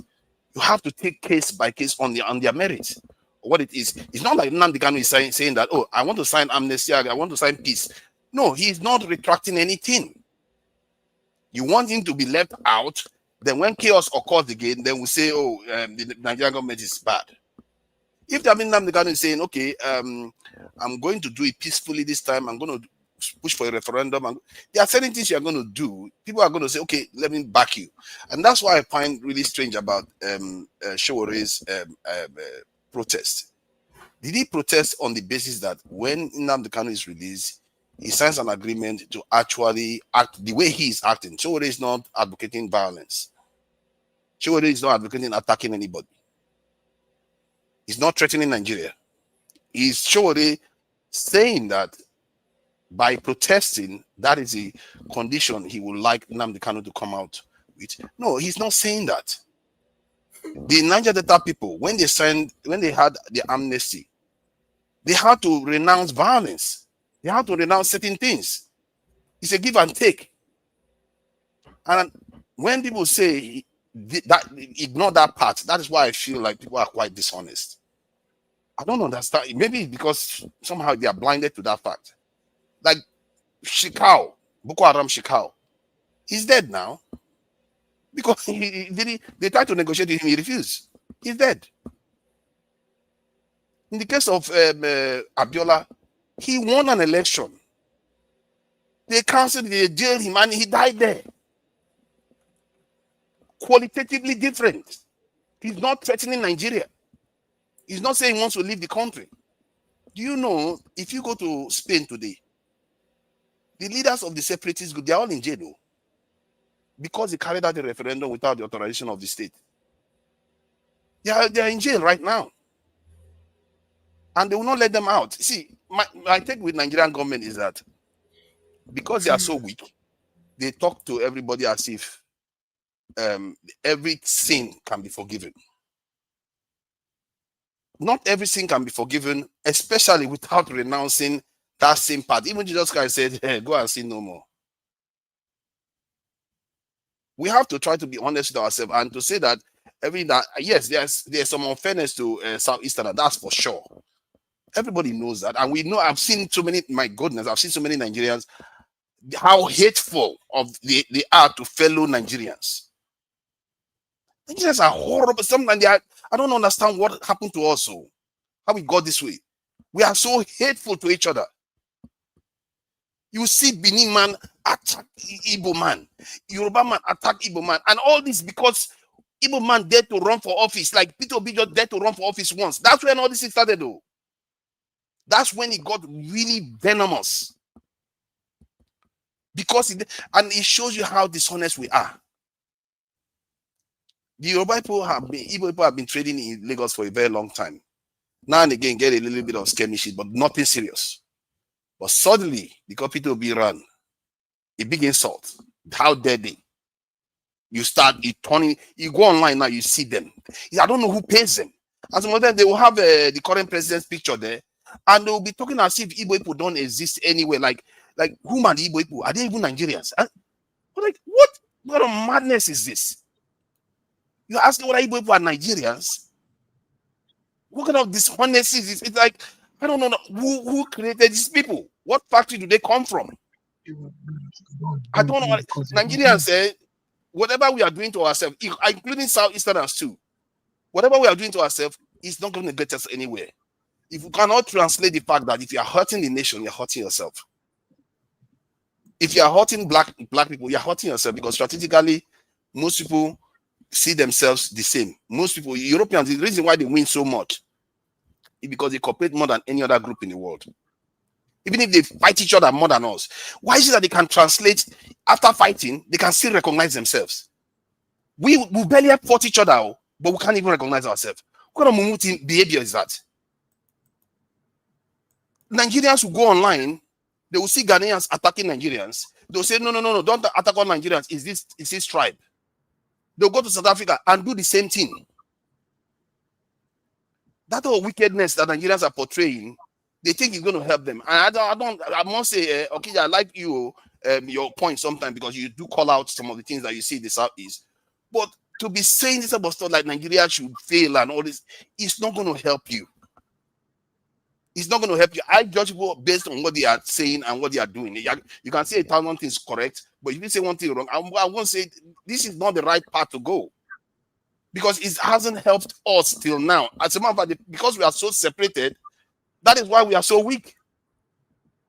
All the fights, or the so-called Sowore has fought, all the fights we have fought, all the hard work we have done, where has it gotten us? What I've discovered in Nigeria is that Wike can do all the good work he wants to do. Tinubu can do all the good work he wants to do. They got Calabar Highway and all the rest. But why is it that every government, they come in to office, they do something? Well, Nigeria seems to be going backward continuously. Economically, we become weaker. Why? Because they are doing things on a macro level to ensure the country doesn't develop. If you look at this government now, there's nothing this government is going to do in their 8 years in office that's going to get the Nigerian economy up to $1 trillion. There's nothing they're going to do now, because they went into office. The first thing they did was cut it from $477 billion to $180-something billion. That's the first thing they did. In other words, you handicap the economy and you pretend as if you are building it. If you give me your house, I will keep using that example. If you give me your house to manage, the house is worth 500,000, and the next year I told you that it's worth 180,000. But I put nice chairs inside. I put nice this in. I fix it. What use is that to you? Your house value as the value. They have the value. This is what they are doing to Nigeria continuously. And we have to be calling that out until we start learning that our leaders are dead. That's why nothing grows in that country. No matter what you do, it will never work, because they keep sabotaging the economy. And the people that are doing it, they are all there smiling with each other. I don't know what Sowore is standing for, but I've seen him talking to Ribadu the other day. He was very charming with Ribadu. Maybe he's just being civil. Maybe he means well for Nigeria. But I can't say that he has done very well for the country so far, because look at the results. Look at the results still. He's abusing them and all this. I like the fact that he's talking about, trying to defend Nigerians.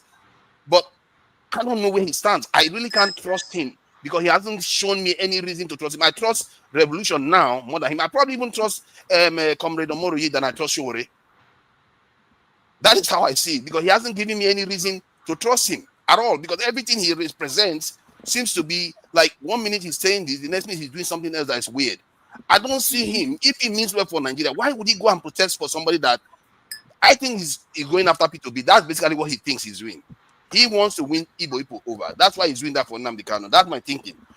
At the same time, why would you go and protest without taking into account that, okay, this guy that you're going to protest for actually wants to threaten the country?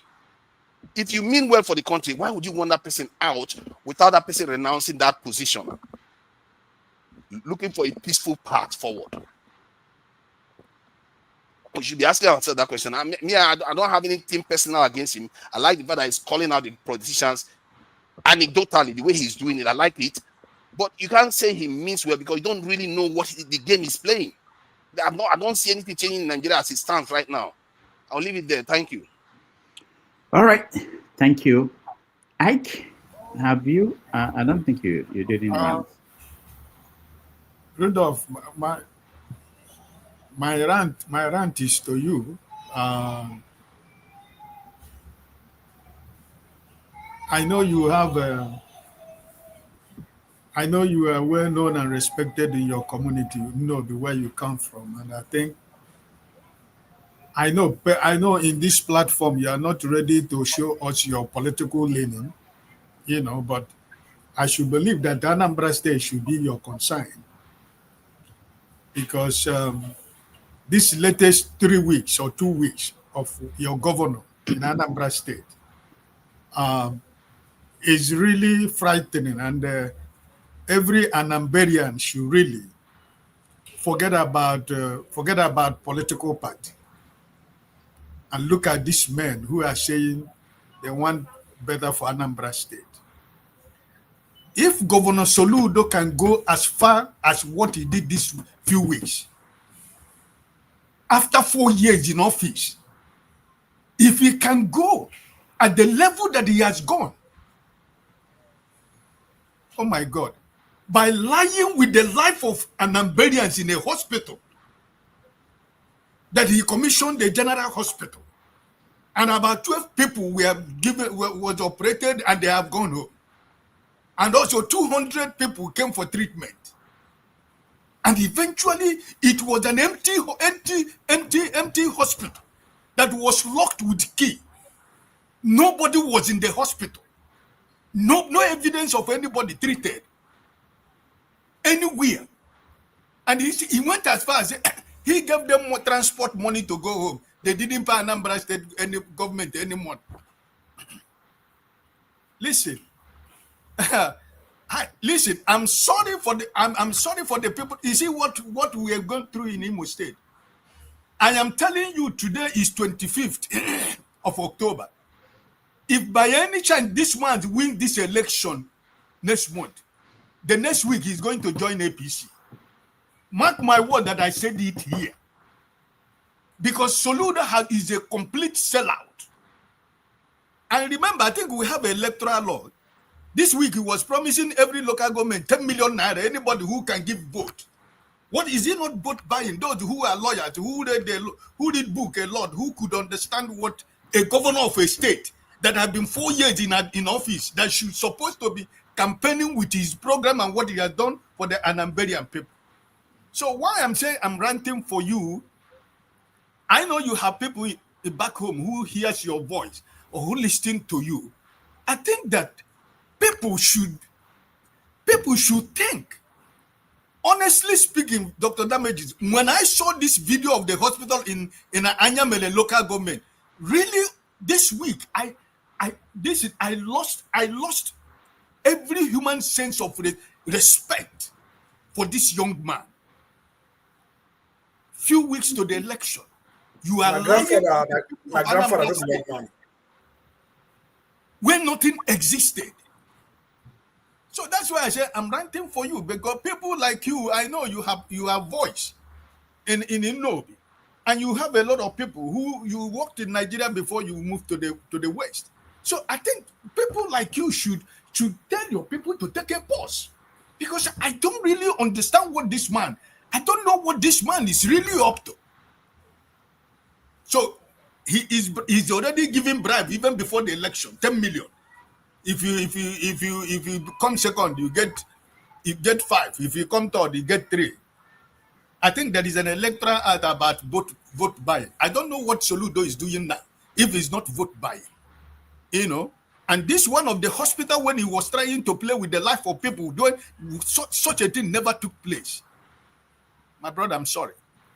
I think that the people of my brothers and sisters in Anambra have been crying since this election. I said, I don't care who wins.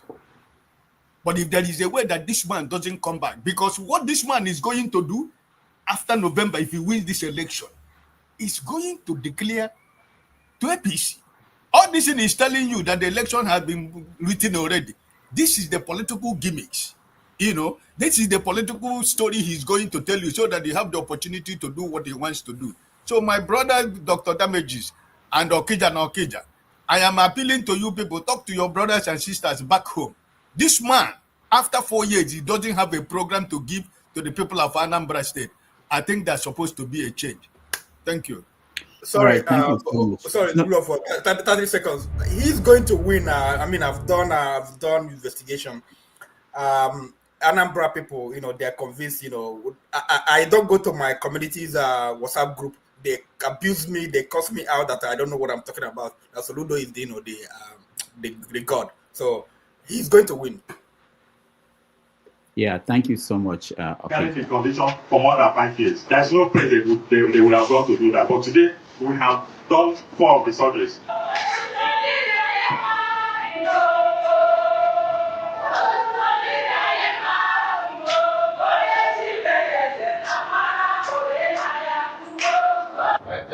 hospital is here. Yes, finally. Yes.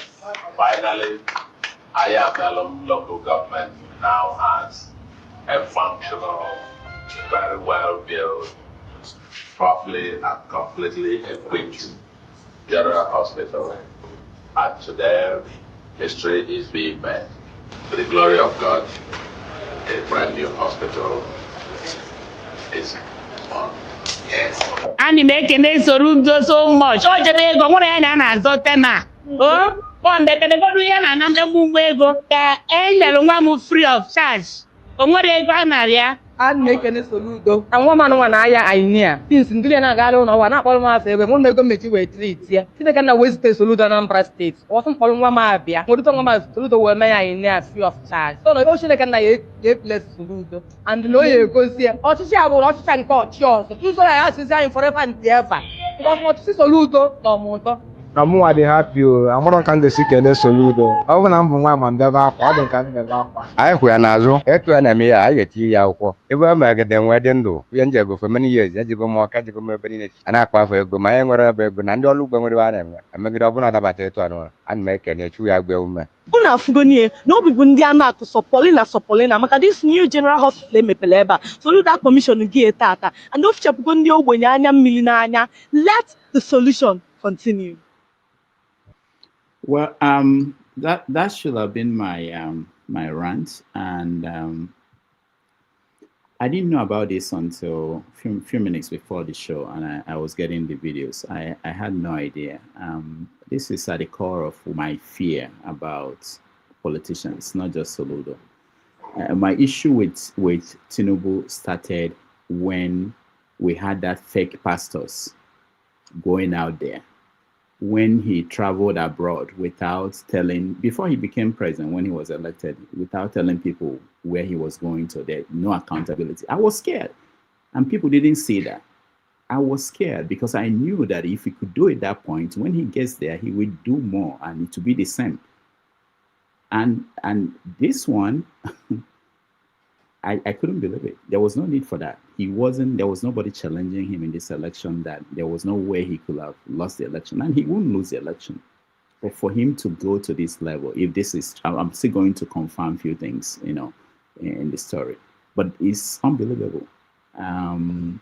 So it's unfortunate. Hassan Ahmadi spoke last weekend about this, and I think he covered how most people felt, that one is too late. It doesn't matter if you go in there with an army of advocates for any of the other candidates. It's too late. You can really transform the story in Anambra State.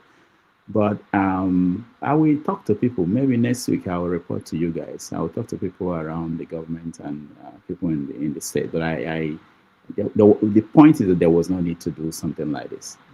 No need. It's like Governor Amunike. If you guys follow these skits by one of these guys, it's exactly like what they do, Governor Amunike, and if this is what it's looking like, I hope not. All right, we've got to go. I have to go. Who is left? I saw Masca. Where is Masca? Masca is gone. Yeah, he's having internet problem. Okay, I wanted to tell Masca that I didn't know. He's here. Masca, I didn't know you host people when they come to Abuja, and I was there in January, and you didn't, because I'm in the class 2A, and you host only people class 2B. All right.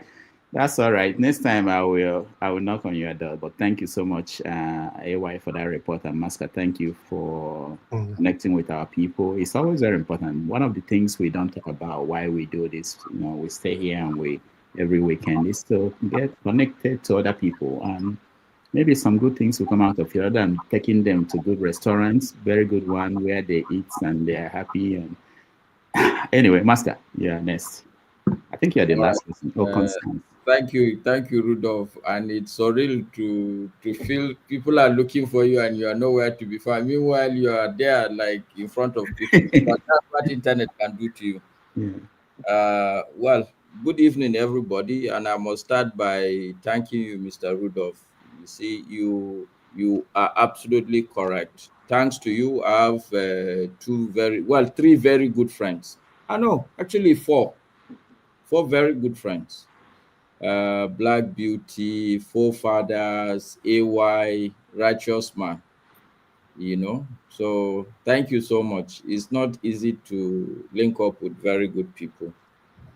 But to start with you also, look, defection is allowed. You want to defect to the late night show, it's okay. And that's what I was telling Mr. Show also. He was complaining. All you have to do, defect to the late night batch. And when you come, you can be rest assured. I might do that. I might do that very soon. Yeah. So look, anybody who is not happy with where he is now can defect. Mascot. Now only one way ticket I buy when they come. That means if I come, I don't turn to your tenant. I know if you come more back. It's okay. And the second thing, somebody was saying that, I don't know what AY said, but the truth of the matter is that AY actually, well, AY invited me. He spoke to me. He said he's in town. I picked him up. We came to my house. But the next time he said, look, one time is not good enough. Let's do it again. So I went to pick him, but he actually funded that second outing. And I'm still don't listen to Masca. You want to change it. Don't listen to him. He funded it. Don't listen to him. No, AY, no. When you're supposed to go organize, then they use on the chop live. Yeah, let's be clear that you actually funded it. If people are going to criticize you that you ate my food, that's why you are talking the way you talk. I may as well take the credit. What I would say is that you should send your account and send the money so that you can normally take the hit. You know, you can't take a beating when. No, that's not even the issue. I was telling them Wiki is working in Abuja. That's what they are attacking me for, not even you. So how is my food going to be the catalyst? But anyway, so show defection is allowed. Defect to the late night show, that's fine. And forefathers, well done. People like you and Mr. Rudolph are giving us good hope that this country can still be good. It's difficult in the face of all the, I don't know the word to use. We're people who we're too intellectually lazy. Everybody wants to just say what the last person said to him without verification, without pushback, without thinking through, oh, does this make really any sense? Does it? And I see a lot of that pushback sometimes from Mr. Rudo, even though he's a gentleman, he doesn't want to always do it. But I can see the frustration in him. Like, how can you say something like that? Does it really make any sense to you? But anyway, I don't have any rant. The rant I will have is too much. I'm here in Nigeria. Internet is a problem. Security is a problem. Water is a problem. Everything is a problem here. But it's okay. We are still here. The country will still be good. We believe that also. It may not be in our time, but the good thing also, somebody like me, I can tell people, even though I see most of the people here are almost my age mate, but I can say that I had the opportunity to live in good Nigeria. So even if Nigeria doesn't become good in my lifetime, it's not too bad. I went to school. When I was in university, they were paying me what they call is it Bolga? What do they? I can't remember. Bursary. Yes, I was collecting bursary. That I know. Did you eat with 50 kobo in the dorm, in the ref, in the cafeteria? No. During my time in the cafeteria, you have to buy your food, but you get bursary allowance. So technically, and it was more than enough. I remember buying a radio, this boombox. I remember buying 2 Nino shirts on top of after taking good care of myself in school. You know. So I lived in a good Nigeria where if I wear my uniform, if from Kano I want to go to Lagos, I know that people will lift me free. And there's no issue of security. Nobody's going to kidnap you. Life was good.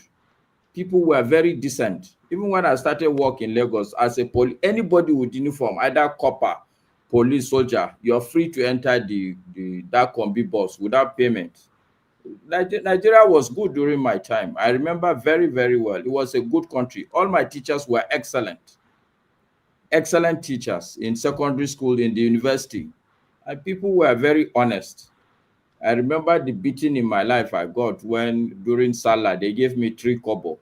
1 was for me, 2 was for my cousins who were not around. And I spent it because I thought, look, it's Salah, anything can go and look. But look, life was good. It was a good country.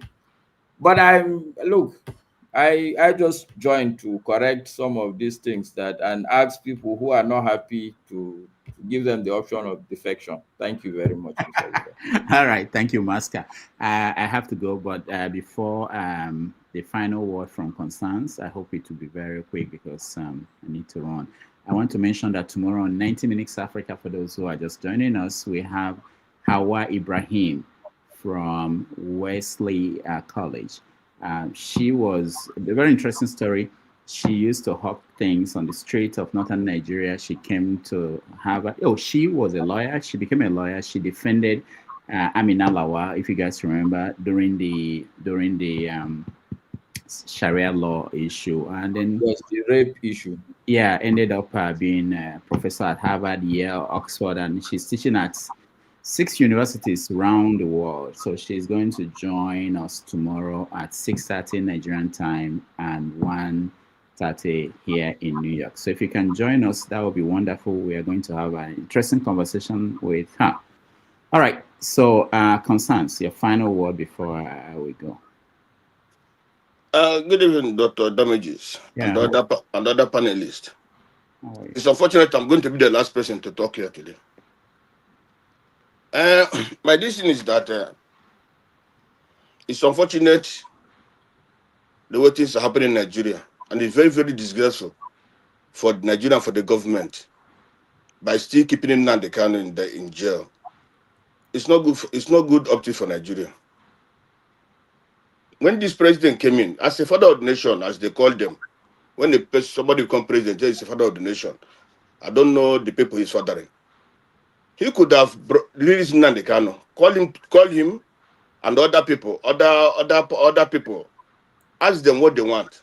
When Yaradua came into power, Yaradua asked Jonathan to go and meet different people and ask them what they want and how they can make peace. And he made peace. Jonathan went there and talked to the debtors, and there was peace. Why this president couldn't do that? He could have done that and bring peace to the east. When peace comes to the east, there will be development, there will be progress, and the country will be also peaceful. Then in the north, he will find the solution. He found the solution over there. Send some of the imams and all that to talk to this Boko Haram so that they can stop all this nonsense they're doing. And the country can be peaceful, and everybody can live in peace. And we know that you have a country. But he didn't do it. Instead, he started putting his people in everywhere, spending money anyhow and all this, you know. And today, people are saying, why Nnamdi Kanu cannot renounce Biafra and so on and so forth. Renouncing Biafra, if that, for example, this man have called Nnamdi Kanu out, and do one or two things for example, in Yoruba land, in the east, the southwest, whatever they want, anything that can help the Yorubas, he give to them. Whatever that can help the Northerners, he give it to them. Whatever that can help the Easterners, he give it to them. If it is this report that asking for international, and this report, he give it to the southeast. For the Yorubas, you know what he said, what they want, and he gives to them. Other people, he gives to them. Things could have been, at least the country will be good. Things will be moving. Everybody know there we have one country. But with this one, he didn't want to do it. Only what he wanted was only for I think the Yorubas, not all the whole Yorubas, but this gang of Tinubu gang of Yoruba people. What they want is the destruction of Igbo land. Because by keeping Nnamdi Kanu, only that Igbos have been so restrained. If not, what they want is for the Igbos to be fighting each other because of Nnamdi Kanu. They know this one is very important to the Igbos. So if anything happened to him, they know that we will not take it easy. Either we start killing ourselves or we start destroying ourselves. And again, it's very, very bad for the judges. Honestly, these judges are they are very useless. Because if my father is a judge today, honestly, I would disown him. I would tell him, Father, what people are doing is bad. Because the judges are the one keeping Nigeria where they are today. A judge is what they don't know what is somebody being my lord. What is somebody called? This is my lord. Do you know what is my lord? They don't know what is my lord. When somebody calls you my father or someone calls you my lord, you're supposed to do the right thing for people. A judge cannot make good judgment in Nigeria. The politicians are using them like rats. Tomorrow, what did they tell they have done for the country? If the judges today want to stop this corruption in Nigeria, they will stop it. If the judges want to make good government in Nigeria, a good leader to come in Nigeria, they will do it. If they know who won the election, who didn't want the election, they said they make good judgment. This is the person that won the election. This is the people want. The country will be good. The judges have you see, let me tell you, honestly speaking, the problem that you have today is the judges who don't want to do the right thing for the country, and that is why the country is going down. Not the senator. Even for the corruption to stop in Nigeria today, it's the judges. If the judges want this corruption to stop in Nigeria today, anybody who they found that is corrupt, they jail him, and you see the corruption will stop. All right, sorry, Constance, thank you so much. We have to end here because it's been almost 5 hours. I can't do more than 3 hours again, just to inform everybody. So once it's 3 hours, I'll cut off. Yeah, go ahead, comrade. Yeah, please. I just want to advise people that are waiting to see that if Nnamdi Kanu dies in prison, Nigeria is going to burn, heaven will fall. Please, you don't have to wait till he dies before you act. If you have anything you have to do, the time is now. I watched one barrister Darlington. He said he's a barrister. For the past 10 years, somebody has been in incarceration. You feel Sowore is coming to take the shine from Obi. The man in question is not even supporting Obi. He's busy going everywhere, telling Obi to be vice to Atiku, and he's busy collecting money from Atiku. I don't understand how people play politics. I just wish they understand politics the way they understand business. I think it would have been a better, home for everybody. You don't have to wait till that was the system they used on MKO. We had the power, we had the capacity. After removing Abibi and Abacha, we would have continued our struggle, to let Abiola out. Abiola was telling everybody to calm down. He thought they were going to remove. Systematically, they were killing him. That was how he died. Again, you don't have to wait till he dies in detention. You can't do nothing. And if MKO Abiola was an Igbo man, you would have taken that one to another level that they killed him because Nigeria does not have respect for anybody. It's not because Nnamdi Kanu is an Igbo man. They did same to Abiola. They did same to Enahoro. They can do anything to anybody. They don't care. All they care about their selfish interest and personal aggrandizement. Again, don't wait till he dies. If you want to act now. Don't blame Sowore that is making effort. Thank you and God bless you. All right, thank you, Omori. Let me thank everybody that joined us today, those that came into the panel, those that watched at home, and those that were on the comment section. All of you, I appreciate everybody. I want to thank those that supported us. Real K, thank you so much. Joseph, Oji, thank you so much. Hold on. It's very important. We appreciate these people. George, thank you so much. I finally figured out what this is. Mihu Ibe, thank you so much. Real K, thank you so much. Joseph Oji, Oscar Blackbone, thank you. Nana, thank you so much. Let me see. Mr. Show, thank you so much. And of course, Revolution Now for your support. We appreciate all of you. We also want to thank those that work behind the scene who are helping me. Sometimes you see me put up a video as soon as you're talking, you think I'm that smart or that. No, there are people who are sending that to me. Thank you so much, everybody that helped behind the scene. And tomorrow, 90 Minutes Africa will be back with Hawa Ibrahim, if you can join us. Thank you, Maska, for being here. Thank you, sir. AY, thank you so much. Forefather, you have... Forefathers, thank you. Comrade Omori, thank you. Ike, thank you. And all the people that joined in the panel, KJ and everybody. Until tomorrow, we'll see you guys. Forefathers will come on next, and he may be on until tomorrow. So maybe I will bring you guys breakfast. All right. See you tomorrow.